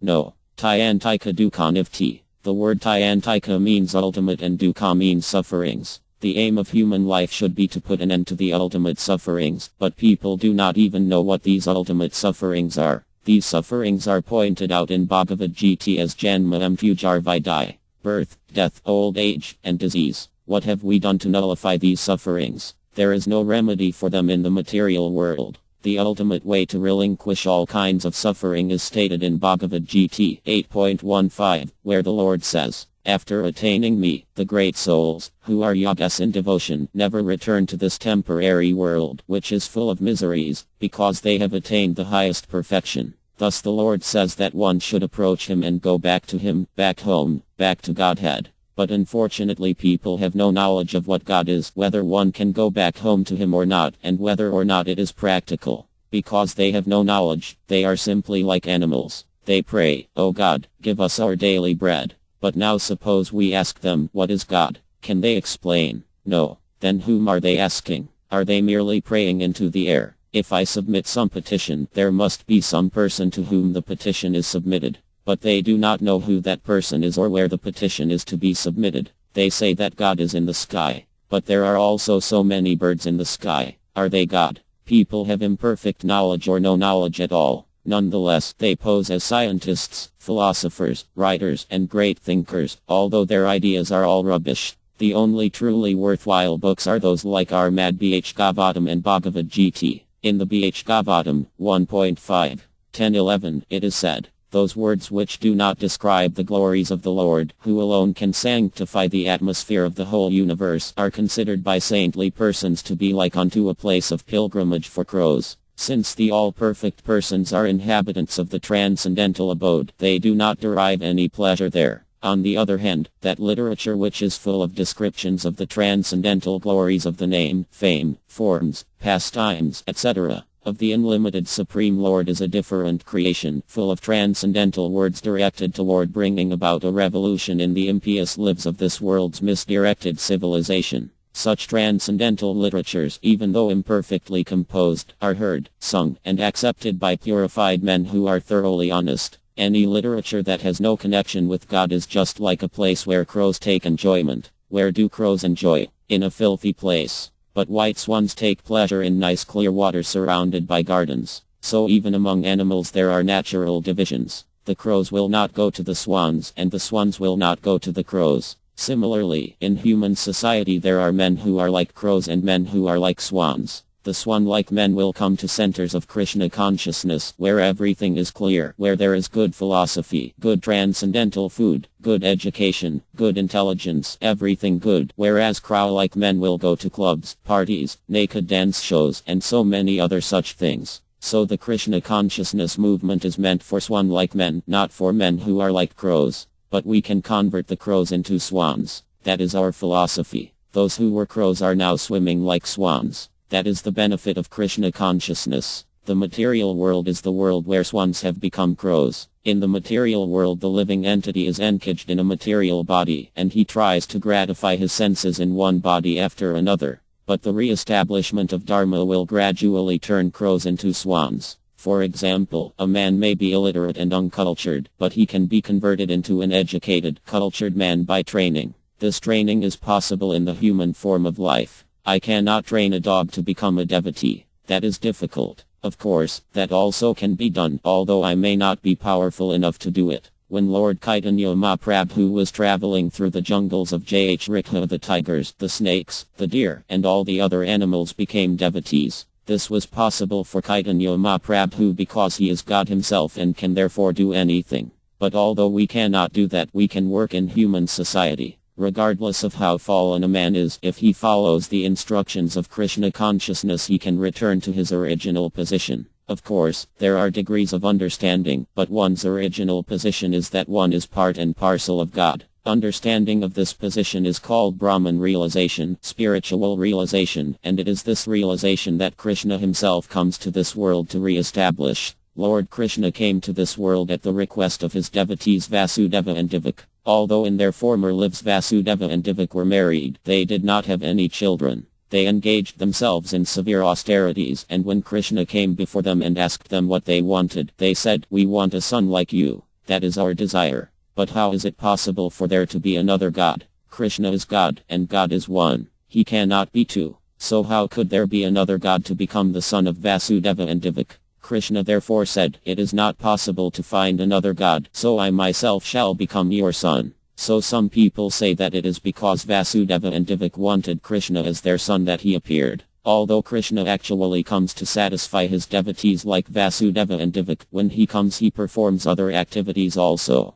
Vadyaka Suradivayam. The word Vadya means killing and Suradivayam refers to the demons, who are always envious of the devotees. Krishna comes to kill these demons. An example of a demon is Hiranyakapu. Because Prahlada Arya was a devotee, his father, Hiranyakapu, was so envious that he was prepared to kill his own son, although the little boy's only fault was that he was chanting Hare Krishna. This is the nature of demons. Jesus Christ also was killed by the Suradivayam, those who were envious of him. What was his fault? His only fault was that he was preaching about God. Yet he had so many enemies, who cruelly crucified him. Therefore Krishna comes to kill such Suradivayam. This killing of the envious, of course, can be done without the presence of Krishna. By setting to work the natural forces of war, pestilence, famine, and so on, Krishna can kill millions of people. He does not need to come here to kill these rascals, for they can be killed simply by his direction or nature's law. Sistiti prala estana aktirek, Brahma Sahit 5.44.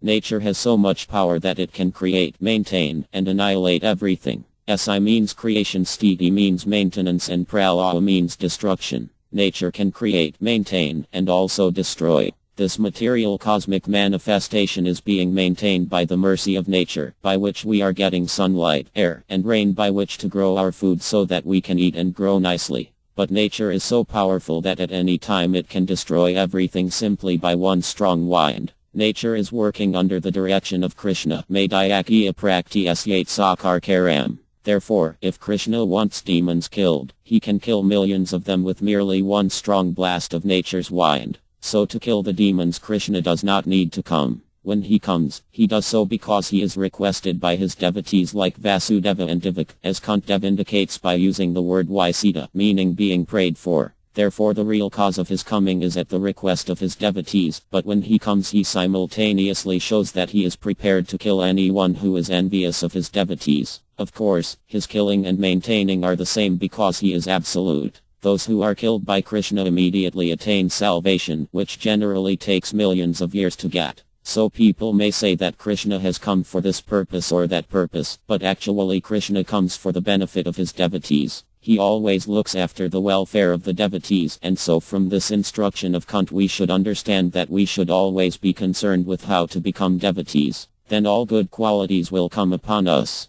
Bhagavatam 5.18. 12. If one simply develops one's dormant, natural devotion for Krishna, one will develop all good qualities. Our devotion for Krishna is natural. Just as a son has natural devotion to his father and mother, we have natural devotion to Krishna. When there is danger, even materialistic scientists pray to God. Of course, when they are not in danger they defy God, and therefore danger is required in order to teach these rascals that there is God. Jvarasvar Pahayake Aranitya Disa. Our natural position is to be dependent on God. Artificially we are trying to banish God, saying, God is dead, there is no God, or I am God. But when we give up this rascaldom, Krishna will give us all protection. 17. Lightening the burden of the world. Others say that the world, being overburdened like a boat at sea, is much aggrieved, and that Brahm, who is your son, prayed for you, and so you have appeared to diminish the trouble. Armad Bhagavatam 1.8. 34. Brahm is directly the son of the Supreme Lord, the Supreme Father, and was not put into the womb of a mother. Therefore he is known as Tma Bh. This Brahm is in charge of further creations in the universe, secondarily reflected by the potency of the Omnipotent. Within the halo of the universe there is a transcendental planet known as Vatadvpa, which is the abode of the Kairodaka Yvu, the Paramtm feature of the Supreme Lord. Whenever there is trouble in the universe that cannot be solved by the administrative demigods, they approach Brahmajay for a solution, and if it is not to be solved even by Brahmajay, then Brahmajay consults with and prays to the Kairodaka Yvu for an incarnation and solution to the problems. Such a problem arose when Kasa and others were ruling over the earth, and the earth became too much overburdened by the misdeeds of the Asuras. Brahmajay, along with other demigods, prayed at the shore of the Kairodaka ocean, and they were advised of the descent of Krishna as the son of Vasudeva and Devak.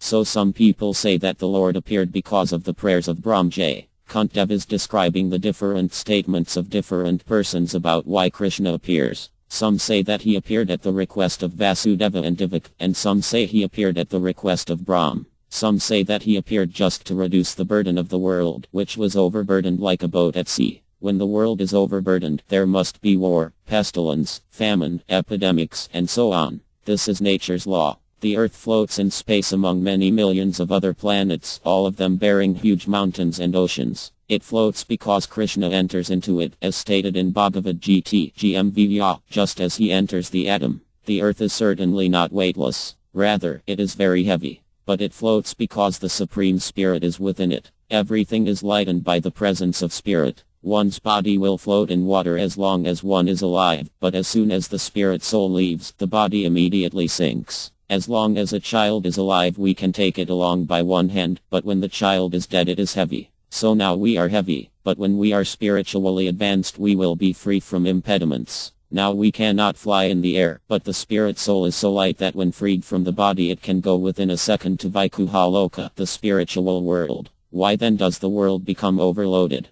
It becomes overloaded due to the presence of demons, those who are against devotional service. When Mother Earth feels this load to be too heavy, Krishna comes just to unburden the earth. If a ship is overloaded, its position is very dangerous, for it may sink at any moment. Therefore when Mother Earth felt too uncomfortable because of being overloaded with demons, she approached Brahm, the chief living being within this universe. When there is a need, the chief personalities in the universe approach Brahm, who approaches Vivu to ask that he reduce whatever the burden is. Then Vivu or Krishna appears as an incarnation, as stated in Bhagavad Gita 4.7. Whenever and wherever there is a decline in religious practice, O descendant of Bharata, and a predominant rise of irreligion, at that time I descend myself. When there is too much lawlessness and there are too many criminals, the state becomes overburdened and disturbed, and the state administrators are puzzled about what to do. Similarly, when the world is overrun by demons and atheists, they create a burden, and the demigods, the pious administrators of the universe, become perplexed. When the people of a state abide by the laws, administration is easy, but if people are criminals they overburden the state administrators. A similar situation sometimes upsets the balance of the cosmic affairs of this material world. Both the demons and the demigods always exist, but when the demoniac power increases, the world is overburdened. It is then that the demigods approach Lord Brahm for assistance. Lord Brahm is one of the 12 authorities known as Bhagavatam 6.3.20. We have to follow the Mahajanas, the great authorities, if we want to receive transcendental knowledge. The Vedic injunction is, if one wants to be in knowledge of everything, one must approach a guru, a bona fide authority, a spiritual master. The original guru is Krishna. As Krishna taught Arjuna, he also taught Brahm, as stated in Armad Bhagavatam, Teen Brahma HD Yadikava. The Armad Bhagavatam describes the original source of the creation, and this should be the actual subject matter of our research work. What is the original source of creation? Janmdhyasya. The original source of everything is the source of Janma, Sthiti, and Pralaya, creation, maintenance, and dissolution. Our body has taken birth at a certain date. It lasts for some years, 10 years, 20 years, 50 years, or whatever, according to the body, and then it will be finished. Where did this body come from, and when it is destroyed where will it go?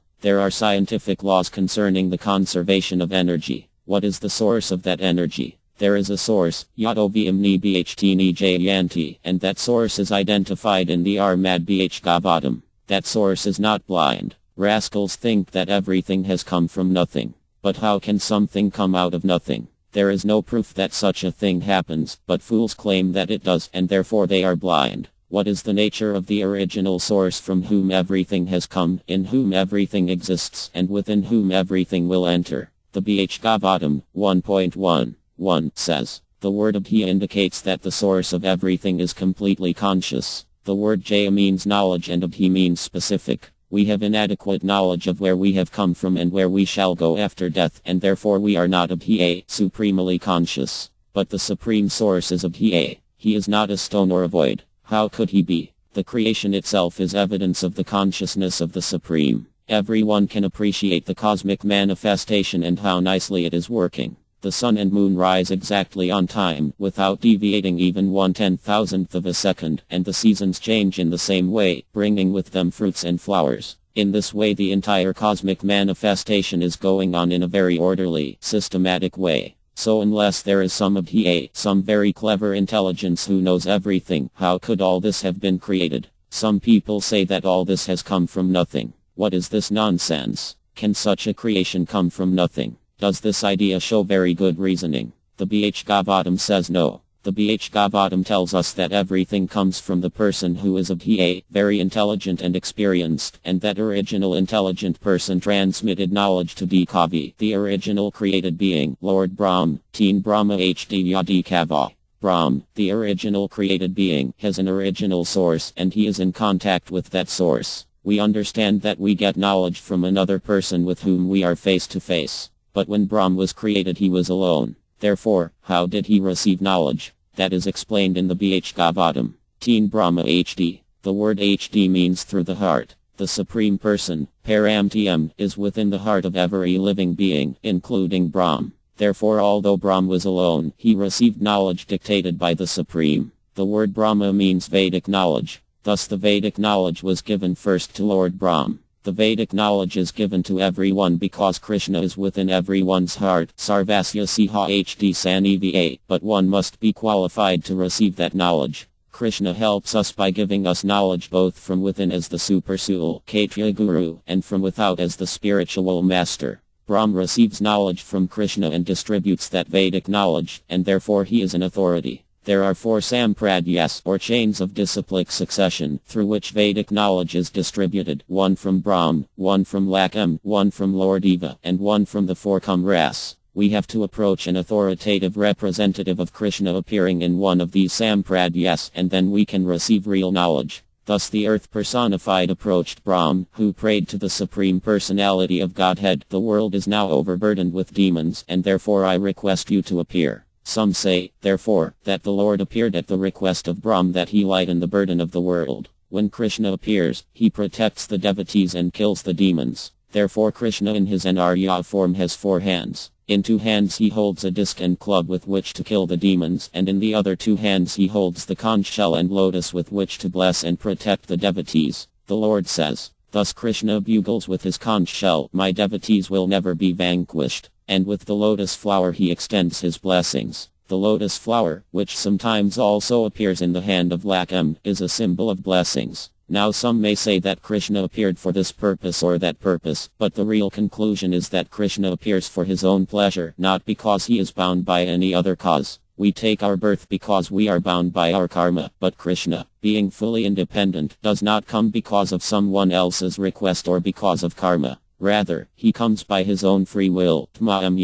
We are compelled to take birth because of Krishna's external, material energy, but Krishna is not controlled by the or energy of anyone else, and therefore he does not take birth in such a condition. The illusory energy, is under the control of Krishna, so how could control him? One who thinks that Krishna, like us, is controlled by is described in Bhagavad Gita as a fool. Krishna is the original Narayana, the original source of the entire cosmic manifestation. Brahm, or the first living being born just after the creation, is the direct son of Narayana, who as Garbhodaka YVU first entered the material universe. Without spiritual contact, matter cannot create. Those who are seeking the original cause of the material creation should know that the creation takes place when the spirit soul is present. Matter is activated by the spirit soul. It is not that the soul is created by matter. According to the Buddhist theory, the living force, the living energy we all have, is created by material conditions. At the present moment, the entire world is influenced by this Buddhist theory. The actual fact, however, is that matter develops because of the presence of the living force. We can understand this very easily. After a child is born, he grows and his body develops. But if the child is born dead, if the spirit soul is not present, the body will not develop. Therefore the spirit is the basis for the development of matter, and not vice versa. Why does a dead child not grow? Because the spirit is not present. A tree grows as long as there is life in it. If we sow the small seed of a banyan tree in good soil and favor it with water, it will grow because the spirit soul is present. But if we were to fry such a seed in fire and then sow it, it would fail to grow because the spirit soul would not be there. Matter grows and develops because of the presence of the spirit soul, and this principle has been followed from the very beginning of the creation. At the beginning of creation the Supreme Spirit entered the universe, and the first living being, Brahm, was born on a lotus flower grown from the transcendental abdomen of Viyu. Accepting that the lotus on which Brahm was born is matter, we should understand that it is also grown from spirit. Therefore spirit is the basis of creation. Because the lotus flower on which Lord Brahm is born is grown from the navel of Viyu, Lord Viyu is known as Padmanabha. Brahm is known as Tmabh because he was begotten directly from the father, Narayana, or Viyu, without the contact of mother Lakamj.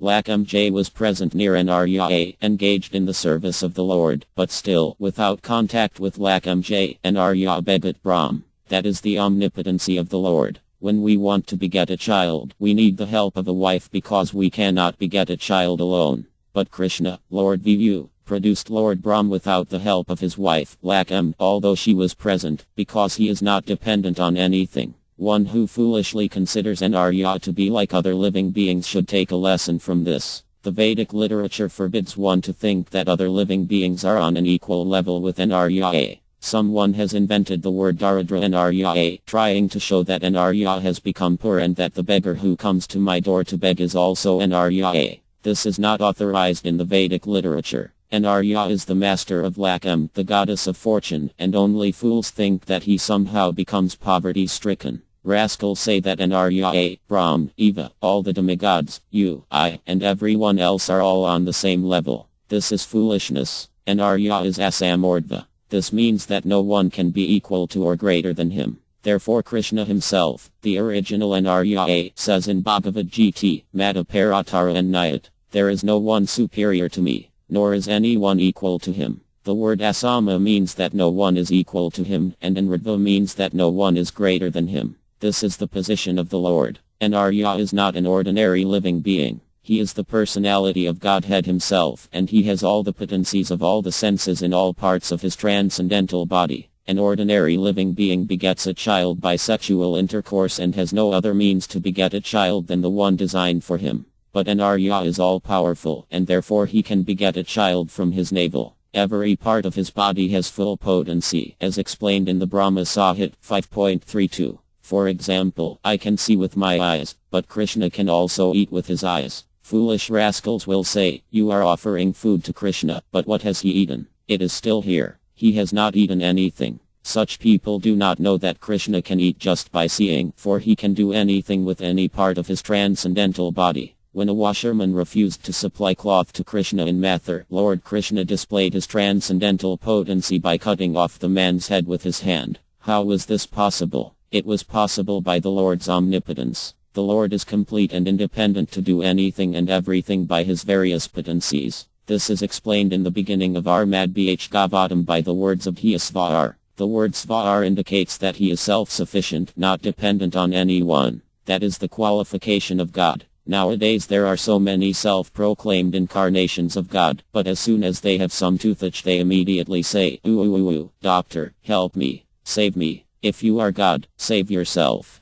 Why go to a doctor? Such people are rascals, and they make it very difficult to spread Krishna consciousness. The whole world is now overburdened by such rascals and demons, and therefore the atom bomb is waiting for them by the will of the Supreme. 18. Liberation from ignorance and suffering. And yet others say that you appeared to rejuvenate the devotional service of hearing, remembering, worshipping, and so on, in order that the conditioned soul suffering from material pangs might take advantage and gain liberation. Armad Bh Gavatam 1.8. 35. In the Armad Bhagavad Gita the Lord asserts that he appears in every millennium just to re-establish the way of religion. The way of religion is made by the Supreme Lord. No one can manufacture a new path of religion, as is the fashion for certain ambitious persons. The factual way of religion is to accept the Lord as the supreme authority and thus render service unto him in spontaneous love. A living being cannot help but render service because he is constitutionally made for that purpose. The only function of the living being is to render service to the Lord. The Lord is great, and living beings are subordinate to him. Therefore, the duty of the living being is just to serve him only. Unfortunately, the illusioned living beings, out of misunderstanding only, become servants of the senses by material desire. This desire is called avdi, or nescience, and out of such desire the living being makes different plans for material enjoyment centered about a perverted sex life. He therefore becomes entangled in the chain of birth and death by transmigrating into different bodies on different planets under the direction of the Supreme Lord. Unless, therefore, one is beyond the boundary of this nescience, one cannot get free from the threefold miseries of material life. That is the law of nature. The Lord, however, out of his causeless mercy, because he is more merciful to the suffering living beings than they can expect, appears before them and renovates the principles of devotional service, comprised of hearing, chanting, remembering, serving, worshipping, praying, cooperating, and surrendering unto him. Adoption of all the above-mentioned items, or any one of them, can help a conditioned soul get out of the tangle of nescience and thus become liberated from all material sufferings created by the living being illusioned by the external energy. This particular type of mercy is bestowed upon the living being by the Lord in the form of Lord Chaitanya Mahaprabhu. In this very important verse the words bhavasmin mean in this material world. The word bhava also means grow, and it refers to that which has taken birth. In the material world there are 6 kinds of changes. First there is birth, then growth, and then that which has been born and has grown stays for some time, produces some byproducts, and then dwindles and finally vanishes. These 6 changes are called a vikra. The body, for example, takes birth at a certain date, and then it grows and stays for some time. From the body come so many byproducts in the form of sons and daughters, and then the body becomes old and weak, and finally when it is very old it dies. But when the body is finished, I am not finished. When the gross body comes to an end, I am still present within the subtle body of mind, intelligence, and false ego, and this subtle body carries me to another gross body. Although everyone has to accept a subtle body, the scientists and medical men cannot see it. I have a mind, and you have a mind, but I cannot see your mind, and you cannot see mine. I have intelligence, and you have intelligence, but you cannot see my intelligence, nor can I see yours, because they are very subtle. Similarly, the spirit soul is still more subtle, so what will the materialistic scientists see of it? They cannot see the mind, intelligence, or false ego, what to speak of the soul. Therefore they say, the body is everything, and there is nothing more. Actually, however, that is not a fact. The fact is that the spirit soul is very, very small. Vatvatara Upaniyad 5.9. The soul is 1/10,000th the size of the tip of a hair. Suppose we were to take a hair and divide it into 100 parts. Could we do it? No, that is not possible. But if we could do it and then divide it again into another 100 parts, each part would be the size of the spirit soul. Of course, this is not possible to understand by experimental knowledge, so how can it be learned? One must learn of this from an authority. Our knowledge is so imperfect that it cannot deal with such subtle affairs, and because rascals cannot deal with such things, they think that matter is the cause of life. Nonetheless, they have not been able to demonstrate that life comes from matter. Let them take chemicals in their laboratory and produce even a small insect with hands, legs, and eyes. Every night we see many of such small insects with legs and eyes with which they approach the light. From such small insects up to Brahm there are 8,400,000 different forms of life, among which we are traveling from body to body, leaving one body and entering another, as stated by Krishna in Bhagavad Gita, Tath Dentara Prt. Therefore, either we must reject Krishna's word or reject all the so-called scientific theories that life comes from matter. But we are pledged to Krishna consciousness, and therefore we cannot reject Krishna's word. We accept Krishna when he says that we have to travel from one body to another. Every living entity within this material world is under the influence of Avdi, ignorance. Avdi karma sajanytty aktir ayat. God, Krishna, has many millions of potencies, parsya aktir vividhava aryat, and they have been summarized into 3 categories: the external potency, the internal potency, and the marginal potency.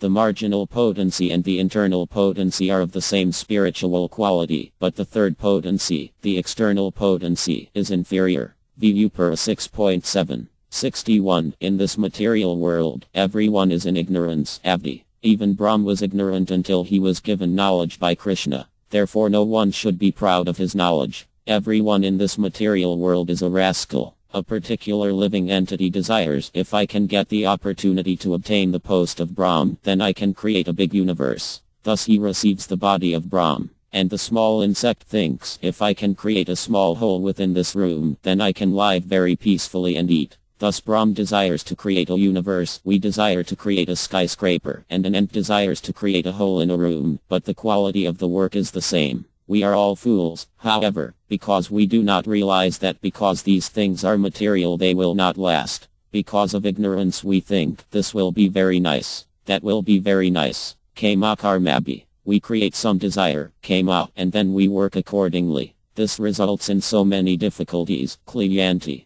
To become Brahm is not a very easy thing.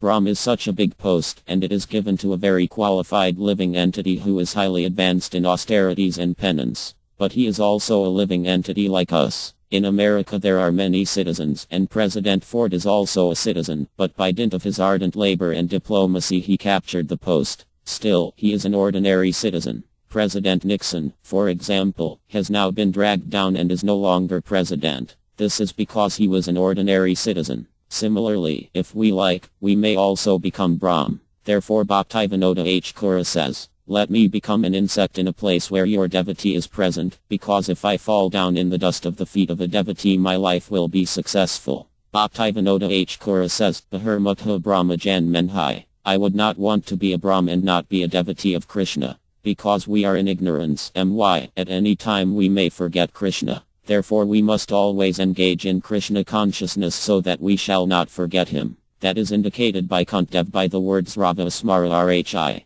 The word Rava means hearing, Smara means remembering, and Arha means worshipping the deity of Krishna. One should always engage oneself in hearing about, remembering, and worshipping Krishna. All the centers of the Krishna consciousness movement are opened only for this purpose, to facilitate chanting, dancing, and worshipping so that we shall not forget Krishna. Sadtad bh Vita. If we always think of Krishna, there is a chance that we shall remember Krishna at the end of life. Anti-NRYSMT. Everything takes practice. For example, if one wants to dance on the stage, one has to perform many rehearsals to practice how to dance. Then if one becomes an expert dancer, when one dances on stage one will receive acclaim. A very good dancer. But one cannot say, I shall go immediately to the stage and become a good dancer. That is not possible. One may say, no, I shall not attend the rehearsal. Just give me the stage, and I shall perform. But the director will not allow this, for one cannot become a good dancer without practice. The real purpose of life is to remember Krishna when one's life comes to an end. Anti-NRYSMT. If at the time of death one can remember Krishna, one's life is successful. In this material world one must suffer from material miseries, but rascals do not care to understand this, for they are absorbed in ignorance. A smuggler may go on with his work, even though he knows that he will be arrested and punished. A thief may know that he will be arrested and punished for criminal acts, and he may even have been punished several times, but still he will commit the same crime again. Puna karvita karvanam. Why? Ignorance. He is so much absorbed in ignorance that he does not think, I am repeatedly stealing and being repeatedly arrested and sent to jail to be punished. Why am I doing this? The result is not good. A person who is too much sexually inclined may suffer many times from venereal disease and have to undergo treatment, but still he will go to a prostitute again. This is Avadha Str Saga, illegitimate sex. But even legitimate sex involves so many difficulties. After sex, a woman becomes pregnant and has to suffer for 10 months, and at the time of delivery there is also sometimes very great danger. And the father, after the child is born, must take care of the child and work hard to provide for its education. Therefore the Vedic literature says, Bahu Dukha Bhya. After sex, legitimate or illegitimate, there are so many troubles. Tpyantini Hakapa. But one who is an ignorant rascal will not be satisfied. Instead, he will do the same things again and again. Puna karvita karvanam. This is called Bhava Roga, the disease of material existence. Bh Gavatam 7.9. 45. In the Vedic civilization, therefore, small boys are trained to remain brahmachar, celibate, and not involve themselves in the troubles of sex. But if one is unable to remain brahmachar, he is allowed to marry. After being trained in the beginning as a brahmachar, he will not stay for many years in family life, but will very soon become vinaprastha, retired, and then accept sannyasa, the renounced order of life. In this material world everyone is suffering, the birds, the beasts, the trees, the animals, the plants, and even Brahm and Indra. Indra is also not safe. He is always in anxiety about competitors who may come. Bh Gavatam 7.5. 5. Why is everyone in this material world always in anxiety? Abdike Makarmabi. Because they are rascals. Therefore Krishna stresses, you rascal, give up all your nonsense and surrender unto me. This is Krishna's very good mercy. He is the Supreme Father. Therefore he directly says, Sarva Gayatamam. This is the most confidential knowledge. Sarva, you rascal, give up everything and simply surrender unto me. Therefore Kuntī says, you have come to teach rascals like this and engage them in hearing, remembering, and worship. This is Bhakti. Rava Kairatana Vo. One should hear and chant about Vu, Krishna. But as soon as devotees begin to hear and chant about Vu, some rascal SVM will say, no, hearing or chanting any name will do. Why Vu? Why not KL? In Bengal there is a group of people who have invented KL Kairatana chanting the name of the demigoddess KL. What is this nonsense? In the Vedic literature there is no such thing as KL Kairatana. Kairatana means Rava Kairatana Vo, hearing and chanting about Vu, Krishna. The Vedic literature recommends Hara and Ma, chanting of the holy name of Hari, Krishna, and no one else. This Ravakirtanam, hearing and chanting, was described very nicely by UK Deva Gosvam in the second canto of Armad Bh Gavatam 2.4.15. He said, before speaking Armad Bh Gavatam, UK Deva Gosvam offered his obeisances to Krishna with this verse. He said, I offer my obeisances unto him, for simply hearing of him is subhadra, auspicious. The entire Bh Gavatam is glorification of Krishna, and this is glorification by UK Deva Gosvam. He says that one can be perfectly purified if one either glorifies Krishna, meditates upon him, or simply sits before the deity of Krishna and sees him, thinking, how nicely dressed is Krishna, how nicely dressed is RDHR. If one has no ability to chant, or if one's mind is so disturbed that one cannot fix it upon Krishna, one is given this chance. Here is the deity. Simply see him. If one is engaged in the service of the deity, there is a good chance of always seeing him 24 hours a day. While cleansing the floor of the temple, while dressing the deity, while bathing the deity, or while offering him food, one will always see him. This is the process of devotional service, but people are such fallen rascals that they do not even go see the deity. Oh, they think, what is this deity worship? It is idol worship. They may worship the statue of Gandhi or someone else, but when asked to come see the worship of the deity, they will say, no, this is idol worship. I have seen that in Calcutta in Chaurangi Square there is a statue of Sir Ashutosh Mukherjee. Throughout the year the crows pass stool on his face and the stool becomes caked on. So on one day a year the ordinary sweepers cleanse the statue with their brush in the morning, and in the evening some big men come and garland him with flowers. Then after that evening they go away, and again the next morning the crows come to pass stool on his face. So this kind of worship is accepted, sweeping the face of Sir Ashutosh Mukherjee with the municipal brush. But if we install the deity of Krishna and worship him nicely, people will say that this is idol worship.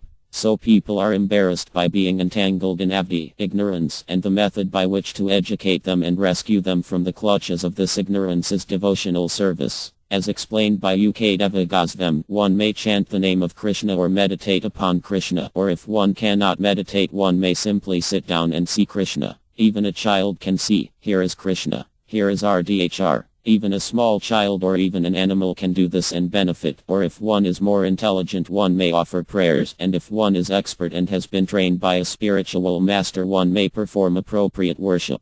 Christians and Muslims are also Vaishnavas, devotees, because they offer prayers to the Lord. O God, they say, give us our daily bread. Those who offer this prayer may not know very much and may be at a lower stage, but this is a beginning, because they have approached God. Going to a church or mosque is also pious. Katarvid Bhajanti Jan Suktino Rajuna. Therefore those who begin in this way will one day become pure Vaishnavas. But the atheistic propaganda that one should not go to a church, temple, or mosque is very dangerous to human society. One may not be very advanced, but one should try at least to do something to understand God. A child is sent to school, and although he may simply learn a bit, if he is interested he may one day become a very good scholar. Similarly, one day a pious man may become a pure devotee. Why should one give up religion altogether, become completely secular, and simply open a factory in which to manufacture nuts and bolts and work very hard and drink, and eat meat? What kind of civilization is this? It is because of this so-called civilization that people are suffering. It is by ignorance that people think that by opening factories they will be happy. Why should they open factories? There is no need.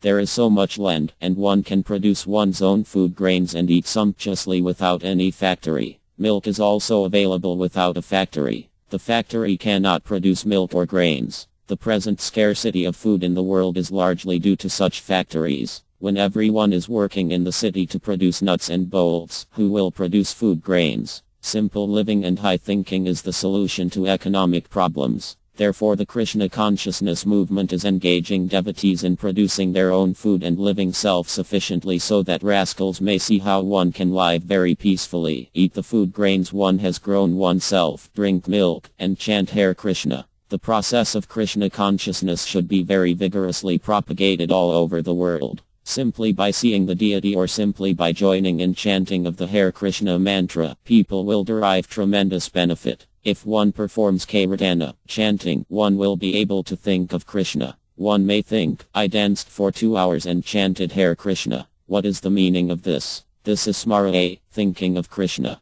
One may even think, I foolishly chanted Krishna for 2 hours. But that also is smart.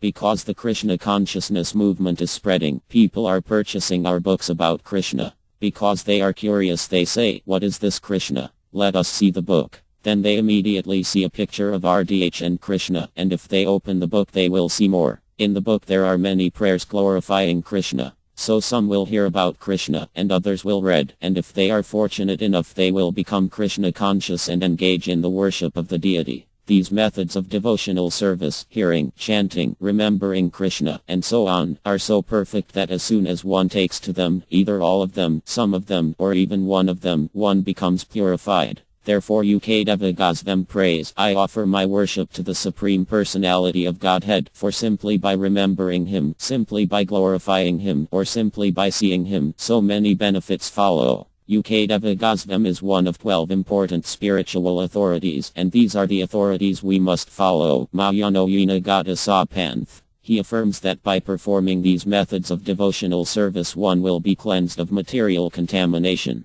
When? Sadhya. Immediately, without waiting. This is the great benefit of the Krishna consciousness movement. 19. Crossing beyond illusions. Currents, O Krishna, those who continuously hear, chant, and repeat your transcendental activities, or take pleasure in others doing so, certainly see your lotus feet, which alone can stop the repetition of birth and death. Armad Bh Gavatam 1.8. 36. The Supreme Lord, our Krishna, cannot be seen by our present conditional vision. In order to see him, one has to change his present vision by developing a different condition of life, full of spontaneous love of Godhead. When our Krishna was personally present on the face of the globe, not everyone could see him as the Supreme Personality of Godhead. Materialists like Arva, Hiryakapu, Kasa, Jarsantha, and Ayapela were highly qualified personalities by acquisition of material assets, but they were unable to appreciate the presence of the Lord. Therefore, even though the Lord may be present before our eyes, it is not possible to see him unless we have the necessary vision. This necessary qualification is developed by the process of devotional service only, beginning with hearing about the Lord from the right sources. The Bhagavad Gita is one of the popular literatures which are generally heard, chanted, repeated, etc. by the people in general, but in spite of such hearing, etc. sometimes it is experienced that the performer of such devotional service does not see the Lord face to face. The reason is that the first item, Rava, is very important. If hearing is from the right sources, it acts very quickly. Generally people hear from unauthorized persons. Such unauthorized persons may be very learned by academic qualifications, but because they do not follow the principles of devotional service, hearing from them becomes a sheer waste of time. Sometimes the texts are interpreted fashionably to suit their own purposes. Therefore, first one should select a competent and bona fide speaker and then hear from him. When the hearing process is perfect and complete, the other processes become automatically perfect in their own way.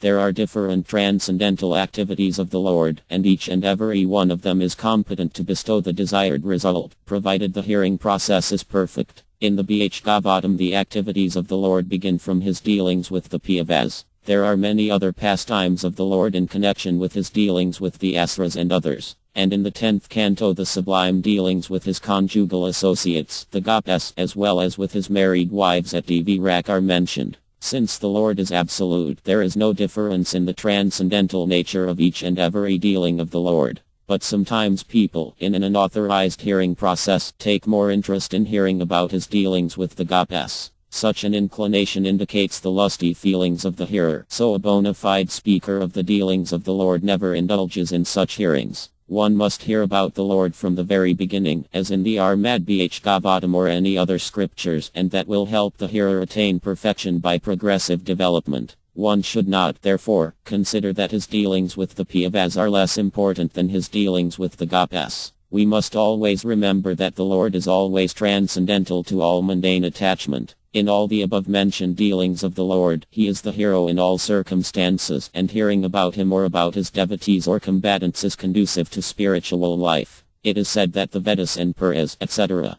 are all made to revive our lost relation with him. Hearing of all these scriptures is essential. In the previous verses, Kuntī has explained that those who have come to this material world are working very hard like asses and have such a hard burden that they cannot bear it. Because their lusty desires have created heavy work that puts them always in trouble, Krishna comes to introduce the system by which one can get relief from this continuously troublesome life. Religion consists of the laws of God. People who do not know this think that religion means faith. But although you may have faith in something and I may have faith in something, and although I may believe you and you may or may not believe me, that is not religion. There is even a supposedly religious mission that says you can manufacture your own way. Yada mata tata patha. Whatever you think is right, that is right. This is their philosophy. But that is not science. Suppose I am a madman. Is whatever I think all right? How could this be? 2 plus 2 equals 4 is science. If I believe that 2 plus 2 equals 5 or 3, does it become true?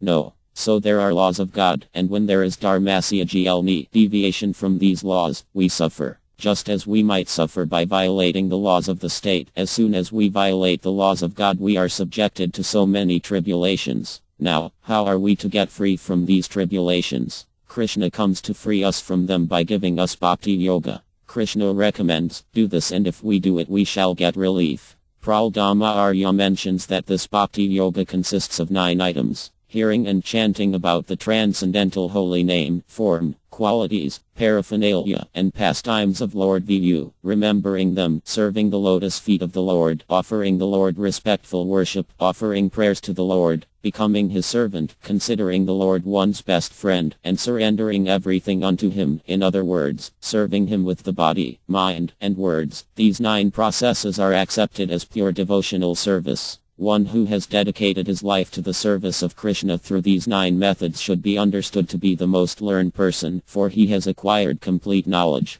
BH Gavatam 7.5.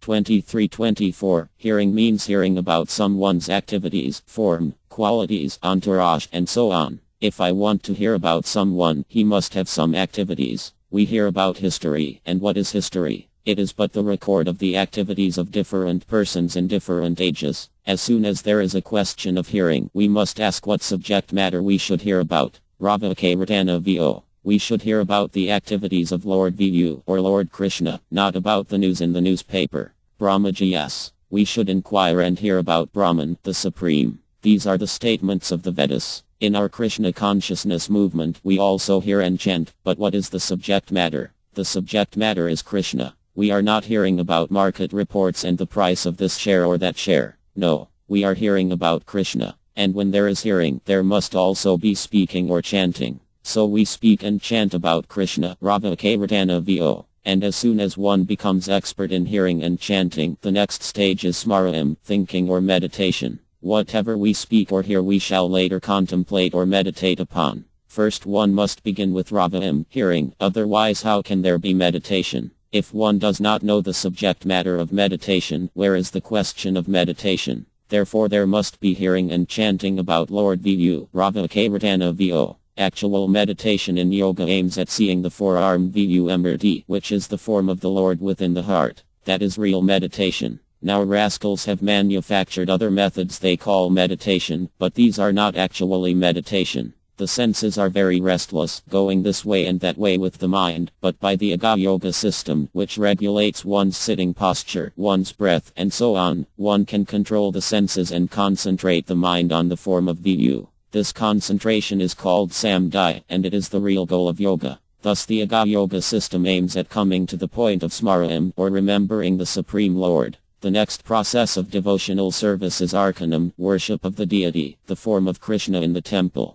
Argarvaka 3. It is not that one should worship Krishna once a week or once a month. Rather, one should worship Krishna 24 hours a day, nitya. The deity should have a new dress every day or twice or 4 times a day, as many times as possible. This is called Jira. Krishna is the most opulent enjoyer, and we should supply him things by which he can enjoy. For instance, if someone gives me new clothing, I say, oh, this new clothing is very nice and this is my enjoyment. Similarly, we should try to satisfy Krishna every day with gorgeous clothing. The dress for the deity should be first class, the food offered to him must be first class, and the place where he is situated in the temple must be first class or even more than first class. Furthermore, the temple should always be as clean as glass. Everyone remarks that the temples of the Krishna consciousness movement are very clean, and they must be very clean. The more one cleanses the temple, the more one's heart becomes cleansed. This is the process of devotional service.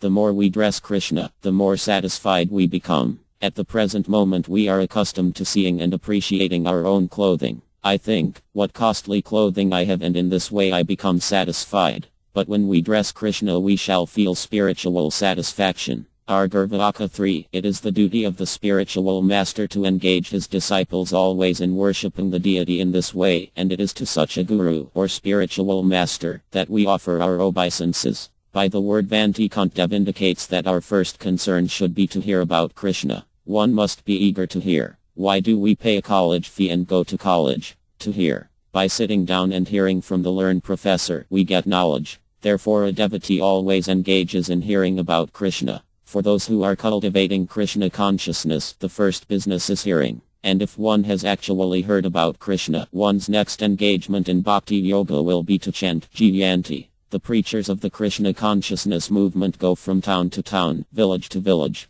Why? What is their purpose? To preach, to chant, so that people may get the opportunity to hear this philosophy and take it seriously. Jayanti. The word abkaya indicates that these engagements should go on continuously, 24 hours a day without stopping. Chaitanya Mahaprabhu therefore recommends Kairatanya Sadhari. One should engage in chanting 24 hours a day. That is the business of Krishna conscious devotees. One may perform all the methods of devotional service or may accept only one. Simply hearing is enough. Parkatma Arya did not do anything else but sit down before Ukadeva Gosvam and hear for the last 7 days of his life. If one simply hears, without doing anything else, if one simply sits down in the temple and whenever there is talk of Bhagavad Gita one goes on hearing, that will be enough. Even if you do not understand, please hear. The vibration, the mantra, will help you. Grammatical or scholarly understanding is not very important. One may not know Sanskrit grammar, but bhakti is apradat, unimpedable. Nothing can check the progress of bhakti. Therefore one should simply adopt this process of hearing, as recommended by Chaitanya Mahaprabhu. After Chaitanya Mahaprabhu accepted the renounced order of life, he was criticized by Sravabdhama Basiriya, whose father had been a school friend of Anil Chakravarti, the father-in-law of Chaitanya Mahaprabhu's father, Jagannathamira. By this relationship, Sravabdhama Basiriya was on the level of Chaitanya Mahaprabhu's grandfather. Thus he said to Chaitanya Mahaprabhu, "You are a boy only 24 years old, and now you have taken sannyasa. Sannyasa is very difficult to keep, because for a young man the world has so many attractions. So you should hear Vedanta." Sravabdhama Basiriya belonged to the MYVDA school, and this indicates that hearing is important even among the MYVDS, who stress the importance of hearing Vedanta. The Vaishnavas, the devotees of Krishna, also hear Vedanta, but not from the MYVDS, who falsely interpret it and spoil the process of hearing. The Vaishnavas actually hear Vedanta, because they do not interpret it. When Krishna says, "I am the Supreme," the Vaishnavas accept it, and that is the proper way of hearing. If one speculatively interprets the Vedanta or Bhagavad Gita, saying the word Krishna means this and Kurukshetra means that, one is simply wasting one's time. One should hear this literature as it is. Thus although Chaitanya Mahaprabhu agreed to hear Vedanta from Sravabdhama Basiriya, he simply went on hearing it for many days but did not ask any questions. Finally Sravabdhama Basiriya said to him, "My dear boy, you are hearing, but you do not ask any questions. Why is this? Is it that you can't understand? What is the reason you are silent?" Chaitanya Mahaprabhu answered, "Yes, I understand. But I am silent because you are explaining the Vedanta in a speculative way. Therefore I am simply listening to the verses of Vedanta but not actually listening to you." Thus he indirectly said, "You are explaining the meaning foolishly." Later he said, "The verses of Vedanta Sutra are just like sunshine, but your explanations are like clouds that cover them. No one needs a lamp to see the sun. Everyone can see it. But if the sun is covered by a cloud, it is very difficult to see." Similarly, the Vedanta is like the sun, but the MYVDA interpretations cover the real meaning. The MYVDS never accept the direct meaning. Even big political leaders who are influenced by the MYVDA philosophy cover the meaning of the Vedic literature by speculating Kurukshetra means this and Dharmakayatra means that. Our policy, therefore, should be to hear the original as it is. Then it will be effective. Rava Kairatana Vo. You should be heard as he is. Then one can meditate upon Vu and remember him, Smaranti. In this way one becomes jubilant, Nandanti. The word Nandana means pleasing, and one comes in touch with the reservoir of pleasure in this way. Therefore those who are cultivating Krishna consciousness have to hear about Krishna, speak about Krishna, and deal only in relationship with Krishna. By this process Kuntī tells the Lord, one will one day come to see you. And when one sees God, Krishna, what is the effect? Bhava pravha pramam. The word pravha means current. When there are very forceful currents in the river and some animal is thrown in, it will be washed away. Similarly, we are being washed away by the currents of material nature, which come one after another like big waves in the Pacific Ocean. Because we are under the grip of the three modes of material nature, prakti kriyam nigu ai karmai sarva, we are being washed away. Therefore Bhaktivinoda H. Kura says, My Rava Yabis, you are being washed away, carried away, by the currents of material nature. These are the currents of hunger and thirst, of birth, death, and old age, the currents of illusion. We are spirit souls, but because we have been put into the material ocean, the currents are carrying us away. However, if we engage 24 hours a day in hearing, chanting, and seriously serving Krishna, the current will stop. Where will the current stop?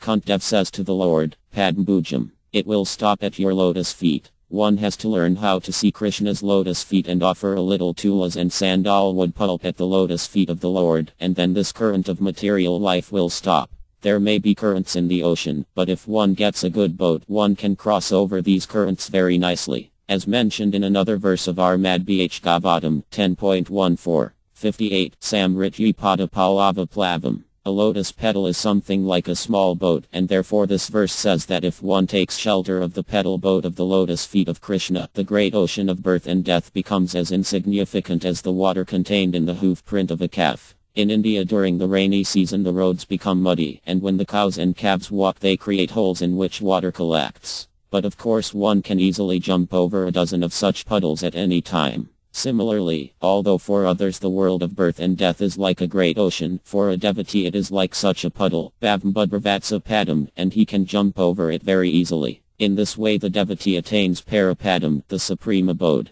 Then what about this material world? Pada Pada Yadvipadam. This is a place not for devotees but for people who are suffering. Therefore Kuntī suggests, this Krishna consciousness is the medicine for your suffering. Take it and be happy. 20 Full surrender. O my Lord, you have executed all duties yourself. Are you leaving us today, though we are completely dependent on your mercy and have no one else to protect us, now when all kings are at enmity with us? Our Madbh Gavatam 1.8. 37 The Piyavas are most fortunate because with all good luck they were entirely dependent on the mercy of the Lord. In the material world, to be dependent on the mercy of someone else is the utmost sign of misfortune, but in the case of our transcendental relation with the Lord, it is the most fortunate case when we can live completely dependent on Him. The material disease is due to thinking of becoming independent of everything. But the cruel material nature does not allow us to become independent. The false attempt to become independent of the stringent laws of nature is known as material advancement of experimental knowledge.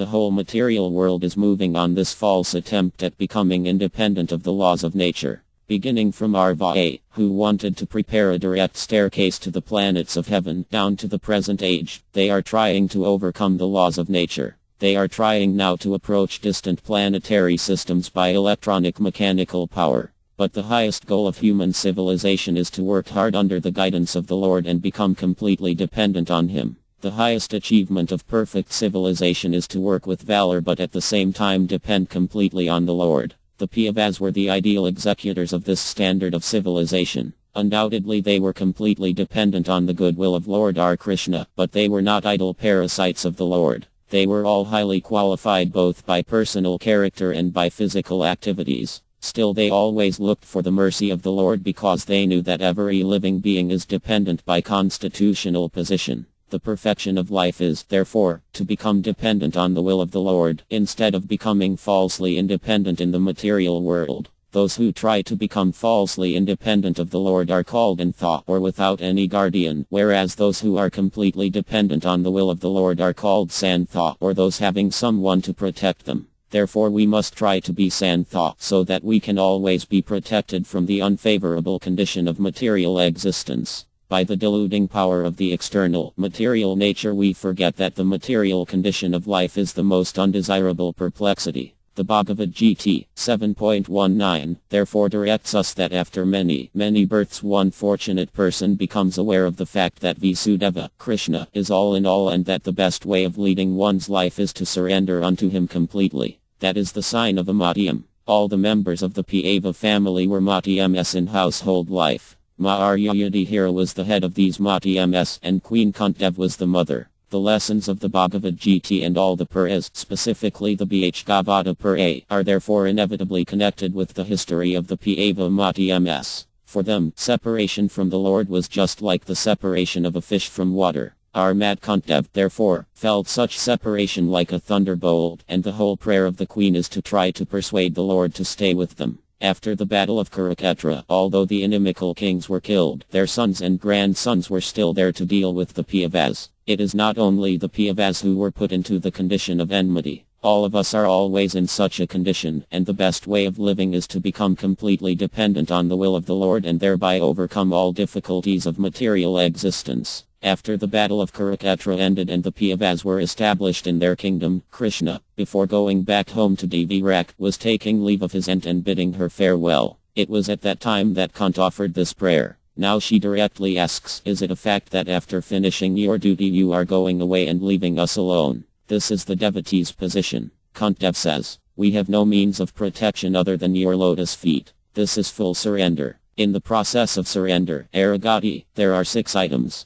The first is that one should completely depend on Krishna, and the next is that one should accept everything favorable for Krishna's service. A symptom of first-class bhakti, devotional service, is that one accepts everything favorable for that service. Another item of surrender is prartiklayasya varyanam, rejecting everything unfavorable to the procedures of Krishna consciousness. Sometimes the spiritual master says, don't do this, forbidding something unfavorable, and he also recommends that which is favorable. Do this. Chant Hare Krishna. Full surrender, therefore, entails giving up unfavorable things and accepting that which is favorable. Furthermore, one should believe with full faith, Krishna will give me protection, and one should count oneself as one of the servants of Krishna. These are some of the items of aragati, full surrender. Now Kuntī says, my dear Krishna, if you think that we are well established now that we have our kingdom back, and if you therefore want to leave us, that is not a very good proposal. We are not free yet.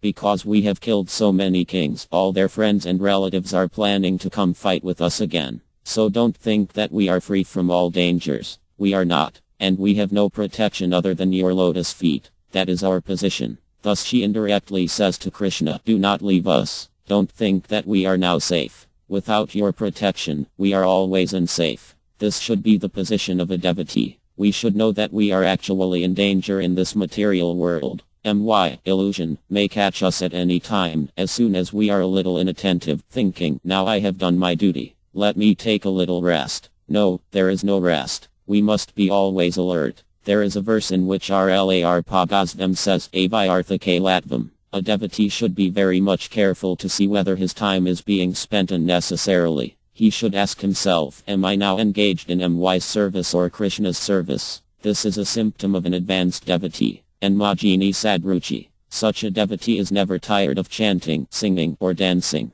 The word sad means always and Ruchi means taste. A devotee always has a taste for chanting Hare Krishna. Oh, very nice. Hare Krishna, Krishna Krishna, Hare Arma, Arma, Hare. This is taste. Of course, this taste takes time to awaken, but when Arpagazvam was chanting he was thinking, I have only one tongue and 2 ears. What can I appreciate of chanting? If I could have millions of tongues and trillions of ears, then I could relish something by chanting and hearing. Of course, we should not imitate him, but the devotees of the Krishna consciousness movement must at least be very careful to complete their 16 rounds, their minimum amount of prescribed chanting. And Majini Sadruchi. We have to increase our taste for singing and chanting Hare Krishna. Furthermore, we should also increase our inclination to live in a place where Krishna lives. Prts Tadvasati Stal. In the vision of higher devotees, Krishna actually lives everywhere, but because we are in a lower condition, we should know that for us Krishna lives in the temple.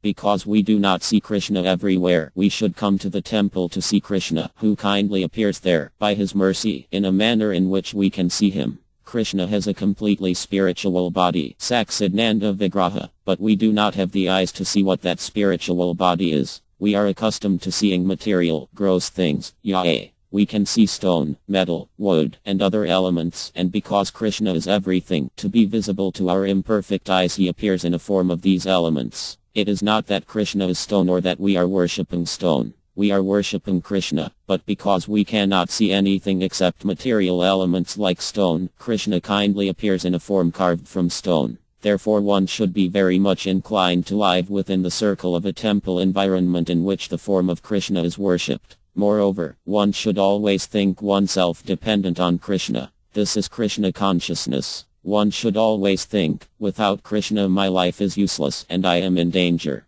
Therefore, while offering her prayers to Krishna, Kuntī says, Krishna, you are thinking that now we are safe, but I don't think we are safe. We are always in danger. If you think we are safe, who will give us protection? We have no protection other than your lotus feet. We are encircled by so many enemies because the sons of those who have died in the fight are now preparing to fight with us. Now, although Krishna had come to Kuntī to take the dust of the feet of his superior, his aunt, Kuntī addresses him as Prabhu, the Lord, not as her beloved nephew. She knows, although Krishna is playing the part of my nephew, my brother's son, he is still the supreme master. The symptoms of a really Krishna-conscious person are that he knows that Krishna is the supreme master. He always thinks himself in danger without Krishna, and by taking shelter of Krishna's lotus feet he always feels safe. Krishna says, Kanta prati enhinami bhakta prayati. You may declare to the world that my devotee is never vanquished. Bhagavad Gita 9.31. If one becomes a pure devotee of Krishna, there is no question of danger. Of course, Krishna gives protection to everyone, for without his protection no one can live even for a single moment.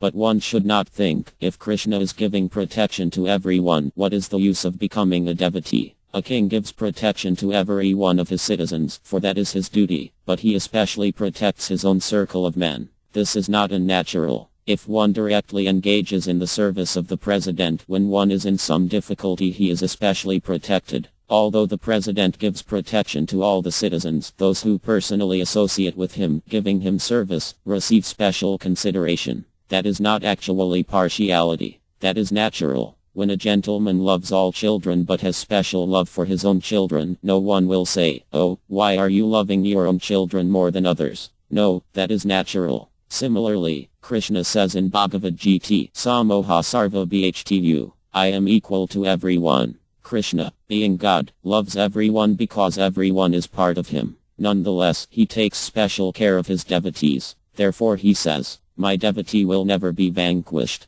Krishna always sees to the comforts of his devotees, and the devotees are always busy seeing that Krishna is satisfied. The devotees dress Krishna, supply him food, and always engage in serving him, and similarly Krishna always sees to the happiness of his devotees. This is the intimate relationship between the devotee and Krishna. Every living entity has a relationship with Krishna, but when one becomes a devotee the relationship becomes intimate. Therefore Kuntī says to Krishna, how can you leave us? We are your intimate friends. We are simply living by your care, by your mercy. Don't think that we are safe and that you can therefore leave us. Our life is always under your mercy, for we have no shelter other than your lotus feet. Kindly don't leave us. This is Kuntī's prayer. Similarly, Narottamadi Sah Kura sings, Krishna, Nanda Sutta, you are present with Rdhr, the daughter of King Vibhanu. Now I fully surrender unto you. Please show me your mercy. Without Krishna consciousness one thinks, I shall protect myself, or my society, community, or state will give me protection. I have so many protectors. Why should I care for God? Why shall I go to Krishna? Those rascals who have no protection can go to Krishna.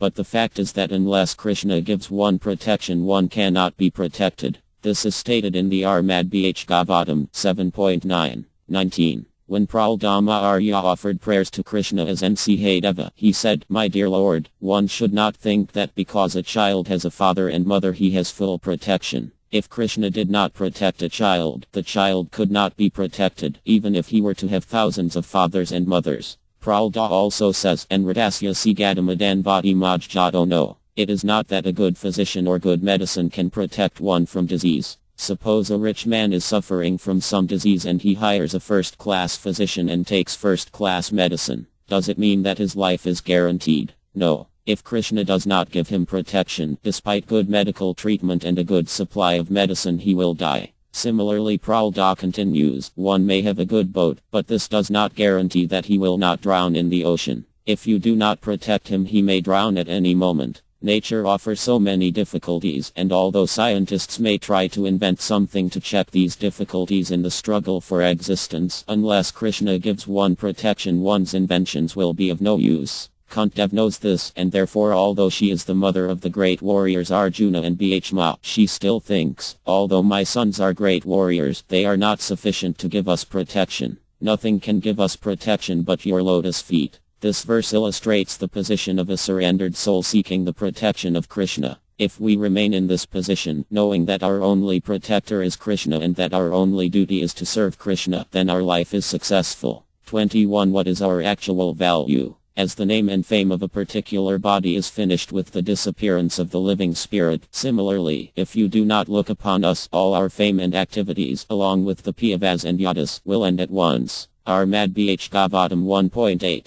38. Kuntī is quite aware that the existence of the Piyavas is due to our Krishna only. The Piyavas are undoubtedly well established in name and fame and are guided by the great King Yudhishthira, who is morality personified, and the Yadas are undoubtedly great allies, but without the guidance of Lord Krishna all of them are non-entities, as much as the senses of the body are useless without the guidance of consciousness. No one should be proud of his prestige, power, and fame without being guided by the favor of the Supreme Lord. The living beings are always dependent, and the ultimate dependable object is the Lord himself. We may, therefore, invent by our advancement of material knowledge all sorts of counteracting material resources, but without being guided by the Lord all such inventions end in fiasco, however strong and stout the reactionary elements may be. As soon as an important man dies, his name and form become unimportant, even though he may have been a big scientist, politician, or philosopher. As long as we are alive, our name, form, and activities are glorious, but as soon as the life is gone, the body is but a lump of matter. When an important man is alive, he may have so many guards, and no one can go before him or touch him, but when the same man is dead and lying on the floor, one may kick him in the face, and practically no one will care. After the disappearance of the soul, the body of the important man has no value.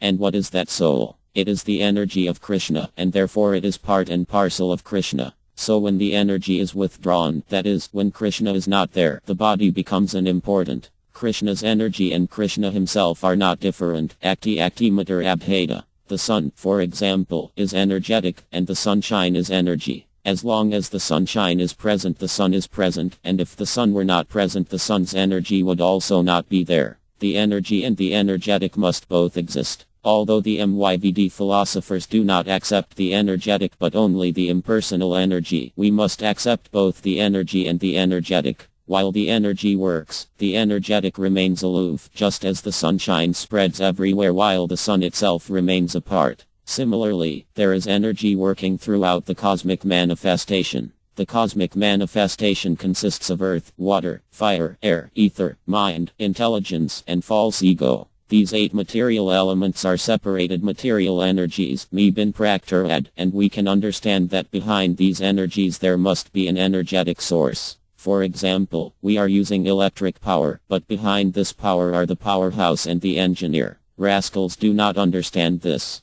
They simply see the power of this cosmic manifestation, but they do not understand that behind this power is the power maker, the source of power. Therefore Krishna comes and says, I am the power maker. I am behind this power. Krishna himself personally comes because we do not have the eyes to see Krishna and cannot understand him. When we contemplate the form of God, we think that because God created millions and millions of years ago, he must be a very old man. Therefore God personally comes before us so that we can see what he is. This is his kindness. The Lord says in Bhagavad Gita 4.7. Whenever and wherever there is a decline in religious practice, O descendant of Bharata, and a predominant rise of irreligion, at that time I descend myself. God comes to this world in person. He leaves behind his instructions like those of Bhagavad Gita, and he leaves behind his devotees who can explain who God is, but still we are so stubborn that we do not accept God. This is foolishness. In Bhagavad Gita, those who do not accept God are called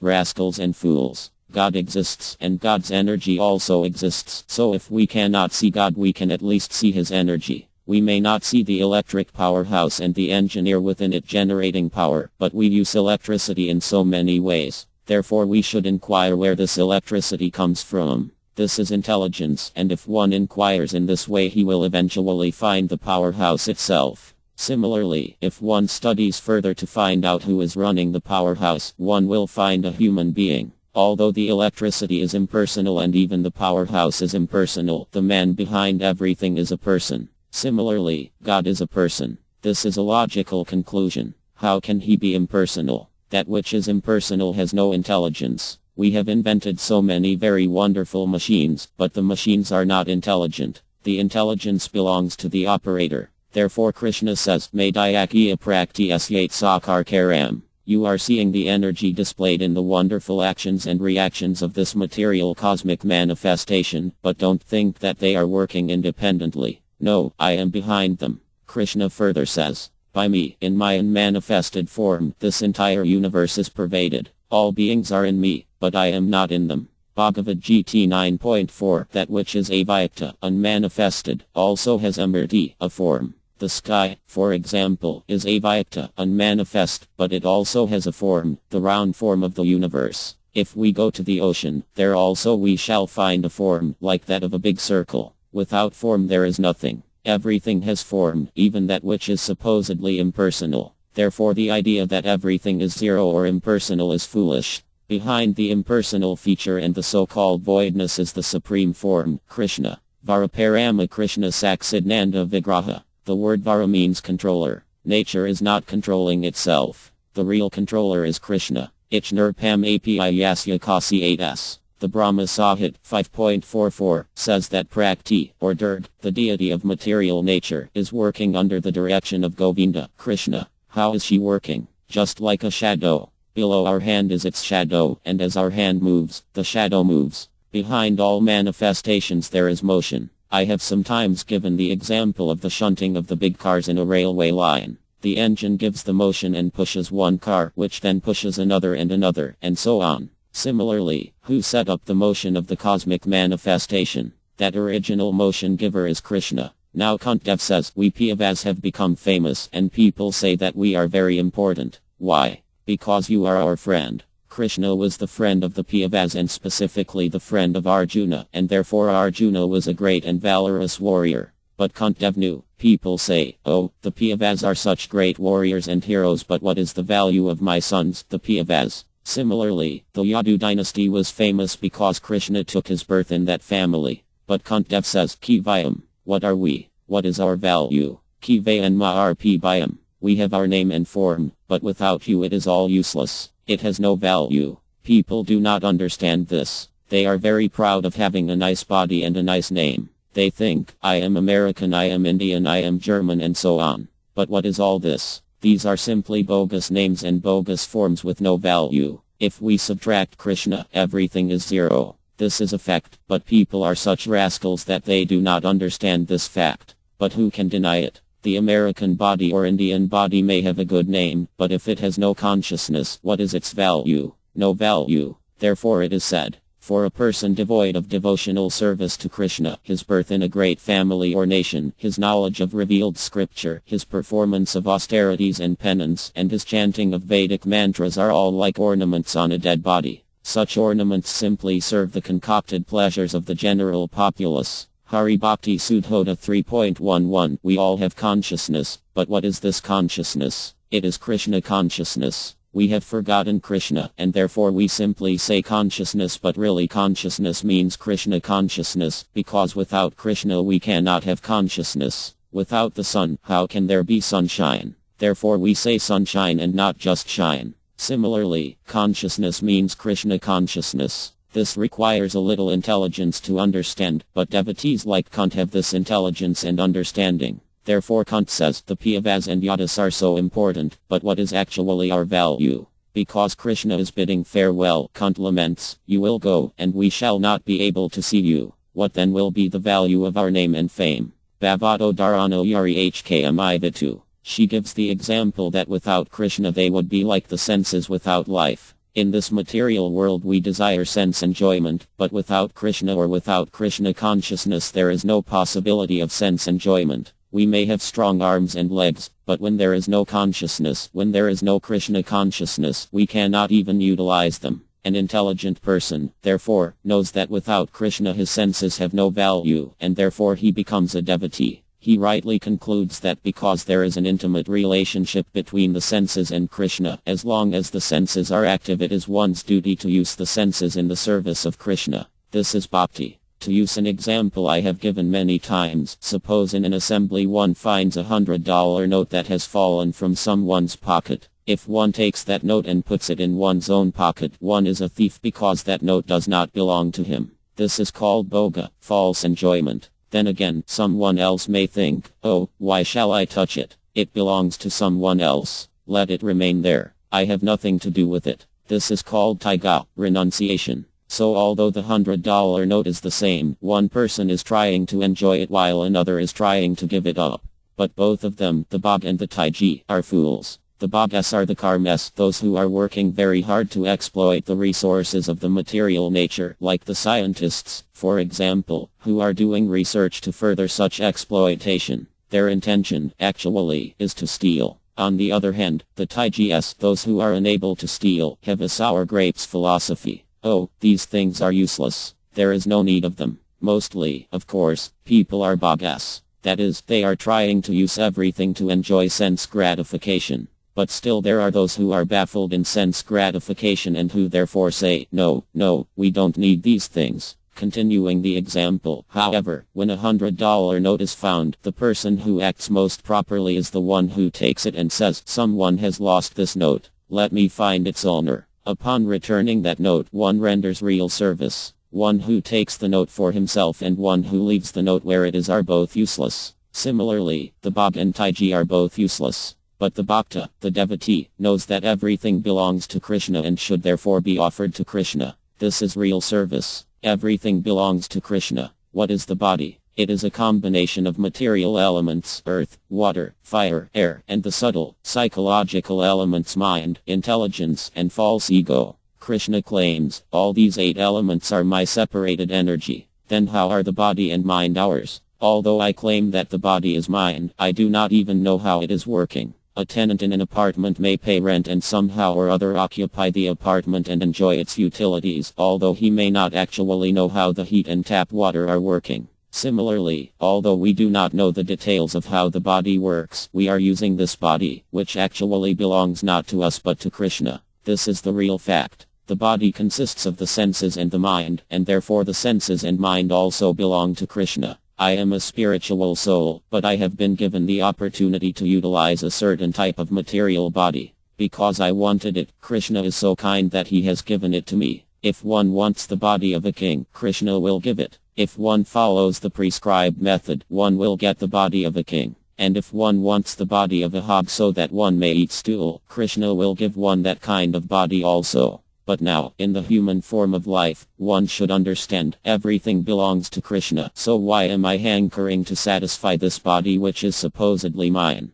Rather, now that I have this body, let me serve Krishna. This is intelligence, and this is bhakti. Bhakti means to use HK, the senses, in the service of HKA, Krishna, the master of the senses. Because I wanted some sense gratification, forgetting that everything actually belongs to Krishna, I have been given this body, which is a facility for sense gratification. But the senses have no value without Krishna, and therefore the natural conclusion is that the senses belong to Krishna. Therefore, since I have these senses, why not use them for Krishna's satisfaction? This is bhakti. 22 Beauty in Krishna's presence. O Gadara Krishna, our kingdom is now being marked by the impressions of your feet, and therefore it appears beautiful. But when you leave, it will no longer be so. Armad Bh Gavatam 1.8. 39 There are certain particular marks on the feet of the Lord which distinguish the Lord from others. The marks of a flag, thunderbolt, and instrument to drive an elephant, and also an umbrella, lotus, disc, etc., are on the bottom of the Lord's feet. These marks are impressed upon the soft dust of the land where the Lord traverses. The land of Hastinpura was thus marked while Lord R. Krishna was there with the Pandavas, and the kingdom of the Pandavas thus flourished by such auspicious signs. Kuntī points out these distinguished features and is afraid of ill luck in the absence of the Lord. In the Loka, the instructions of the great moralist Pada, there is this very nice verse. Everything looks beautiful when one is intimately related with it. The sky, for example, becomes beautiful in relationship with the moon. The sky is always present, but on the full moon night when the moon and stars shine brilliantly, it looks very nice. Similarly, the state looks very well if there is a good government with a good king or president. Then everyone is happy and everything goes on well. Also, although girls are naturally beautiful, a girl looks especially beautiful when she has a husband. Vidi Sarvasya Bham. But if a person, however ugly, is a learned scholar, that is his beauty. Similarly, everything will look beautiful when Krishna is present. Therefore Kuntī thinks, as long as Krishna is with us, everything in our kingdom and our capital, Hastinpura, is beautiful. But when Krishna is absent, our kingdom will not be beautiful. She says, Krishna, you are now walking in our kingdom, and the impressions of your footprints are making everything beautiful. There is sufficient water and fruit, and everything looks beautiful, but when you leave us it will not look beautiful. It is not that this applied only when Krishna was present and Kuntī was speaking. Rather, the truth is always the same. Despite the advancement of our civilization, if we cannot bring Krishna and Krishna consciousness into the center of everything, our civilization will never become beautiful. Those who have joined the Krishna consciousness movement were beautiful before they joined, but now that they have become Krishna conscious they look especially beautiful. Therefore the newspapers often describe the devotees as bright-faced. Their countrymen remark, how joyful and beautiful these boys and girls have become. At the present time in America, many of the younger generation are confused and hopeless, and therefore they appear morose and black-faced. Why? Because they are missing the point. They have no aim in life. But the devotees, the Krishnas, look very beautiful because of the presence of Krishna. Therefore, what was a fact 5,000 years ago during the time of the Pandavas is still a fact now. With Krishna in the center, everything becomes beautiful, and Krishna can become the center at any time. Krishna is always present, and we simply have to invite him, my Lord, please come and be in the center. That's all. To give the same example I have given before, 0 has no value, but if we bring the number 1 and place it by the side of 0, the 0 becomes 10. So one need not stop whatever one is doing. We never say, stop everything material. One simply has to add Krishna. Of course, we have to give up anything which is against Krishna consciousness. It is not that because we do not stop material duties, we should not stop meat eating.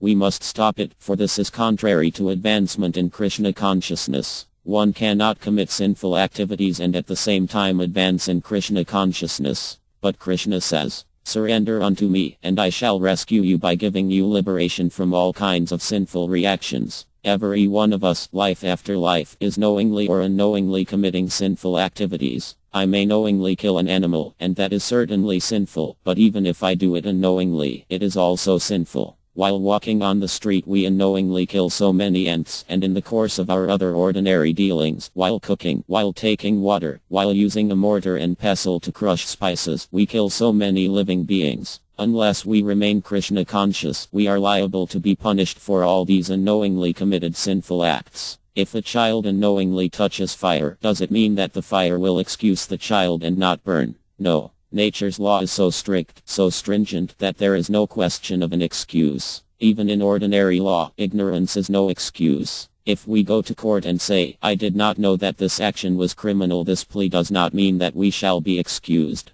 Similarly, ignorance is no excuse for transgressing nature's laws. Therefore, if we actually want to be free from the reactions of sinful life, we must be Krishna conscious, for then Krishna will free us from all sinful reactions. It is therefore recommended, Kairatanya Sadhari, one should always chant Hare Krishna, Krishna Krishna, Hare Arma, Arma, Hare, so that Krishna will save us. We should always keep Krishna within our minds, for Krishna is like the sun. This is the motto of our Back to Godhead magazine. Chaitanya Charitamrita, Madhya 22.31. Krishna is just like the brilliant sun, and ignorance is just like darkness. When the sun is present, there cannot be darkness. So if we keep ourselves in Krishna consciousness always, we cannot be influenced by the darkness of ignorance. Rather, we shall always walk very freely in the bright sunshine of Krishna. Kuntī therefore prays that Krishna continue to be present with her and the Pandavas. In fact, however, Krishna was not leaving the Pandavas just as he never left Vana. In the Stra, the Vedic literature, it is said,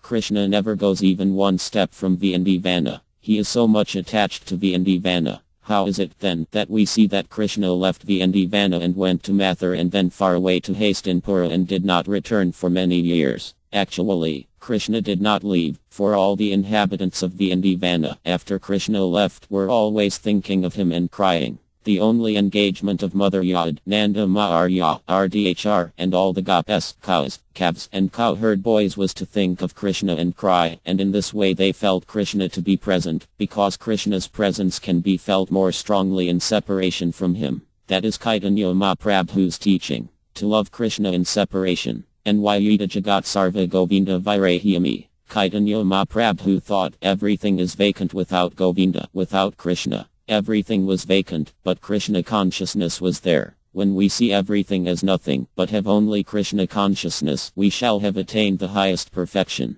Therefore the gopis are so exalted. Having attained this perfection, they could not forget Krishna even for a single moment. When Krishna went to the forest with his cows and calves, the minds of the gopis at home were disturbed. Oh, Krishna is walking barefoot, they thought. There are so many stones and nails on the path, and they must be pricking Krishna's lotus feet, which are so soft that we think our breasts hard when Krishna puts his lotus feet upon them. Thus they would cry, absorbed in these thoughts. The gopis were so anxious to see Krishna back home in the evening that they would stand on the path, looking to see Krishna returning with his calves and cows. This is Krishna consciousness. Krishna cannot be absent from a devotee when the devotee is intensely absorbed in Krishna thought. Here Kuntī is very much anxious, thinking that Krishna will be absent, but the actual effect of Krishna's physical absence is that he becomes more intensely present within the mind of the devotee. Therefore Chaitanya Mahaprabhu, by the example of his actual life, taught Vipralambha service of Krishna in separation.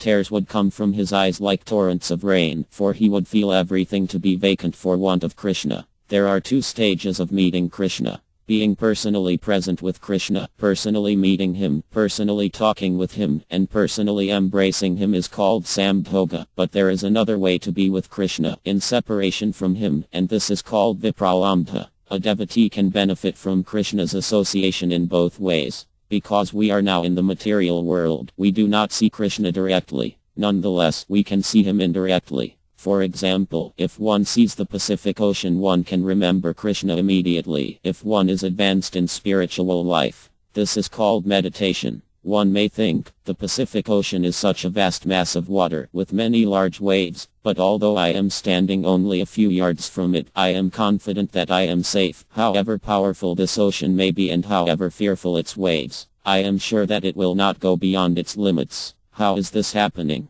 By the order of Krishna. Krishna orders, my dear Pacific Ocean, you may be very big and powerful, but you cannot come beyond this line. In this way one can immediately remember Krishna, or God, who is so powerful that even the Pacific Ocean abides by his order. In this way one can think of Krishna, and that is Krishna consciousness. Similarly, when one sees the sunrise one can immediately remember Krishna, for Krishna says in Bhagavad Gita 7.8, Prabhsmi Isreo, I am the shining of the sun and the moon. If one has learned how to see Krishna, one can see him in the sunshine. Our scientists have not created the sun, and although they may juggle words, it is beyond their ability to know what the sun actually is. But the Vedanta Astra 1.13 says, Strayanivti. One can know everything through the Stra, the Vedic literature. For example, if one studies the Vedic literature one can know what the sun is, for the sun is described in the Brahma Sahit 5.52. This verse describes the sun as the eye of all the planets, and if one meditates upon this one can understand that this is a fact, for at night, before the sun rises, one cannot see. The sun is also described as the eye of the Lord. The sun is one of his eyes, and the moon is the other. In the Upanishads, therefore, it is said that only when Krishna sees can we see. The sun is also described as a Yatek, unlimitedly hot. And what is its function? The sun has its orbit. God has ordered the sun, you just travel within this orbit, and not anywhere else. The scientists say that if the sun were to move a little to one side the whole universe would be ablaze, and if it moved to the other side the whole universe would freeze. but by the order of the Supreme it does not move even 1/10,000th of an inch from where it should be. It always rises exactly at the correct time. Why? There must be some discipline, some obedience, some order. The Brahma Sahit therefore says, I worship that original person, by whose order the sun moves in its orbit. It is he who gives direction even to the sun, the ocean, and the moon. Everything takes place under his order. So where is the difficulty in understanding God? There is no difficulty. If one is actually sane, if one has a brain that is not made of stool, one can understand God at every step. The Lord says, O son of Kuntī Arjuna, I am the taste of water, the light of the sun and the moon, the syllable O in the Vedic mantras. I am the sound in ether and ability in man. Bhagavad Gita 7.8. Why then do people say, I have not seen God? Why don't they see God as God directs them to see him? Why do they manufacture their own way? One cannot see God by one's own way. That is not possible. If one tries to do so, one will always remain blind. At the present moment so-called philosophers and scientists are trying to see God in their own way, but that is not possible. One has to see God by God's way. Then one can see him. If I want to see the President of the United States, can I see him in my own way? If not, then how can I expect to see God in my own way? Is it not rascaldom? I cannot see even an ordinary man in an important position in my own way. I have to make an appointment with his secretary and make the other appropriate arrangements. But although God is so much greater than ordinary men, rascals support the view that one can see God in one's own way. As many ways as you invent, they say, they are all bona fide. This is rascaldom. The world is full of rascals and fools, and therefore God consciousness, Krishna consciousness, has become a vague idea. Otherwise, if one wants to see God, if one wants him to be always present, as Kuntī is requesting that he be, one can keep God always within one's heart. We simply have to apply our mind and senses in Krishna consciousness, as done by Maharya Ambre. Savimana Krishna, BH Gavatam 9.4, 18. First we must fix our minds on the lotus feet of Krishna, for the mind is the center of all sensory activities. If the mind were absent, in spite of having eyes we could not see, and in spite of having ears we could not hear. Therefore the mind is considered the 11th sense. There are 10 senses, 5 working senses and 5 knowledge-acquiring senses, and the center of the senses is the mind. The Bhagavad Gita 3.42 says, in this verse Krishna explains that although we consider the senses to be very prominent, beyond the senses is something superior, the mind. Beyond the mind is the intelligence, and beyond the intelligence is the soul. How can we appreciate the existence of the soul if we cannot understand even the psychological movements of the mind?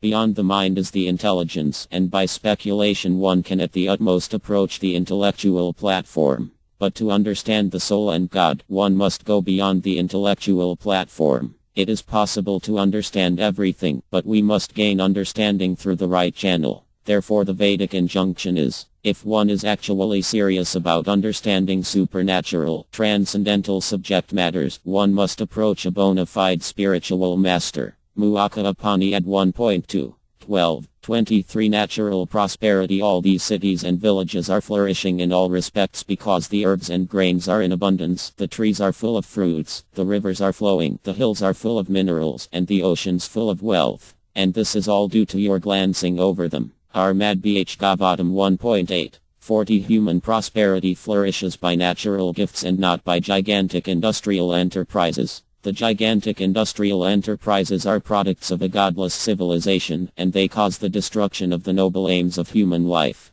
The more we go on increasing such troublesome industries to squeeze out the vital energy of the human being, the more there will be unrest and dissatisfaction of the people in general, although a few only can live lavishly by exploitation. The natural gifts such as grains and vegetables, fruits, rivers, the hills of jewels and minerals, and the seas full of pearls are supplied by the order of the Supreme, and as he desires, material nature produces them in abundance or restricts them at times. The natural law is that the human being may take advantage of these godly gifts by nature and satisfactorily flourish on them without being captivated by the exploitative motive of lording it over material nature. The more we attempt to exploit material nature according to our whims of enjoyment, the more we shall become entrapped by the reaction of such exploitative attempts. If we have sufficient grains, fruits, vegetables, and herbs, then what is the necessity of running a slaughterhouse and killing poor animals? A man need not kill an animal if he has sufficient grains and vegetables to eat.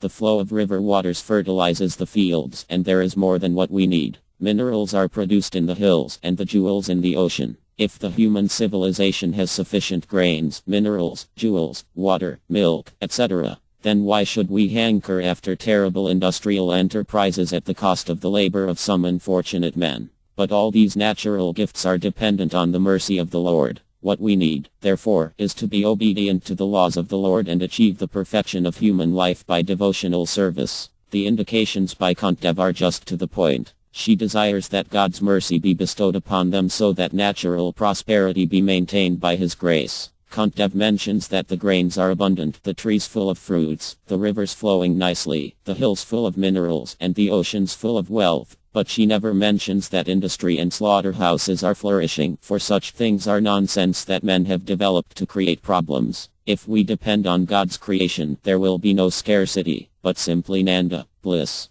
God's creation provides sufficient grains and grass, and while we eat the grains and fruits, the animals like the cows will eat the grass. The bulls will help us produce grains, and they will take only a little, being satisfied with what we throw away. If we take fruit and throw away the skin, the animal will be satisfied with the skin. In this way, with Krishna in the center, there can be full cooperation between the trees, animals, human beings, and all living entities. This is Vedic civilization, a civilization of Krishna consciousness. Kuntī prays to the Lord, this prosperity is due to your glance. When we sit in the temple of Krishna, Krishna glances over us and everything is nice. When sincere souls try to become Krishna's devotees, Krishna very kindly comes before them in his full opulence and glances upon them, and they become happy and beautiful. Similarly, the whole material creation is due to Krishna's glance, Saekata. In the Vedas it is said that he glanced over matter, thus agitating it. A woman in touch with a man becomes agitated and becomes pregnant and then gives birth to children.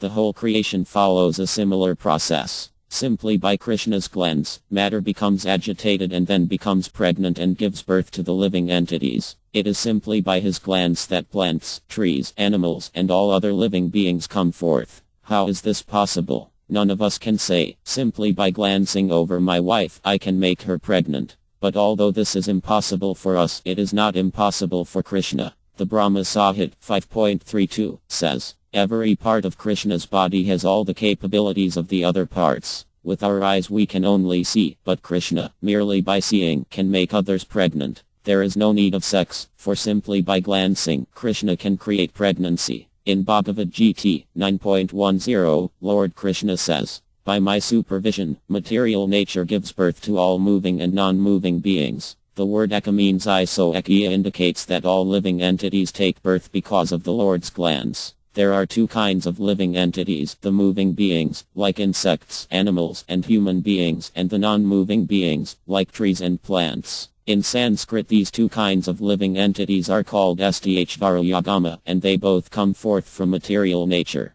Of course, what comes from material nature is not the life, but the body. The living entities accept particular types of bodies from material nature, just as a child takes its body from its mother. For 10 months the child's body develops from the blood and nutrients of the mother's body, but the child is a living entity, not matter. It is the living entity that has taken shelter in the womb of the mother, who then supplies the ingredients for that living entity's body. This is nature's way. The mother may not know how from her body another body has been created, but when the body of the child is fit, the child takes birth. It is not that the living entity takes birth. As stated in Bhagavad Gita 2.20, Najayat Mriyatvi, the living entity neither takes birth nor dies. That which does not take birth does not die. Death is meant for that which has been created, and that which is not created has no death. The GT says, Najayat Mriyatvi Kadsit. The word Kadsit means at any time. At no time does the living entity actually take birth. Although we may see that a child is born, actually it is not born.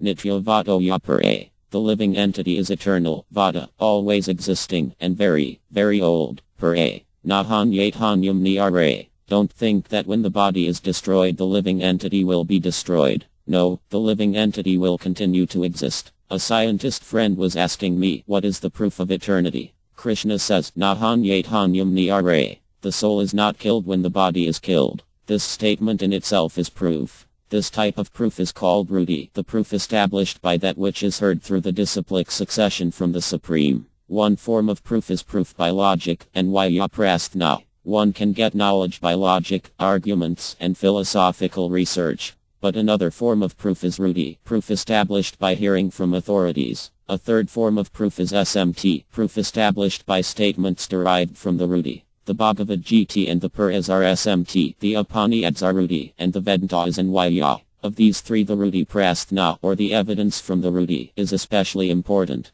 Pratyaka, the process of receiving knowledge through direct perception, has no value, because our senses are all imperfect. For example, every day we see the sun to be just like a small disk, perhaps 12 inches in diameter, but in fact it is 100 times larger than the earth. So what is the value of our direct perception through our eyes? We have so many senses through which we can experience knowledge, the eyes, the ears, the nose, and so on, but because these senses are imperfect, whatever knowledge we get by exercising these senses is also imperfect. Because scientists try to understand things by exercising their imperfect senses, their conclusions are always imperfect. Svarpadi Modara, a scientist among our disciples, inquired from a fellow scientist who says that life comes from matter. If I give you the chemicals with which to produce life, will you be able to produce it? The scientist replied, that I do not know. This is imperfect knowledge. If you do not know, then your knowledge is imperfect. Why then have you become a teacher? That is cheating. Our contention is that to become perfect one must take lessons from the perfect. Krishna is perfect, so we take knowledge from him. Krishna says, Nahanyatanyam niyare. The soul does not die when the body dies. Therefore this understanding that the soul is eternal is perfect. Kuntī says, the grains are abundant, the trees full of fruits, the rivers flowing, the hills full of minerals, and the ocean full of wealth. What more should one want? The oyster produces pearls, and formerly people decorated their bodies with pearls, valuable stones, silk, gold, and silver. But where are those things now? Now, with the advancement of civilization, there are so many beautiful girls who have no ornaments of gold, pearls, or jewels, but only plastic bangles. So what is the use of industry and slaughterhouses? By God's arrangement one can have enough food grains, enough milk, enough fruits and vegetables, and nice clear river water. But now I have seen, while traveling in Europe, that all the rivers there have become nasty. In Germany, in France, and also in Russia and America I have seen that the rivers are nasty. By nature's way the water in the ocean is kept clear like crystal, and the same water is transferred to the rivers, but without salt, so that one may take nice water from the river. This is nature's way, and nature's way means Krishna's way. So what is the use of constructing huge waterworks to supply water? Nature has already given us everything. If we want wealth we may collect pearls and become rich. There is no need to become rich by starting some huge factory to produce auto bodies. By such industrial enterprises we have simply created troubles. Otherwise, we need only depend on Krishna and Krishna's mercy, because by Krishna's cleanse, Tava Vikaitai, everything is set right. So if we simply plead for Krishna's cleanse, there will be no question of scarcity or need. Everything will be complete. The idea of the Krishna consciousness movement, therefore, is to depend on nature's gifts and the grace of Krishna. People say that the population is increasing, and therefore they are checking this by artificial means. Why? The birds and bees are increasing their populations and have no contraceptives, but are they in need of food? Do we ever see birds or animals dying for want of food? Perhaps in the city, although not very often. But if we go to the jungle we shall see that all the elephants, lions, tigers, and other animals are very stout and strong. Who is supplying them food? Some of them are vegetarians and some of them are non-vegetarians, but none of them are in want of food. Of course, by nature's way the tiger, being a non-vegetarian, does not get food every day. After all, who will face a tiger to become its food? Who will say to the tiger, "Sir, I am a philanthropist and have come to you to give you food, so take my body"? No one. Therefore the tiger has difficulty finding food. And as soon as the tiger is out there is an animal that follows it and makes a sound like feo, feo, so that the other animals will know, now the tiger is out. So by nature's way the tiger has difficulty, but still Krishna supplies it food. After about a week, the tiger will get the chance to catch an animal, and because it does not get fresh food daily, it will keep the carcass in some bush and eat a little at a time. Since the tiger is very powerful, people want to become like a lion or a tiger, but that is not a very good proposition, because if one actually becomes like a tiger, one won't get food daily, but will have to search for food with great labor. If one becomes a vegetarian, however, one will get food every day.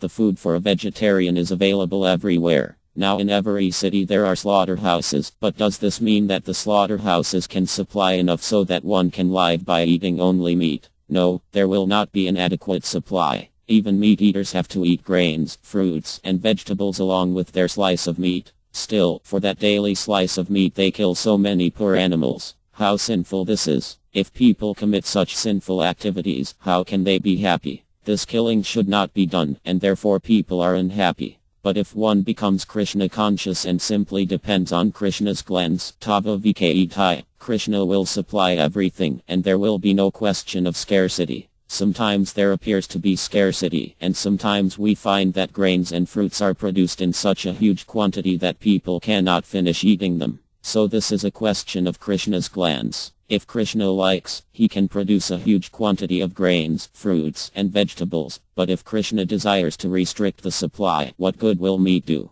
You may eat me, or I may eat you, but that will not solve the problem. For real peace and tranquility and a sufficient supply of milk, water, and everything else we need, we simply have to depend on Krishna. This is what Bhaktivinoda Thakura teaches us when he says, Rabi Kabi, Yoichtoar. My dear Lord, I simply surrender unto you and depend on you. Now if you like you may kill me, or else you may give me protection. And Krishna says in reply, yes, simply surrender exclusively unto me. He does not say, yes, depend on me, and also depend on your slaughterhouses and factories. No, he says depend only on me. I will rescue you from the results of your sinful activities. Because we have lived so many years without being Krishna conscious, we have lived only a sinful life, but Krishna assures us that as soon as one surrenders to him he immediately squares all accounts and puts an end to all one's sinful activities so that one may begin a new life. When we initiate disciples we therefore tell them, now the account is squared. Now don't commit sinful activities anymore. One should not think that because the holy name of Krishna can nullify sinful activities, one may commit a little sinful activity and chant Hare Krishna to nullify it. That is the greatest offense, and no baldi yasya hi pabudi. The members of some religious orders go to church and confess their sins, but then they again commit the same sinful activities. What then is the value of their confession? One may confess, my Lord, out of my ignorance I committed this sin, but one should not plan, I shall commit sinful activities and then go to church and confess them, and then the sins will be nullified, and I can begin a new chapter of sinful life. Similarly, one should not knowingly take advantage of the chanting of the Hare Krishna mantra to nullify sinful activities so that one may then begin sinful acts again. We should be very careful. Before taking initiation, one promises to have no illicit sex, no intoxicants, no gambling, and no meat eating, and this vow one should strictly follow. Then one will be clean. If one keeps oneself clean in this way and always engages in devotional service, his life will be a success and there will be no scarcity of anything he wants. 24 Cutting off ties of affection. O Lord of the universe, soul of the universe, O personality of the form of the universe, please, therefore, sever my tie of affection for my kinsmen, the Piyavas and the Vyas. Armad Bh Gavatam 1.8. 41 A pure devotee of the Lord is ashamed to ask anything in self-interest from the Lord. But the householders are sometimes obliged to ask favors from the Lord, being bound by the tie of family affection. Our Kuntī was conscious of this fact, and therefore she prayed to the Lord to cut off the affectionate tie from her own kinsmen, the Piyavas and the Vyas. The Piyavas are her own sons, and the Vyas are the members of her paternal family. Krishna was equally related to both families. Both the families required the Lord's help because both were dependent devotees of the Lord. Our Kuntī wished our Krishna to remain with her sons, the Piyavas, but by his doing so her paternal house would be bereft of the benefit. All these partialities troubled the mind of Kuntī, and therefore she desired to cut off the affectionate tie. A pure devotee cuts off the limited ties of affection for his family and widens his activities of devotional service for all forgotten souls. The typical example is the band of 6 Gosvamis who followed the path of Lord Chaitanya. All of them belonged to the most enlightened and cultured rich families of the higher castes, but for the benefit of the mass of population they left their comfortable homes and became mendicants. To cut off all family affection means to broaden the field of activities. Without doing this, no one can be qualified as a Bhrdhma, a king, a public leader, or a devotee of the Lord. The personality of Godhead, as an ideal king, showed this by example. R.R. Makandra cut off the tie of affection for his beloved wife to manifest the qualities of an ideal king. Such personalities as a Bhrdhma, a devotee, a king, or a public leader must be very broad-minded in discharging their respective duties. Our Matkantev was conscious of this fact, and being weak she prayed to be free from such bondage of family affection. The Lord is addressed as the Lord of the universe, or the Lord of the universal mind, indicating his all-powerful ability to cut the hard knot of family affection. Therefore, it is sometimes experienced that the Lord, out of his special affinity toward a weak devotee, breaks the family affection by force of circumstances arranged by his all-powerful energy. By doing so he causes the devotee to become completely dependent on him and thus clears the path for his going back to Godhead. Kuntī was the daughter of the Vi family and the wife and mother of the Pava family. Generally a woman has affection for both her father's family and husband's family, and therefore Kuntī prays to Krishna, I am a woman, and women are generally attached to their families, so kindly cut off my attachment so that I may be thoroughly attached to you. Without you, both families are zero. I am falsely attached to these families, but my real purpose in life is to be attached to you. This is bhakti. Bhakti involves becoming free from the attachments of this material world and becoming attached instead to Krishna. One cannot become unattached, for one must be attached to something, but in order to become attached to Krishna or enter into the devotional service of the Lord, one has to become detached from material affection. People ordinarily go to Krishna to maintain their attachment to this material world. O God, they pray, give us our daily bread. They have attachment to this material world, and to live in this material world they pray for supplies of material things so that they can maintain their status quo. This is called material attachment. Although in one sense, of course, it is good that people go to God to secure their material position, that is not actually desirable. Rather than worship God to increase one's opulence in the material world, one should become free from material attachment. For Bhakti Yoga, therefore, we should be detached. Our suffering is due to our attachment. Because we are materially attached, we desire so many material things, and therefore Krishna gives us the opportunity to enjoy whatever material facilities we want. Of course, one must deserve these facilities. First deserve, then desire. Suppose I want to become king. I must have pious activities behind me so that I can become king. Krishna can give us whatever we want, even mukti, liberation, but bhakti is a special consideration because when he gives someone bhakti he becomes purchased by the bhakta and becomes a tool in the hands of the bhakta, even though he is the supreme powerful. Rdhr, the symbol of the topmost bhakti, is so powerful that she has purchased Krishna. Therefore Vaivas take shelter of the lotus feet of Rdhr, for if she recommends, oh, here is a nice devotee, Krishna must accept him. To become a devotee of the Lord, one must be completely cleansed of all material attachment. This qualification is called Vairjaya. Upon becoming a student of R. Chaitanya Mahaprabhu, Sravabdhama Basiriya wrote 100 verses praising him. 2 of those verses are mentioned in the Chaitanya Charitamrita, and one of them is this statement. Let me take shelter of the Supreme Personality of Godhead, our Krishna, who has descended in the form of Lord Chaitanya Mahaprabhu to teach us real knowledge, his devotional service, and detachment from whatever does not foster Krishna consciousness. He has descended because he is an ocean of transcendental mercy. Let me surrender unto his lotus feet.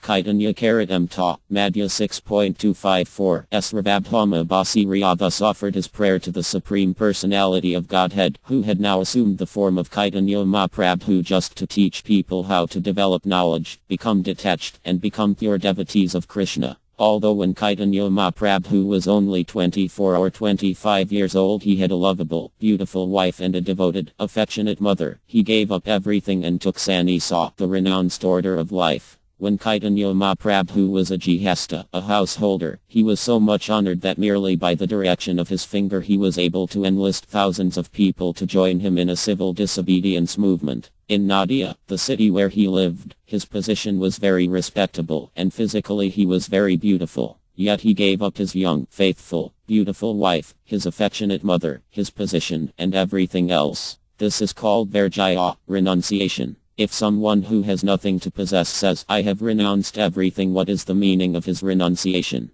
But if one has something and then renounces it, his renunciation is meaningful. So Chaitanya Mahaprabhu's renunciation is unique. No one else could give up such a happy home, such honor, and such affection from mother, wife, friends, and students. Even Advaita Prabhu, although the age of Chaitanya Mahaprabhu's father honored Chaitanya Mahaprabhu, yet still our Chaitanya Mahaprabhu gave up everything. Why? Just to teach us, Panikari, Prabhu J. Virakya. He personally taught the whole world how one must detach oneself and become a devotee of Krishna. Therefore when our Pagazvam resigned his post as a government minister and met Chaitanya Mahaprabhu at Praga, he fell flat before our Chaitanya Mahaprabhu and offered obeisances with this prayer. You are most magnanimous, he prayed, for you are distributing love of Krishna. Love of Krishna is not an easy thing to obtain, because by this love one can purchase Krishna. But Chaitanya Mahaprabhu distributed this love of Krishna to anyone and everyone, even to the two drunkards Jagai and Mdhi. Narottama Dasaj Kura has therefore sung, Chaitanya Mahaprabhu is so magnanimous that he delivered all kinds of sinful men simply by allowing them to chant the Hare Krishna mantra. The evidence of this is Jagai and Mdhi. At that time, of course, there were two Jagas and Mdhs, but at the present moment, by the grace of Chaitanya Mahaprabhu and his process of teaching, so many Jagas and Mdhs are being delivered. If Chaitanya Mahaprabhu is pleased, he can give Krishna Prema, love of Krishna, to anyone, regardless of that person's qualification. If a person is giving charity, he can select anyone to take it. Without the mercy of Chaitanya Mahaprabhu, understanding Krishna is very, very difficult. Bhagavad Gita 7.3. Out of many millions of people, hardly one tries to make his life spiritually successful. People simply work like animals, not knowing how to make a success of human life. One's human life is successful when one understands Krishna. Otherwise one remains an animal. Anyone who is not Krishna conscious, who does not know who Krishna is no better than an animal. But Chaitanya Mahaprabhu gave this concession to the fallen souls of this age. Simply chant the Hare Krishna mantra and you will be delivered. This is Chaitanya Mahaprabhu's special concession. BH Gavatam 12.3. 51. Now, Kuntī was not an ordinary devotee. She had become one of the relatives of Krishna, and therefore Krishna had come to offer her respects. But still she said, Krishna, I have become attached to two families, my father's family and my husband's family. Kindly help me become detached from these families. Thus she illustrated that one must become detached from society, friendship, and love, all of which will otherwise entangle us. As long as I think, I belong to this family, I belong to this nation, I belong to this religion, I belong to this color and so on, there is no possibility of becoming Krishna conscious. As long as one thinks that one is American, Indian, or African, that one belongs to this family, or that one is the father, mother, husband, or wife of this or that person, one is attached to material designations. I am spirit soul, and all these attachments belong to the body, but I am not this body. This is the essence of understanding. If I am not this body, then whose father or whose mother am I? The supreme father and mother is Krishna. We are simply playing the parts of father, mother, sister, or brother, as if on stage. The material nature is causing us to dance, telling us, you are a member of this family and a member of this nation. Thus we are dancing like monkeys. In the Bhagavad Gita 3.27, it is said, this verse indicates that because the living entity has associated with a certain quality of nature, nature is making him dance according to that quality, and thus one is thinking, I am this or I am that. This information provided in Bhagavad Gita is the basic principle of understanding, and it will give one freedom. The most essential education is that which enables one to become free from the bodily concept of life, but unfortunately scientists, philosophers, politicians, and other so-called leaders are misleading people so that they become more attached to the body. It is the human life that offers the opportunity to become Krishna conscious, but these rascals are stopping that opportunity by alluring people to bodily designations, and therefore they are the greatest enemies of human civilization. One attains a human body after evolving through 8,400,000 life forms, from aquatics to plants, and then to trees, insects, birds, beasts, and so on. Now, people do not know what is the next step in evolution, but that is explained in Bhagavad Gita 9.25. Winti Deva Vrat Devan. As the next step in evolution, one may, if one desires, go to a higher planetary system. Although every night people see so many planets and stars, they do not know what these higher planetary systems are. But from the Vedic literature, we can understand that on these higher planetary systems, material comforts are available that are many, many times greater than those on this planet. On this planet we may live for at most 100 years, but on the higher planetary systems one can live for a lifetime we cannot even calculate. For example, the lifetime of Brahm, who lives on the highest planet, is stated in Bhagavad Gita 8.17. We cannot calculate even 12 hours of Brahm with our mathematical figures, but even Brahm has to die. Even though one may have a long duration of life, no one can live permanently in this material world. Nonetheless, if one prepares oneself, one may go to the higher planetary systems, or similarly one may go to the Pitlokas. There one may meet one's forefathers if they have been eligible to go there.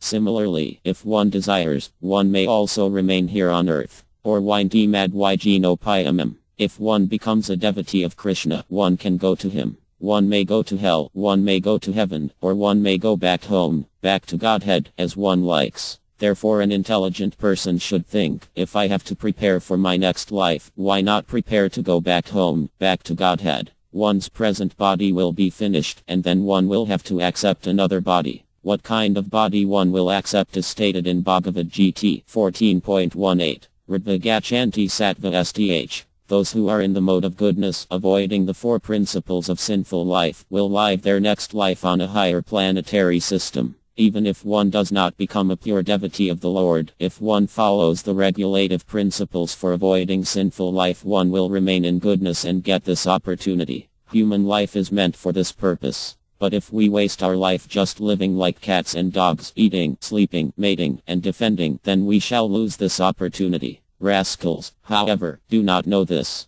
They do not believe that there is a next life. In Russia, Professor Kotovsky, told me, Swamiji, after this body is finished, everything is finished. He is a big professor, yet still he said that. Such men may pose as scientists and philosophers, but actually they have no knowledge, and they simply mislead others. This is our greatest source of grief, and therefore I have requested the members of the Krishna consciousness movement to challenge and defeat these rascals, who are misleading the entire human society. People should not think that the devotees of Krishna are mere sentimentalists. On the contrary, the devotees are the greatest philosophers and the greatest scientists. Krishna has two engagements: giving protection to the Estas, the devotees, and killing the demons. Krishna gave protection to the Piyavas and Vyas because they were devotees, and he also killed demons like Kasa, Agsura, and Baksura. Of the two engagements, his killing of the demons was his major occupation. If we examine how much time he devoted to killing and how much time he devoted to protecting, we shall find that he devoted more time to killing.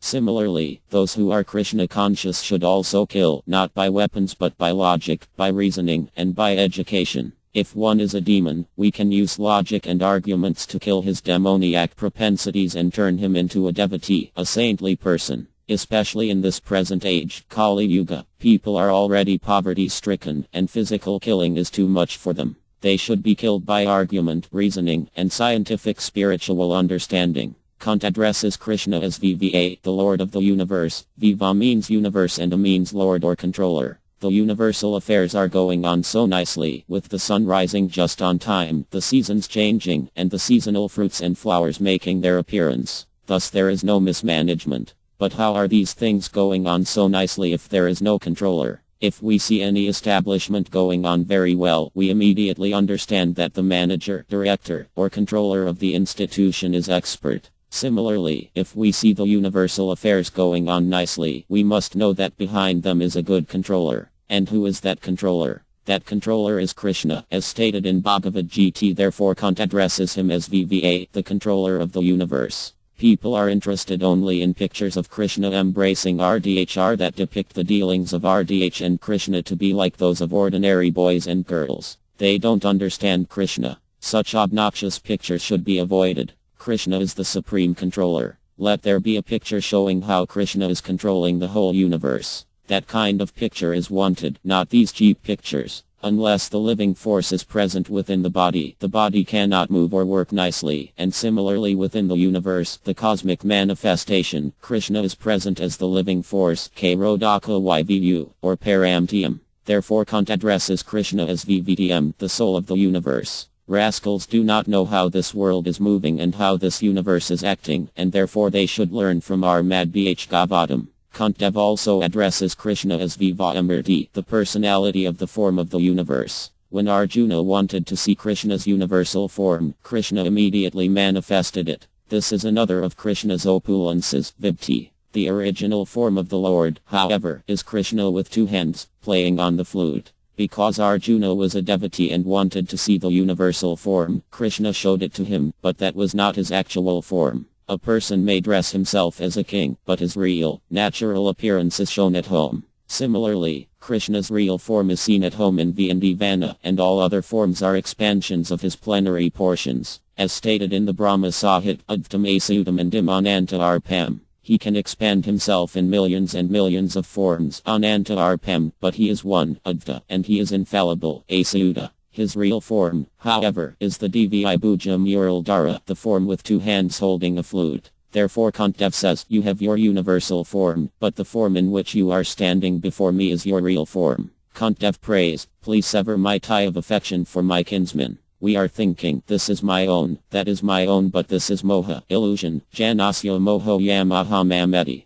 How does this illusion come into existence? It begins with the natural attraction between man and woman. A male seeks a female, and a female seeks a male. This is true not only in human society, but also in bird society, beast society, and so on. This is the beginning of material attachment. When a man finds a woman and they unite, this attachment becomes even more firmly established. Teor mytho h diagranthamhu. Now, after the attachment increases to some degree, the man and woman look for an apartment in which to live together, and then, of course, the man needs to earn money. When they are well settled, they must have children and also some friends to come and praise them. Oh, you have such a nice apartment and such nice children. In this way one's attachment increases. A student's education, therefore, should begin with Brahmacharya, which means freedom from sexual attachment. If he can, he should try to avoid all this nonsense. If not, he can marry and then after some time enter Vanaprastha, retired life.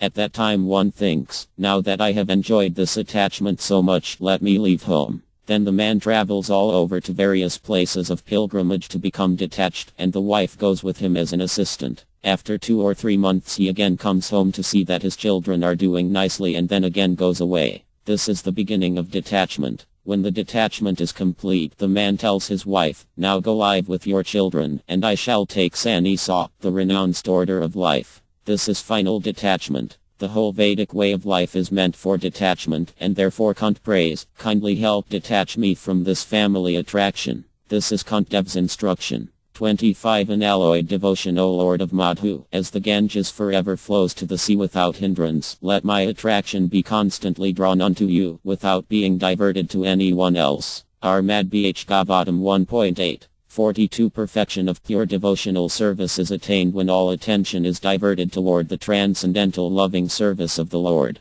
To cut off the tie of all other affections does not mean complete negation of the finer elements, like affection for someone else. This is not possible. A living being, whoever he may be, must have this feeling of affection for others because this is a symptom of life. The symptoms of life, such as desire, anger, hankerings, and feelings of attraction, cannot be annihilated. Only the objective has to be changed. Desire cannot be negated, but in devotional service the desire is changed only for the service of the Lord in place of desire for sense gratification. The so-called affection for family, society, country, etc., consists of different phases of sense gratification. When this desire is changed for the satisfaction of the Lord, it is called devotional service. In the Bhagavad Gita we can see that Arjuna desired not to fight with his brothers and relations just to satisfy his own personal desires. But when he heard the message of the Lord, Armad Bhagavad Gita, he changed his decision and served the Lord. And for his doing so, he became a famous devotee of the Lord, for it is declared in all the scriptures that Arjuna attained spiritual perfection by devotional service to the Lord in friendship.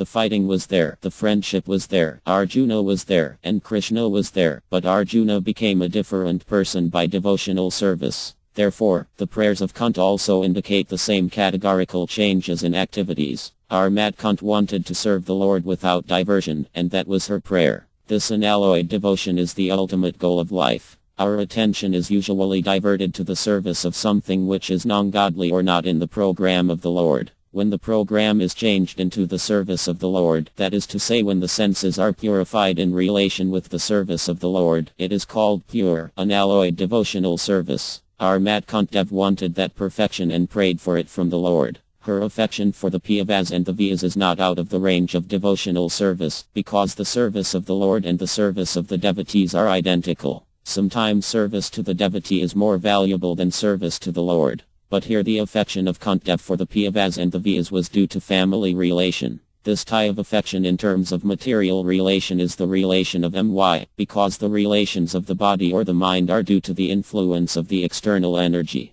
Relations of the soul, established in relation with the Supreme Soul, are factual relations. When Kuntī wanted to cut off the family relation, she meant to cut off the relation of the skin. The skin relation is the cause of material bondage, but the relation of the soul is the cause of freedom. This relation of the soul to the soul can be established by the via medium of the relation with the supersoul. Seeing in the darkness is not seeing, but seeing by the light of the sun means seeing the sun and everything else which was unseen in the darkness. That is the way of devotional service. In the previous verse of our Mad Bhagavatam, Queen Kuntī prayed that the Lord kindly cut off her attraction for her kinsmen, the Pandava and Vi families. However, giving up one's attraction for material things is not sufficient. The MYVD philosophers say, Brahma Satya Jagan Mithi. This world is false, and Brahman spirit is truth. We admit this, but qualify it. As living entities, we want enjoyment. Enjoyment means variety. It is not possible to enjoy anything without variety. Why has God created so many colors and so many forms? In order to create enjoyment out of variety, for variety is the mother of enjoyment. MYVD philosophers, impersonalists, want to negate this variety, but what is the result? Because they do not engage in devotional service, they simply undertake the hard labor of austerities and penances without achieving any permanent result. This is explained by a prayer in our Mad Bhagavatam 10.2. 32. O lotus-eyed Lord, those who think they are liberated in this life but do not render devotional service to you must be of impure intelligence. Although they accept severe austerities and penances and rise to the spiritual position, to impersonal Brahman realization, they fall down again because they neglect to worship your lotus feet. The human form of life is meant for re-establishing our relationship with God and acting according to that relationship. Even in ordinary dealings, one businessman who intends to do business with another must first establish some relationship with him, and then transactions can take place. Similarly, a husband and wife establish a relationship by marriage, and then they live together. In a similar way, human life is meant for re-establishing our relationship with God.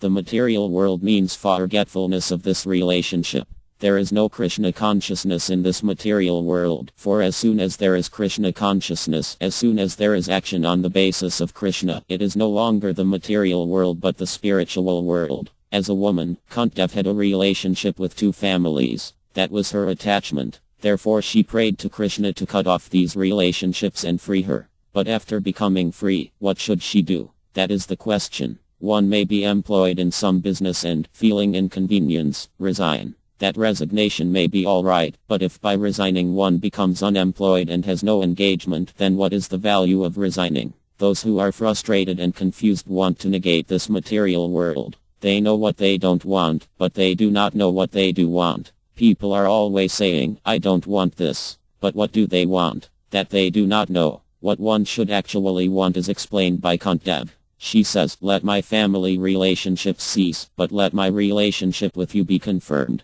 In other words, she does not want to be attracted to anything but Krishna. This is perfection, and this is actually wanted. The word Ananya Va means Ananya Bhakti, undeviating devotional service. We must simply be attached to Krishna 24 hours a day without deviation. In this way our renunciation can be perfect. If we think we can be attached to Krishna and material things at the same time, we are mistaken. We cannot ignite a fire and at the same time pour water on it. If we do, the fire will not act. The MYVD Sannyasas renounce this world, Brahma Satya Jagan Mithi. It is very good to preach renunciation of the world, but side by side we must have attraction for something, otherwise our renunciation will not remain. We see many MYVD Sannyasas who say Brahma Satya Jagan Mithi, but after they take sannyasa they return to the material world to open hospitals and do philanthropic work. Why? If they have left this world, considering it mithi, false, why do they return to take up politics, philanthropy, and sociology? Actually this is bound to happen, for we are living entities and are active. If out of frustration we try to become inactive, we shall fail in our attempt. We must engage in activities. The supreme activity, the Brahman, spiritual activity, is devotional service. Unfortunately the MYVDs do not know this. They think that the spiritual world is void. However, the spiritual world is exactly like the material world in that it has varieties. In the spiritual world there are also houses, trees, roads, chariots, everything is there, but without the material inebriaties. As described in Brahma Sahit 5.29. I worship Govinda, the primeval lord, the first progenitor, who is tending the cows, yielding all desires in abodes built with spiritual gems, surrounded by millions of purpose trees, and always served with great reverence and affection by hundreds of thousands of goddesses of fortune, or gopas. In the spiritual world there are kalpa vikaya trees, which yield whatever type of fruit we desire. In the material world a mango tree cannot supply grapes, nor can a grapevine supply mangoes. In the spiritual world, however, if we take a mango from a tree and at the same time desire grapes, the tree will supply them. This is called a desire tree. These are some of the actualities of the spiritual world. In this material world we require sunlight and moonlight, but in the spiritual world there is no need of sunlight and moonlight because everything and everyone is effulgent. In Krishna LL, Krishna stole butter, and the neighborhood friends of Mother Yod complained. Actually they were not complaining, but were just enjoying the bodily features and the fun of Krishna. They told Mother Yod, your son comes to our house and steals butter. We try to conceal it in the dark so that he cannot see it, but somehow he still finds it out. You had better take away all his ornaments because we think that the light of his jewels helps him find the butter pot. Mother Yod replied, yes, I will take off all his ornaments. But the neighbors would reply, no, it is useless. Somehow this boy has an effulgence that comes out of himself. He can find the butter even without the ornaments. Thus the transcendental body is effulgent. It is because of the effulgence of Krishna's transcendental body that there is light. Whatever light we see is simply borrowed light from Krishna's effulgence. As stated in the Brahma Sahit 5.40. In the millions and millions of universes there are innumerable planets, and each of them is different from the others by its cosmic constitution. All of these planets are situated within the spiritual effulgence called the Brahmajyotir. This Brahmajyotir is the bodily effulgence of the Supreme Personality of Godhead, whom I worship. The bodily effulgence of Krishna generates millions of universes. In this solar system the sun produces many planets, and because of sunshine the planets are warm and the seasons change. Because of the sun there are trees, green foliage, fruits, and flowers. Similarly, whatever we see in creation is all due to Krishna's bodily effulgence. The MYVDs simply see the effulgence, which is impersonal. They cannot see anything more. We may see an airplane rise in the sky, but after a while it passes out of our sight due to the dazzling sunshine. The airplane is there, but we cannot see it. Similarly, if we simply try to see the effulgent Brahmajyotir, we are unable to see within it. One of the mantras in the Upanishad therefore petitions the Lord to wind up his effulgence so that he can be seen properly. The MYVD philosophers cannot see the personal activities of Krishna nor the planet where Krishna is personally active. The Bhagavatam says, because they do not see the lotus feet of Krishna, they have to return to this material world, despite all their serious penances and austerities. Thus renunciation in itself will not help us. We may artificially renounce, but again we shall become so-called enjoyers. Such renunciation and enjoyment is like a pendulum that goes this way and that. On one side we become false renunciants, and on the other we become false enjoyers. The remedy, however, is here. If we really want to become detached from this material world, we must increase our attachment for Krishna consciousness. Renunciation alone will not help us. Therefore Kuntī prays, Tvaiminanya va. She prays that her attraction be constantly drawn unto Krishna without being diverted to anything else. This is bhakti, pure devotional service, for as mentioned by our Bhagavatam, devotional service should be unalloyed. In this material world there are jns and karmas. The karmas are fools who unnecessarily work very hard, and the jns are those who, when a little elevated, think, why work so hard? So many things are not required. Why accumulate so much money and food and so much false prestige? The jn thinks in this way. The bhakta, however, is beyond the karma and the jn. The karma has many desires and the jn tries to get rid of all desires, but desirelessness can be possible only when we desire to serve Krishna. Otherwise it is not possible to get rid of desires. Jana karma dayan vitam. As bhaktas, we should have no desires for jana and karma. We should be without attachment for material things, but we must have attachment for Krishna. In this way our detachment will be fixed. We must cultivate Krishna consciousness favorably. This means thinking of how Krishna will be satisfied. We must always think of Krishna just like the Gopas. The Krishna consciousness of the Gopas was perfect because they had no desire other than to try to please Krishna. That is perfection. Therefore Chaitanya Mahaprabhu recommends, Rami ke situp sandvravadvarja Kalpit. There is no better process by which to worship the Supreme Personality of Godhead than that method adopted by the Gopas. The Gopas had no desire other than to satisfy Krishna. All the Gopas tried to satisfy him, including the elder Gopas, Yad and her friends, and so also did the elderly Gopas like Nanda Maharya and his friends. The boys and girls of ENG who were of the same age as Krishna also tried to satisfy him. Everyone tried to satisfy Krishna, even the cows, the flowers, the fruits, and the water of ENG. This is because everything in ENG is spiritual. Nothing is material. We should understand the difference between spiritual and material. That which is material has no living symptoms, and that which is spiritual has all living symptoms. Both the trees in the spiritual world and those in the material world are living entities, but in trees here the living symptoms are absent. A human being is a living entity, and the devotees in the spiritual world are also living entities, but in the human beings who are not Krishna conscious the real symptoms of life are absent. Actually there is no other consciousness but Krishna consciousness, and that consciousness is spiritual. Thus even while in this material world, if we simply increase our Krishna consciousness we shall live in the spiritual world. If we live in the temple, we live in the spiritual world because in the temple there is no business other than Krishna consciousness. There are so many engagements carried out for Krishna. Those who strictly follow the regulations of Krishna consciousness actually live in the spiritual world, not the material world. We may think we are living in New York, Los Angeles, or elsewhere, but we are actually living in Vaikuha. It is a question of consciousness. A bug may sit on the same seat with the spiritual master, but because the spiritual master has developed consciousness and the bug does not, they are different. They may be sitting in the same place, but the bug remains a bug, and the spiritual master remains the spiritual master. The position in space may remain the same, just as we remain in the material world or the spiritual world, but if our Krishna consciousness is strong, we are not in the material world.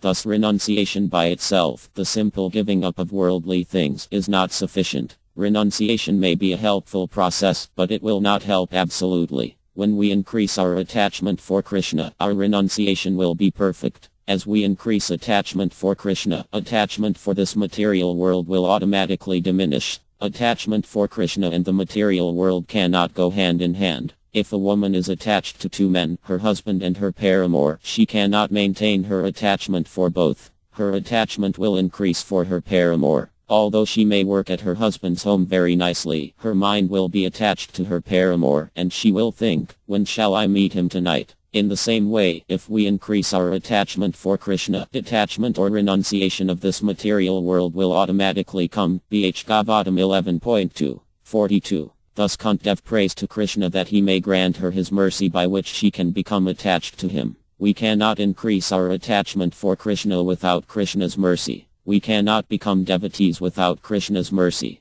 Therefore we simply have to serve Krishna, for by service Krishna is satisfied. Krishna does not require anyone's service, for he is perfect in himself. However, if we give him service wholeheartedly and sincerely, then, by his mercy, we shall make advancement. God will reveal himself to us. We cannot see God with our blunt eyes. How then can we see him? Brahma Sahit 5.38. We have to smear our eyes with the ointment of love. Then Krishna will reveal himself. Krishna will actually come in front of us. When Dhruva Maharya was undergoing penance and meditating upon the form of Viyu within his heart, the Viyu form suddenly disappeared, and his meditation broke. Upon opening his eyes, Dhruva Maharya immediately saw Viyu before him. Like Dhruva Maharya, we should always think of Krishna, and when we attain perfection we shall see Krishna before us. This is the process. We should not be too hasty. We should wait for the mature time. Of course, it is good to be eager to see Krishna, but we should not become discouraged if we do not see him immediately. If a woman gets married and wants a child immediately, she will be disappointed. It is not possible to have a child immediately. She must wait.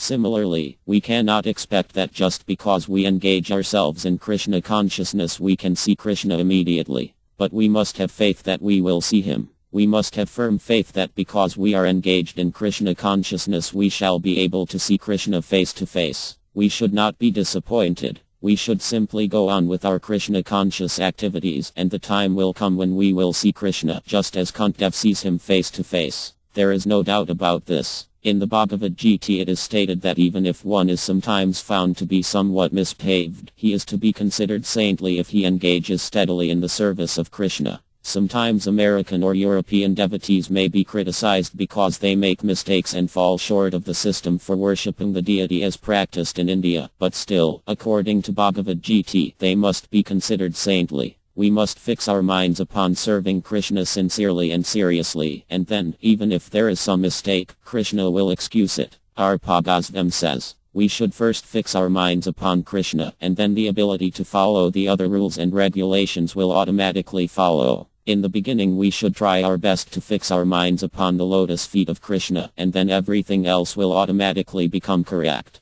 Kuntī addresses Krishna as Madhupati. Krishna has thousands of names, and the name Madhupati indicates that he killed the demon Madhu. Krishna consciousness is likened to a river, but not an ordinary river. It is like the river Ganges, which is very pure and directly connected to Krishna. Kuntī prays that just as the river Ganges flows toward the sea, her attraction will flow incessantly toward Krishna's lotus feet. This is called Ananya Bhakti, unalloyed devotion. Thus Kuntī prays that her attraction for Krishna will flow without hindrance. 26 Enchantment by Krishna's glories. O Krishna, O friend of Arjuna, O chief among the descendants of Vi, you are the destroyer of those political parties which are disturbing elements on this earth. Your prowess never deteriorates. You are the proprietor of the transcendental abode, and you descend to relieve the distresses of the cows, the Brahmas, and the devotees. You possess all mystic powers, and you are the preceptor of the entire universe. You are the Almighty God, and I offer you my respectful obeisances. Armad Bhagavatam 1.8.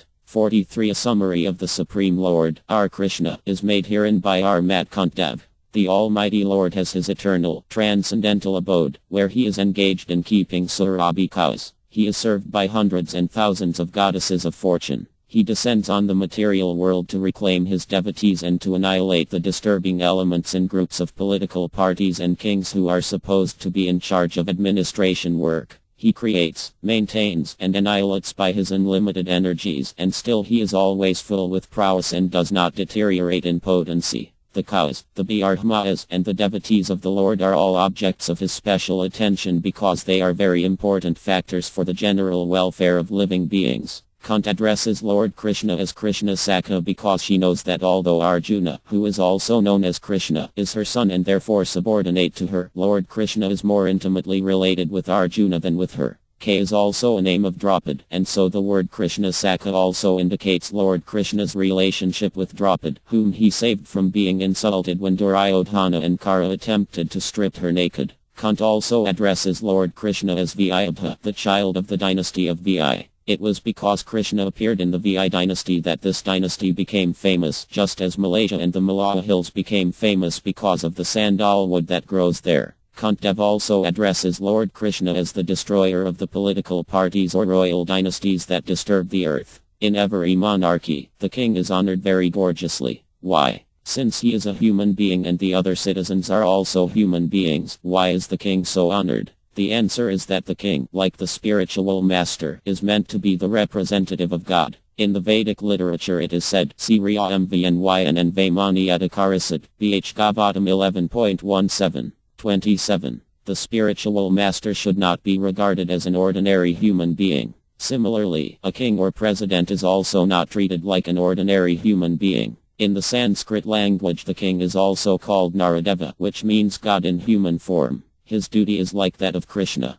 As God is the supreme living being in the universe and is the maintainer of all other living beings, the king is the supreme citizen in the state and is responsible for the welfare of all others. Just as we are all living beings, Krishna, God, is also a living being. Krishna is not impersonal. Because we are all individual persons but our knowledge and opulence are limited, the impersonalists cannot adjust to the idea that the supreme, the original, unlimited cause of everything can also be a person. Because we are limited and God is unlimited, the MYVDS or impersonalists, with their poor fund of knowledge, think that God must be impersonal. Making a material comparison, they say that just as the sky, which we think of as unlimited, is impersonal, if God is unlimited he must also be impersonal. But that is not the Vedic instruction. The Vedas instruct that God is a person. Krishna is a person, and we are also persons, but the difference is that he is to be worshipped whereas we are to be worshippers. The king or president is a person, and the citizens are also persons, but the difference is that the president or king is an exalted person who should be offered all respect. Now, why should so many persons worship one person? Because that one person provides for the others. Eko ba'anyo vidad. God is one, and we are many, but he is worshipped because he provides for everyone. It is God who provides food and all the other necessities of life. We need water, and God has nicely arranged for oceans of water with salt mixed in to preserve it all nicely. Then, because we need drinking water, by God's arrangement the sunshine evaporates the water from the ocean, takes it high in the sky, and then distributes clear, distilled water. Just see how God is providing everything that everyone needs. Even in ordinary life the state has a heating department, lighting department, plumbing department, and so on. Why? Because these are amenities we require. But these arrangements are subordinate. The first arrangement is that of God. It is God who originally supplies heat, light, and water. It is God who supplies the rainwater that fills our wells and reservoirs. Therefore the original supplier is God. God is an intelligent person who knows that we need heat, light, water, and so on.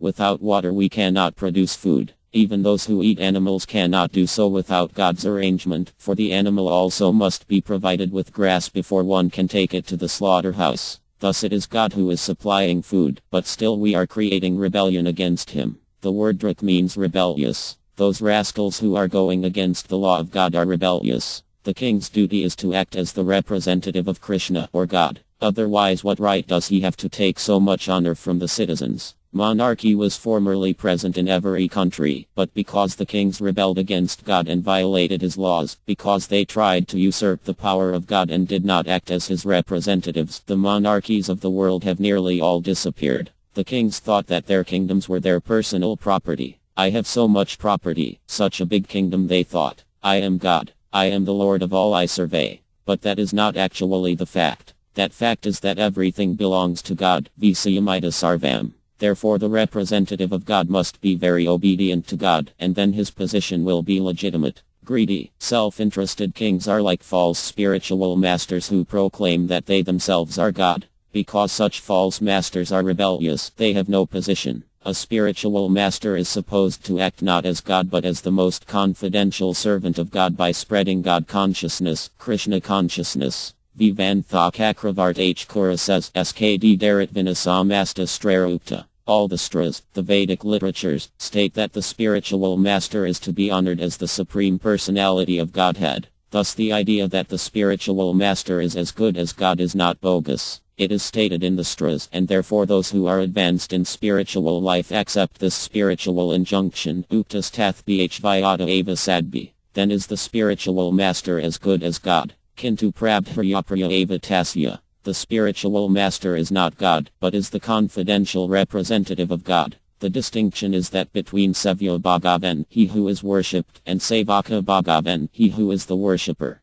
The spiritual master is God, and Krishna is God, but Krishna is the worshipable God whereas the spiritual master is the worshipper God. The MYVDS cannot understand this. They think, because the spiritual master has to be accepted as God and because I have become a spiritual master, I have become God. This is rebellious. Those who are given a position by God but who want to usurp his power, which they actually cannot do, are rebellious fools and rascals who require punishment. Therefore Kuntī says, Avani Dragarjanya Vadayana. You descend to kill all these rascals who rebelliously claim your position. When various kings or landholders are subordinate to an emperor, they sometimes rebel and refuse to pay taxes. Similarly, there are rebellious persons who deny the supremacy of God and declare themselves God, and Krishna's business is to kill them. The word Anapavarga indicates that Krishna's prowess is without deterioration. This word is the opposite of the word Pavarga, which refers to the path of material tribulation.